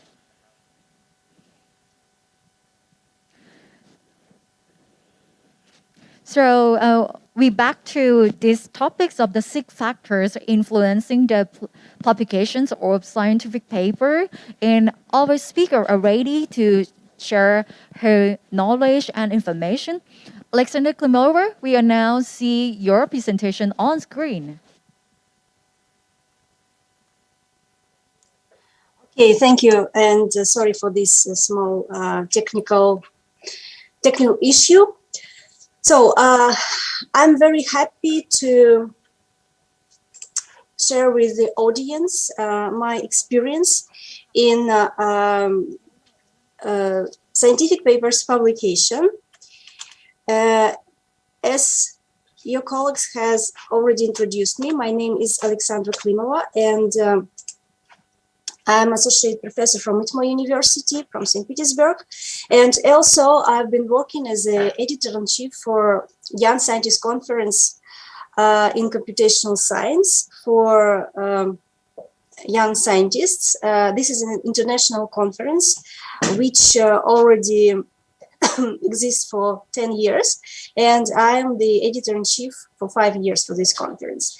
And also I'm a review journals, papers for journals like Journal of Cleaner Production, Sustainability, Environment and Development Sustainability. This is journals for Q1 and Q2. And thanks to that, I have an opportunity to see and to review a lot of scientific papers and analyze the most common mistakes. And today I would like to share some advices for the audience how to avoid that kind of mistakes. So as everyone knows that the possible decision for the manuscript normally is reject without peer review, reject, major revision, minor revision, or accept. So reject without peer review means that the editor decides that the paper is not good enough even to be sent to the reviewer. Normally, this is the case when we can see some scientific misconduct, ethical misconduct, like plagiarism, or the paper is out of scope or something like that. Then reject, which means that the paper, the manuscript is not good enough, and the editor and reviewers, they don't see the opportunity to improve it for the better quality to submit again for the same journal. And then major revision, when author gets chance to improve their publication and submit it again for the second round of revision. Minor revision, when it is possible to make some little improvements, like spelling check or quality of figure improving or something like that, and and after that paper could be published. And the final thing is accept when the paper is good enough to be published without any improvements.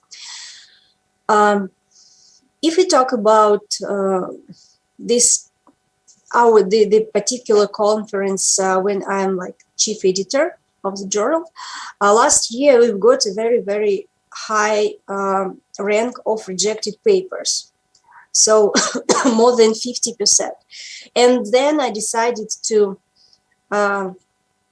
analyze the mistakes which normally young scientists make during the publication process, and make some tutorial probably or recommendations of how it could be improved. So what influence reviewers' decision most commonly? So the first is the quality of English language. I will speak about it a little bit later.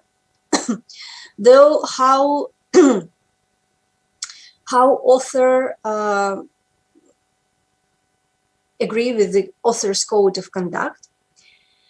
Then the paper structure, scientific novelty of publication, and the quality of the most important part of the paper is methodology, results, and discussion.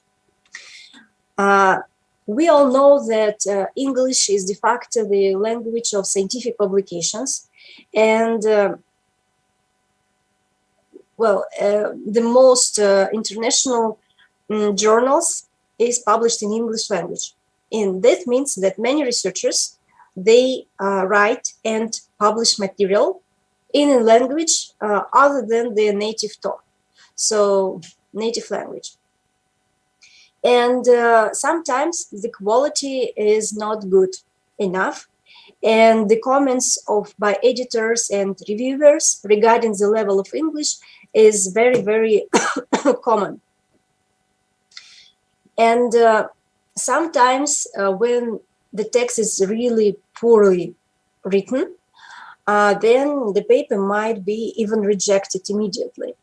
But the most frequent case when editor asks the author to check and to correct the spelling, the English grammar quality, etc., etc.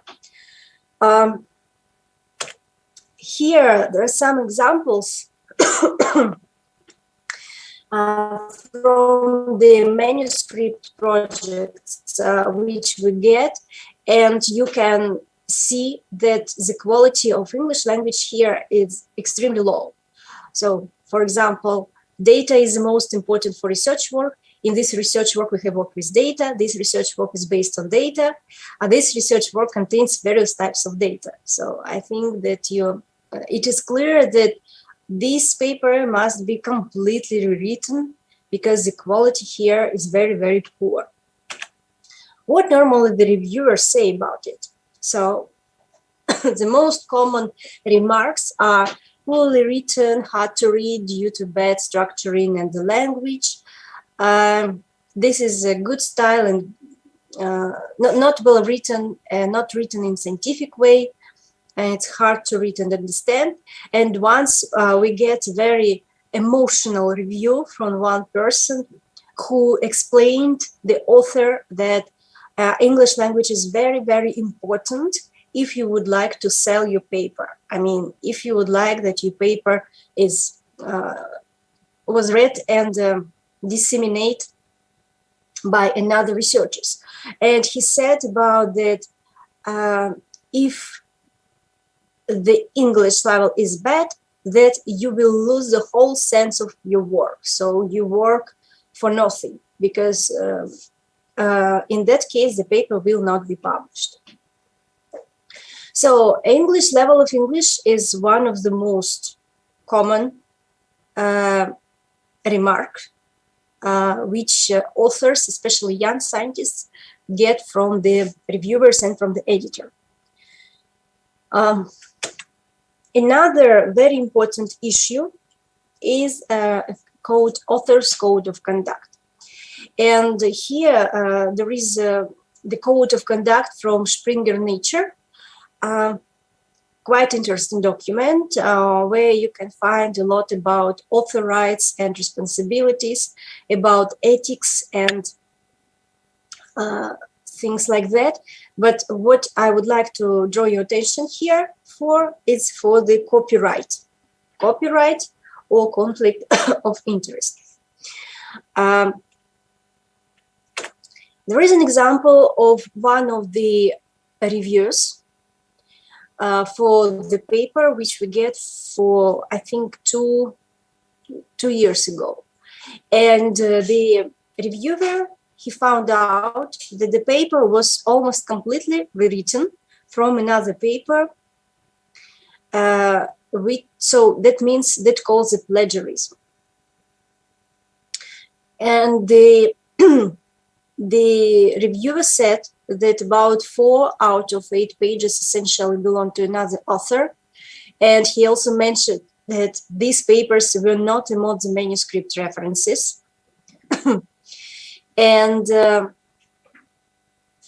current way of exposition is close to the violation of the scientific ethics. So for sure, this paper was immediately rejected. And I'm very happy to say that we don't have too much cases like that. But normally each year we get 2 or 3 papers which contains plagiarism. There are some examples. For example, on the top of this page, on the slide, you can see the piece of original paper, and then you see how it was borrowed by another paper. And there is no references. There is no,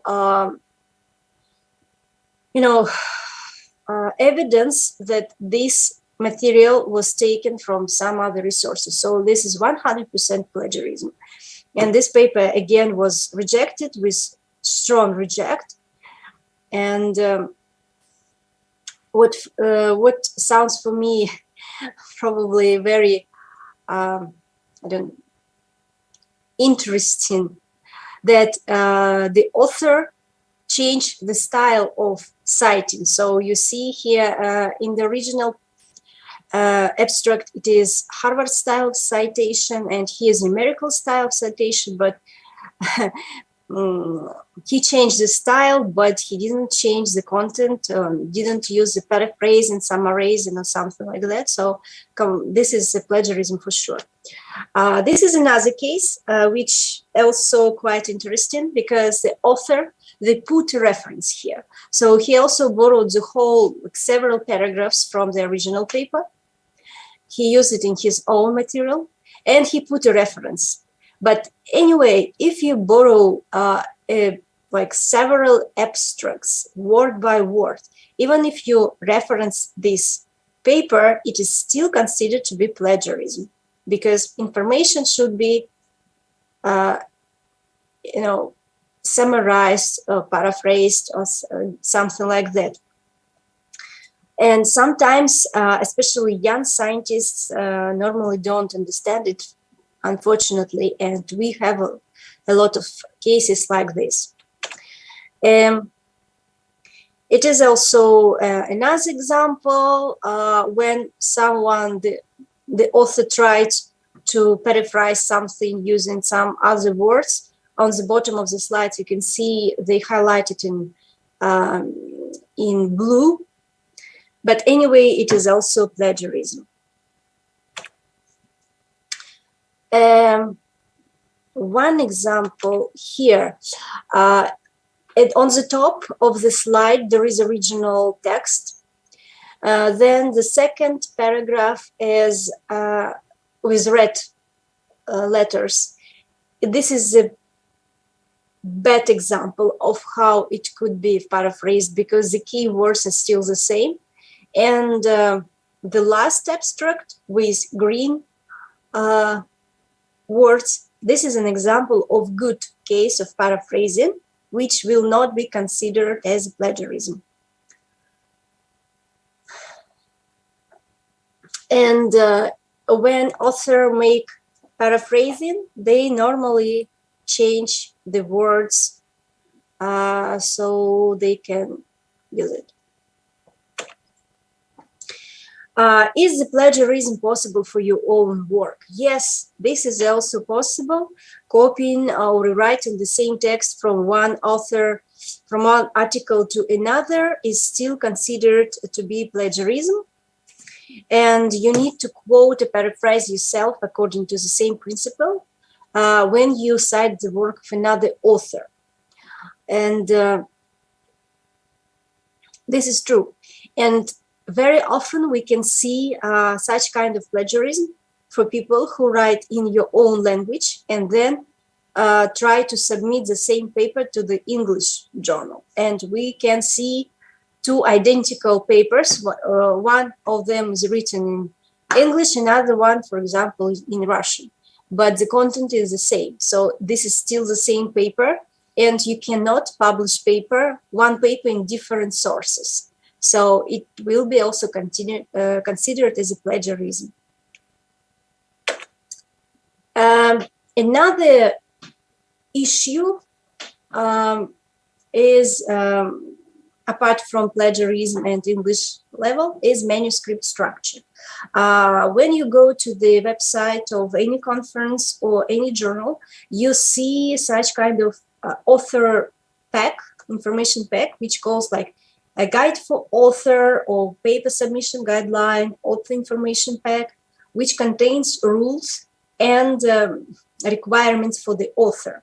It is very important to comply with these rules, and sometimes people don't do this, unfortunately, and that could be the case of formal rejection without sending the paper to reviewers.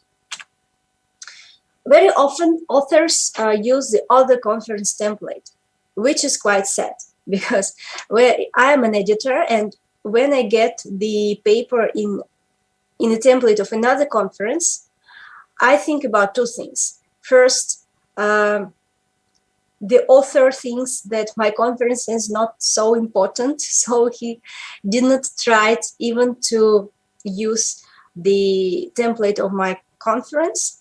The second, when I see such kind of manuscript, that means that on the previous conference, probably the paper was rejected already. And that means that I have to pay more attention to this manuscript. Probably it is not good enough.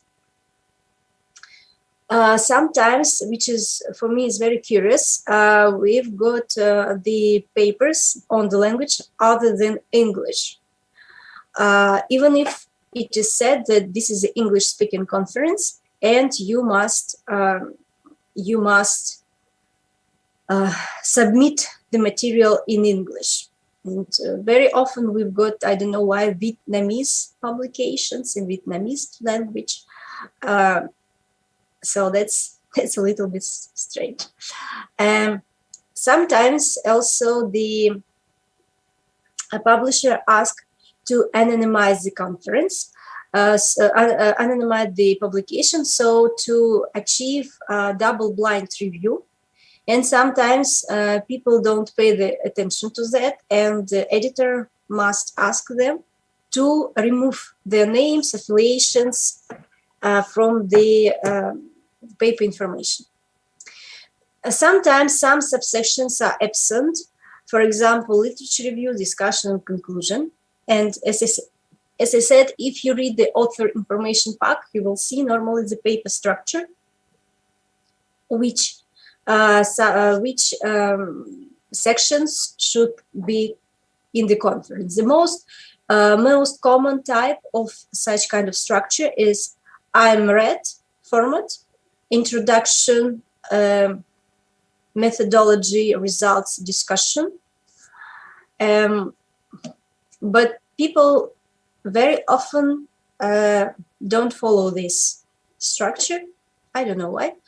And another is the paper is out of conference scope.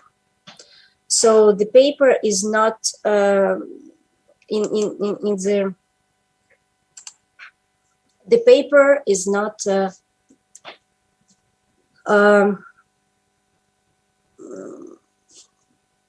content of the paper doesn't correspond to the scope of the conference. And also normally editor also say that please submit to another journal.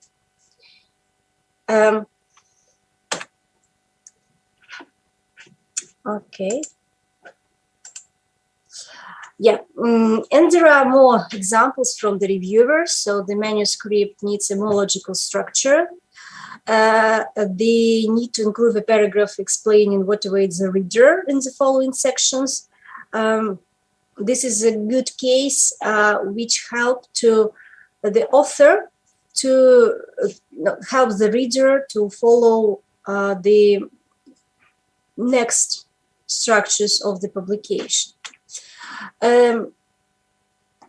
This is an example also of the review to the bed paper.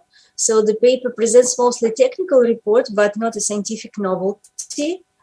And when you read this, you will see that probably the content was not structured at all, because the editor or the reviewer suggests using IMRED format and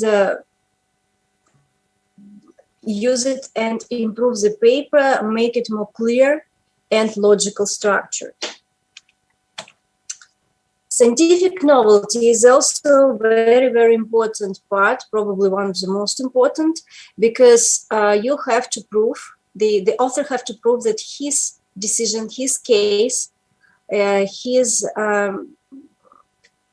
technology is novel, and it is not a repetition of something that already exists. And in order to emphasize the scientific novelty, you have to write a good literature analysis, background information or something like that. It should be analytical literature review, not just descriptive. So you have to analyze different methodologies, different methods in order to show that your is better. You have to formulate clearly the research question so the reader can easily accumulate it.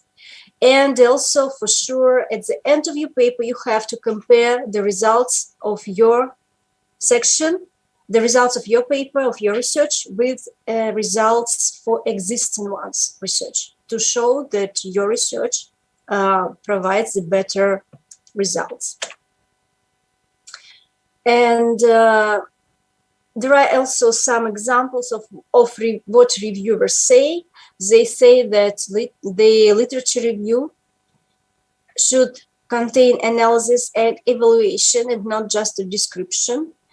They emphasize that other methods contains, and it is lack the novelty and originality.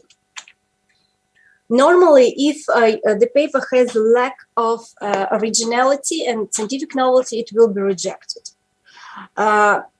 Sometimes it could be sent to major revision if the reviewer consider that there is a novelty, but it is not presented enough. It is not showed well. And this is like the lack of presentation of the paper, but not the lack of the technical solution. And in that case, the paper could be sent to the major revision. Again, here you can see that the reviewer said no problem statement provided. The novelty is not again clear. The lack of comparison of the proposed metrics with other one.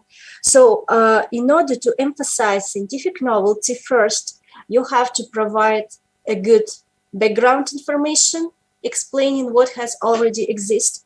And at the end of the paper, you have to provide the comparison of your results with other results and to prove that your decision is better. There are also some examples of the documents, so the review presented too briefly, more extensive literature review is needed, etc., etc. Okay, another section which has some problems, which could have some problems. This is methodology and materials methods. The aim of this section is to give the reader enough information to reproduce this research. So, for example, they take another database, dataset, and can do the same steps with their own data and will get similar results, for example. So, normally, what could be bad? The methodology section can get a lot of redundant background information and details. The research methods could be not fully described or not described at all. And there is no explanation why the author chose this particular method in order to make the research. And other sections, other problems like small sample of the data, no information about the limitation, and so on and so on. I will not talk a lot about it. So there are some examples of what does the reviewer say. So there is no flow chart with the details of the whole proposed method. And for example, the methodology should be revised because it is not possible to duplicate it. The methodology is not clear.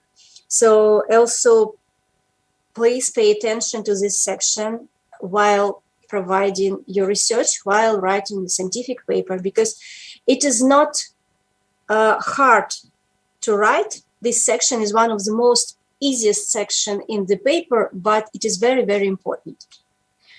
And the final, I'm already concluding my presentation. So the final section you have to pay attention to is discussion and results.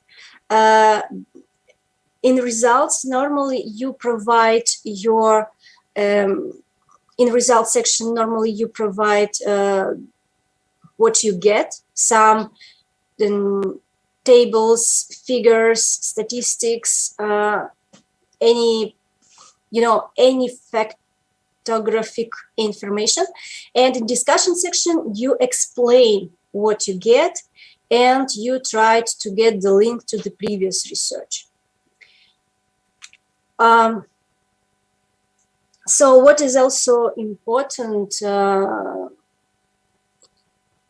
results should be explained and discussed in more detail. This is some comments from the reviewers. Analysis and discussion of the results is very primitive. The paper lacks discussion and any justification of the proposed method, proposed model, etc., etc. And my suggestion is don't include interpretations or explanations of results in this section results. You can tell the reader what you found, and in discussion section you explain what does it mean, and just don't mix up these two sections. So thank you very much for your attention. This is it. I'll stop the demonstration of the screen. Thank you very much for this, for the invitation for this conference. Thank you very much, Associate Professor Alexandra Kimova, for sharing this informative presentation with us today. Thank you very much for your time. Well, everyone, let's talk about another interesting topic that will be the final presentation of DGTI-Con 2022. We would like to bring you to learn more about the auto drive, what will happen for the nearest future. If you're all ready, and I would like to introduce to you to Philosophy Dr. Alvar Place-Bitero, Senior Data Scientist at Asian Institute of Management, Philippines. สวัสดีค่ะ Hello. Good afternoon, everyone. My name is Alva Presbitero, and I am from the Asian Institute of Management in the Philippines.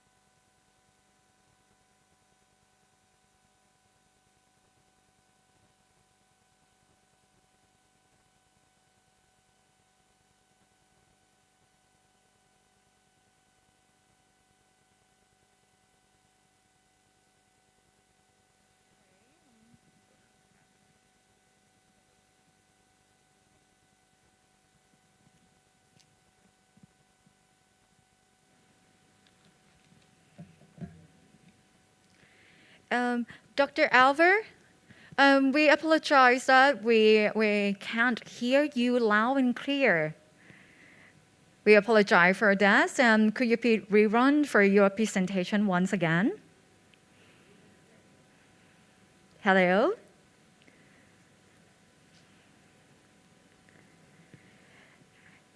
Carry around me to remind all our audience and delegate once again. For the DGTI-Con 2022, we are now live streaming via Facebook of DGA Thailand and together with the YouTube channel. If you want to leave your questions, so please feel free to engage with our live streaming platform.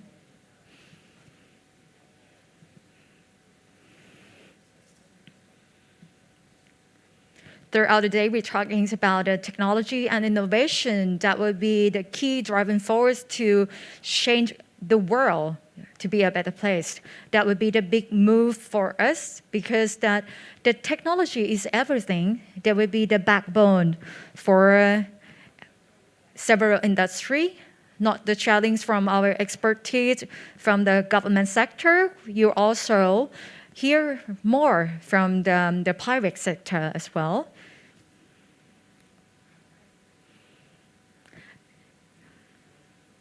During these times, I would like to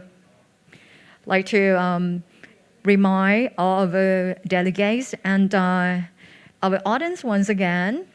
So please kindly stay connected with our Facebook of DGA Thailand because there will be the channel for you to stay up to date about the latest information that DGA would like to provide to all the government sector.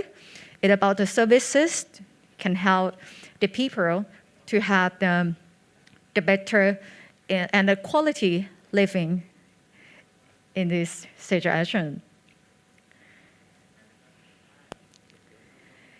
All right. Good afternoon, everyone. My name is Alva Presbitero, and I am from the Asian Institute of Management in the Philippines. Specifically, I am part of the Analytics, Computing, and Complex Systems Laboratory, in short, it's called Axis at AIM. Now, today I will be presenting one of our smart city projects called Paturo. So Paturo is short for Platform for Assessment and Tracking of Urbanization-Related Opportunities. So this project is a smart city collaboration between the city government of Kauai, Asian Institute of Management, of course, the Isabela State University, and lastly, our funding agency, the Department of Science and Technology, Philippine Council for Industry, Energy, and Emerging Technology Research and Development, in short, USD PSURD. So 2 years ago, so this was in 2020, February, so we launched this Paturo project. So what you're seeing now is a picture of where my team members are there. So the mayor of the government, local government unit of Kauai City is over here. His constituents are also here.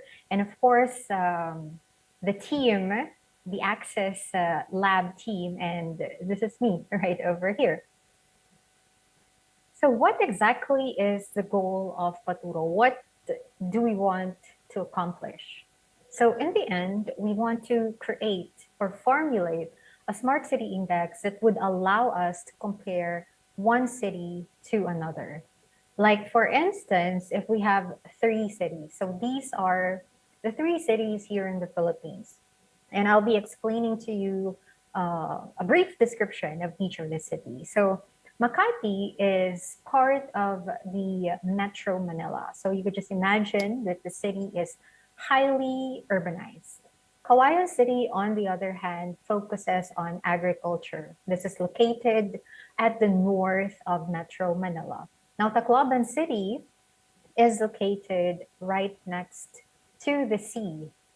So based on these descriptions, it is not surprising that each of this city would focus on different aspects. Now, in the end, these smart city indices are envisioned to provide insights to inform the policymakers, the decision makers. Mainly, I'm talking about the mayors of these cities to improve their city. So by comparing all these cities together, it would be easy to pinpoint which of the dimensions each of the city can improve on. Now, we focused for this project on 7 dimensions. 5 would be static dimensions and 2 would be the dynamic aspect. So for the static dimensions, we call them static because these are the indices that do not really vary within a short period of time. So they are not so highly volatile, like mobility, environment, economy, governance, as well as people. Now, we also have the 2 dynamic aspects, which is the transport as well as the air quality. So we call them dynamic because these indices could actually vary by the minute, by the hour, by the day, as compared to the static indices, which could vary in a longer time span, like months or even years. In a nutshell, this is our methodology. First, we want to build a data hub. So when we were talking with the mayor of the local government unit of Kawayan City, we were informed that the data sets were located in different departments. So the goal here is to be able to collect all this data, to crunch them, to clean them, to process them, and then to put them in a centralized data hub, which will be our source of truth. Now, moving on to the second methodology, we develop and deploy an interface to the data hub to allow interactive access to the data and enable extraction of insights. This will not only benefit us in our team, but also, of course, the local government unit of Kawayan City. So their constituents who are authorized to access this data would be able to access this data hub with ease. Now, third methodology is to build mathematical models and or simulations to be then used to generate the features for the Smart City Index. Now, this is where all the science comes in. So machine learning and network science, agent-based modeling, and so on.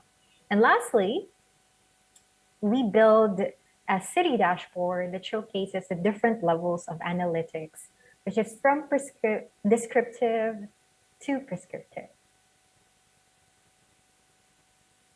So in order to build the data hub, we consolidated various data sets from our partner city and deployed sensors there as well. So on the left-hand side, this would be a short video of the tricycles in Kawayan City. So these are the main mode of transportation of the people in Kawayan. So it's more like a taxi, and some of them even own these tricycles as private vehicles going from one place to another. Now, we installed sensors into these tricycles to be able to track them. So these are the GPS sensors. And by the minute, we can see where these tricycles are in that city. Now, on the right-hand side, we also collected other data sets such as population census, flood hazard, critical facilities, current land use. So these are the properties of the city that the local government unit has provided to us. Now, here is the air quality sensor. So this is a mobile air quality sensor called the Atmotube. So this is really tiny, a really tiny device. And it's more like a keychain. So you could just put it on your bag, and the person carrying this device can just move around the city. And this is tied up or linked together with your phone.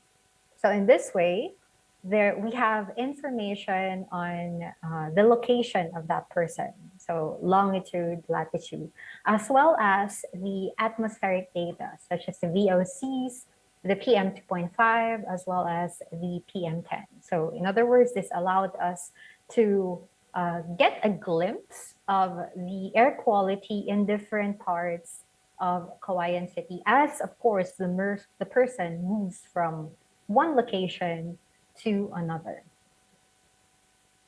So the Paturo project also performed simulations for the spread of infection, as what you see on the left-hand side.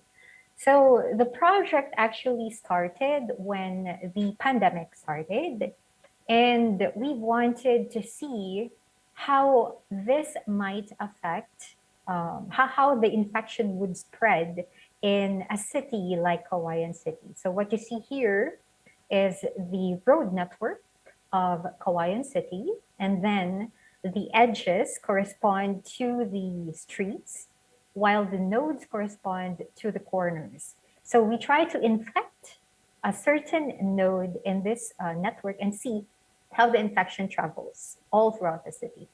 And the interesting thing is that we found out that there is a weak link in this road network. And this is the bridge, the only bridge, as a matter of fact, that connects the east side of this city, so over here, and the west hand side of this city.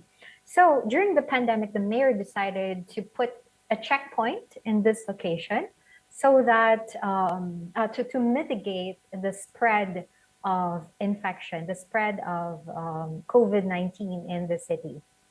So this could, the insights could actually be translated to another form, such as how does information travel inside a complex system. So on the right-hand side is the agent-based, our agent-based model for Cauayan City. So the triangles here correspond to the tricycles in the city. So we were actually, using the GPS trackers, we were actually able to monitor these motorcycles. So we know the origin and the destination pairs. And we used SUMO, simulation of urban mobility. This is a platform that is really, really good for agent-based modeling in terms of transport system. So we were able to do scenario modeling using this system.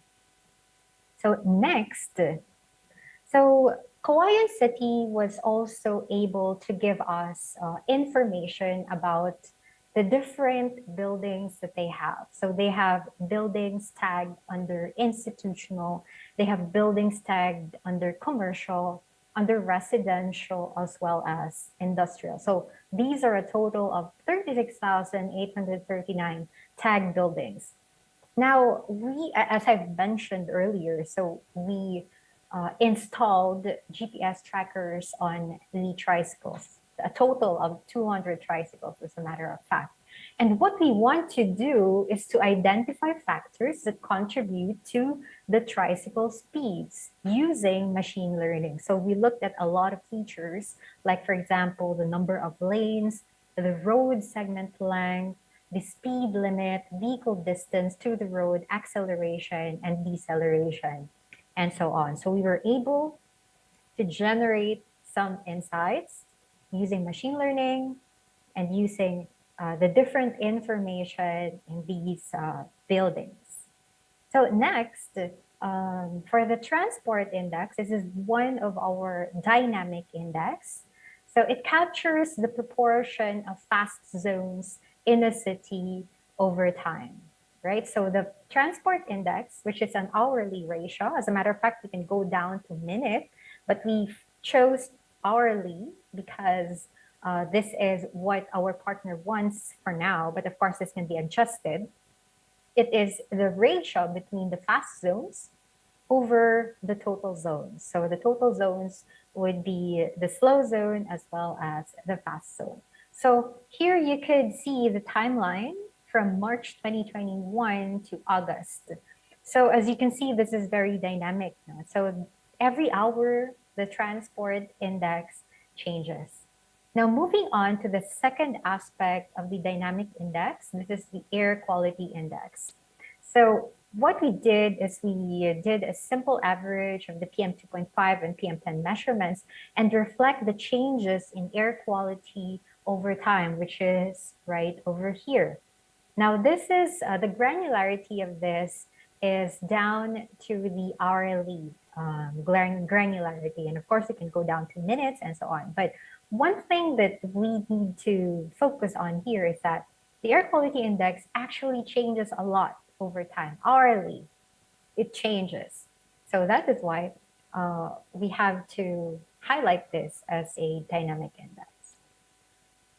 So the next index would be the resilience sub-index, which allowed us to compare cities around the world. So what we did here is we downloaded a lot of the road networks around the world.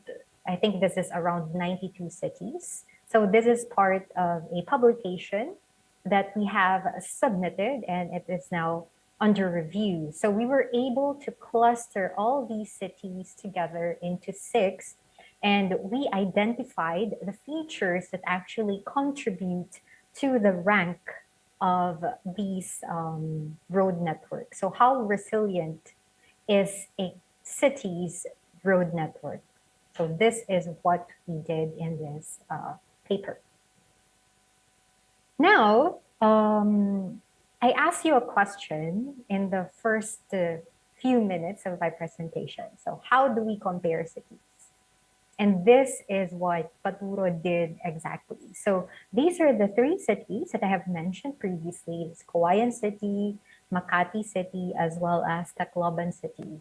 And on the left-hand side, you could see the overlap of these cities in terms of the mobility dimension, the people dimension, governance, environment, and economy, right? So in one glimpse, you could actually see, okay, this city is performing better than the other. Or for example, if I go for Cauayan City, okay, it looks like there is a need to increase the economic index. Right? So this is the goal of this project, to quantify the different dimensions of a city and to give an idea to the policymaker that, okay, these are the aspects that my city needs to focus on. Now, specifically, we can look at the specific smart city index here. So we have for Cauayan City, which is under, for example, under mobility, street accessibility, that would be 0.95. Makati City, the highly urbanized city, is 1.0. Tacloban City, 0.99. So all these dimensions correspond to different things. Like for example, for street accessibility, this corresponds to how far the residents are from a bus stop. So this is what this number tells us. So again, the Smart City Index ranges from 0 to 1, where 1 is the highest and 0 is the lowest. So it seems that a lot of the residents live close by the bus stops. They live close by the streets, the main streets in the city, and this is good. Now let's go to the healthcare accessibility. How accessible are the healthcare centers or the hospitals from the residents, from where they live? Now, if you look at this number, it seems that only Makati City as well as Tacloban City, so the 2 cities, are quite strong in this dimension. And if you are the mayor, say for example, of Cauayan City, you would have to improve on this aspect, right? So next would be the resilience index. So how resilient is your road network? For example, if there is an earthquake, if there is a typhoon, and then some of the roads in your cities would be blocked, is there still a way to go from point A to point B, even if you block certain road. So this is what the resilience index is all about. So if we look at this, we could see that Tacloban City performs poorly with this. So Tacloban City is one of those coastal cities that got hit by Typhoon Haiyan back then. And our results actually reflect this past occurrence in Tacloban City. Now for the greenery index, so this is more like a private data for a city. The greenery index is simply the ratio of the land area of parks inside the city as compared to the non-greenery area, or those that correspond to residential areas, industrial areas, and so on. So the point of this index is that studies have shown that the constituents or the residents of a city are happier when they are able to see green surroundings or blue surroundings. So in this case, we focus on the green surroundings, right? So we don't have data for Makati City as well as Tacloban City. So that is why we only have the data for Cagayan City, and it is 0.85 here. Lastly, this is the connectivity index. So this is how fast the internet is in the city. So it seems like Makati City, unsurprisingly, has the fastest internet. So the results are visualized in the form of a user-friendly dashboard. So when you go to the dashboard, you can see different aspects of the city. So you have the employment information of a city. You also have the accidents information of a city. Next would be the smart city index of that particular city, from static to the dynamic aspect. This would be the resilience of the road network. What happens if an edge or a street gets blocked? We also have the greenery index, which compares, which shows how green a city is. We have the accessibility aspect. So how far is a resident from a road? Next would be the air quality, how fresh, how clean the air is in Cagayan City in terms of different aspects. We have the transport index as well. This shows the slow zones as well as the fast zones. So another aspect about the project is the agent-based modeling. So here we show the different measurements in terms of average speed and so on of the tricycles in Cagayan City. So a dashboard manual was also developed to aid the stakeholders. So in order to make it easier for them, what we did is we also recorded a tutorial video on how to use the dashboard. So this is very friendly, very informational, and this is directed to our stakeholders.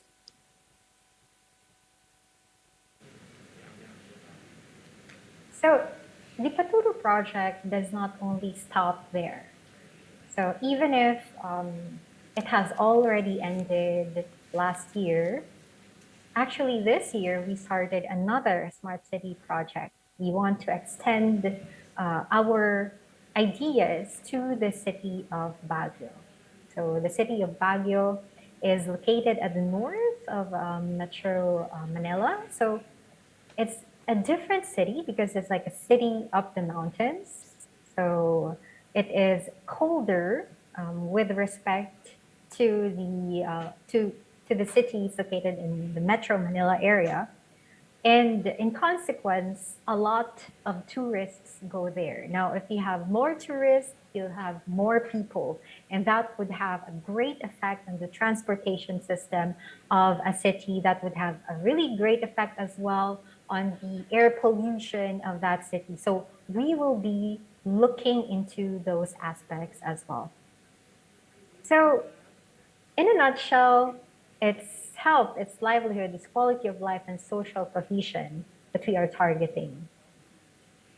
And on behalf of my team, thank you very much for allowing me to share our projects, our smart city projects to you. Maraming salamat po.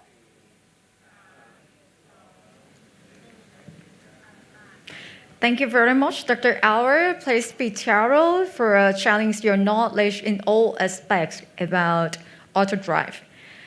Dear everyone, we are now come to an end of our event, the International Conference on Digital Government Technology and Innovation 2022, or DGTI-Con 2022. We would like to take this moment to place our appreciation to all the speakers for an enlightenment and inspiring presentation on the right way to apply for digital government. And also would like to thank you all of your active participation to all our delegates and attendees. Please accept our thank you. Well, everyone, we hope that our event of DGTI-Con will help you to gain this knowledge about technology and innovation to drive digital government as well. We look forward to seeing you again in the nearest future in person. We hope that we meet everyone in the next event. Thank you very much for spending your time with us. สวัสดีค่ะ Goodbye.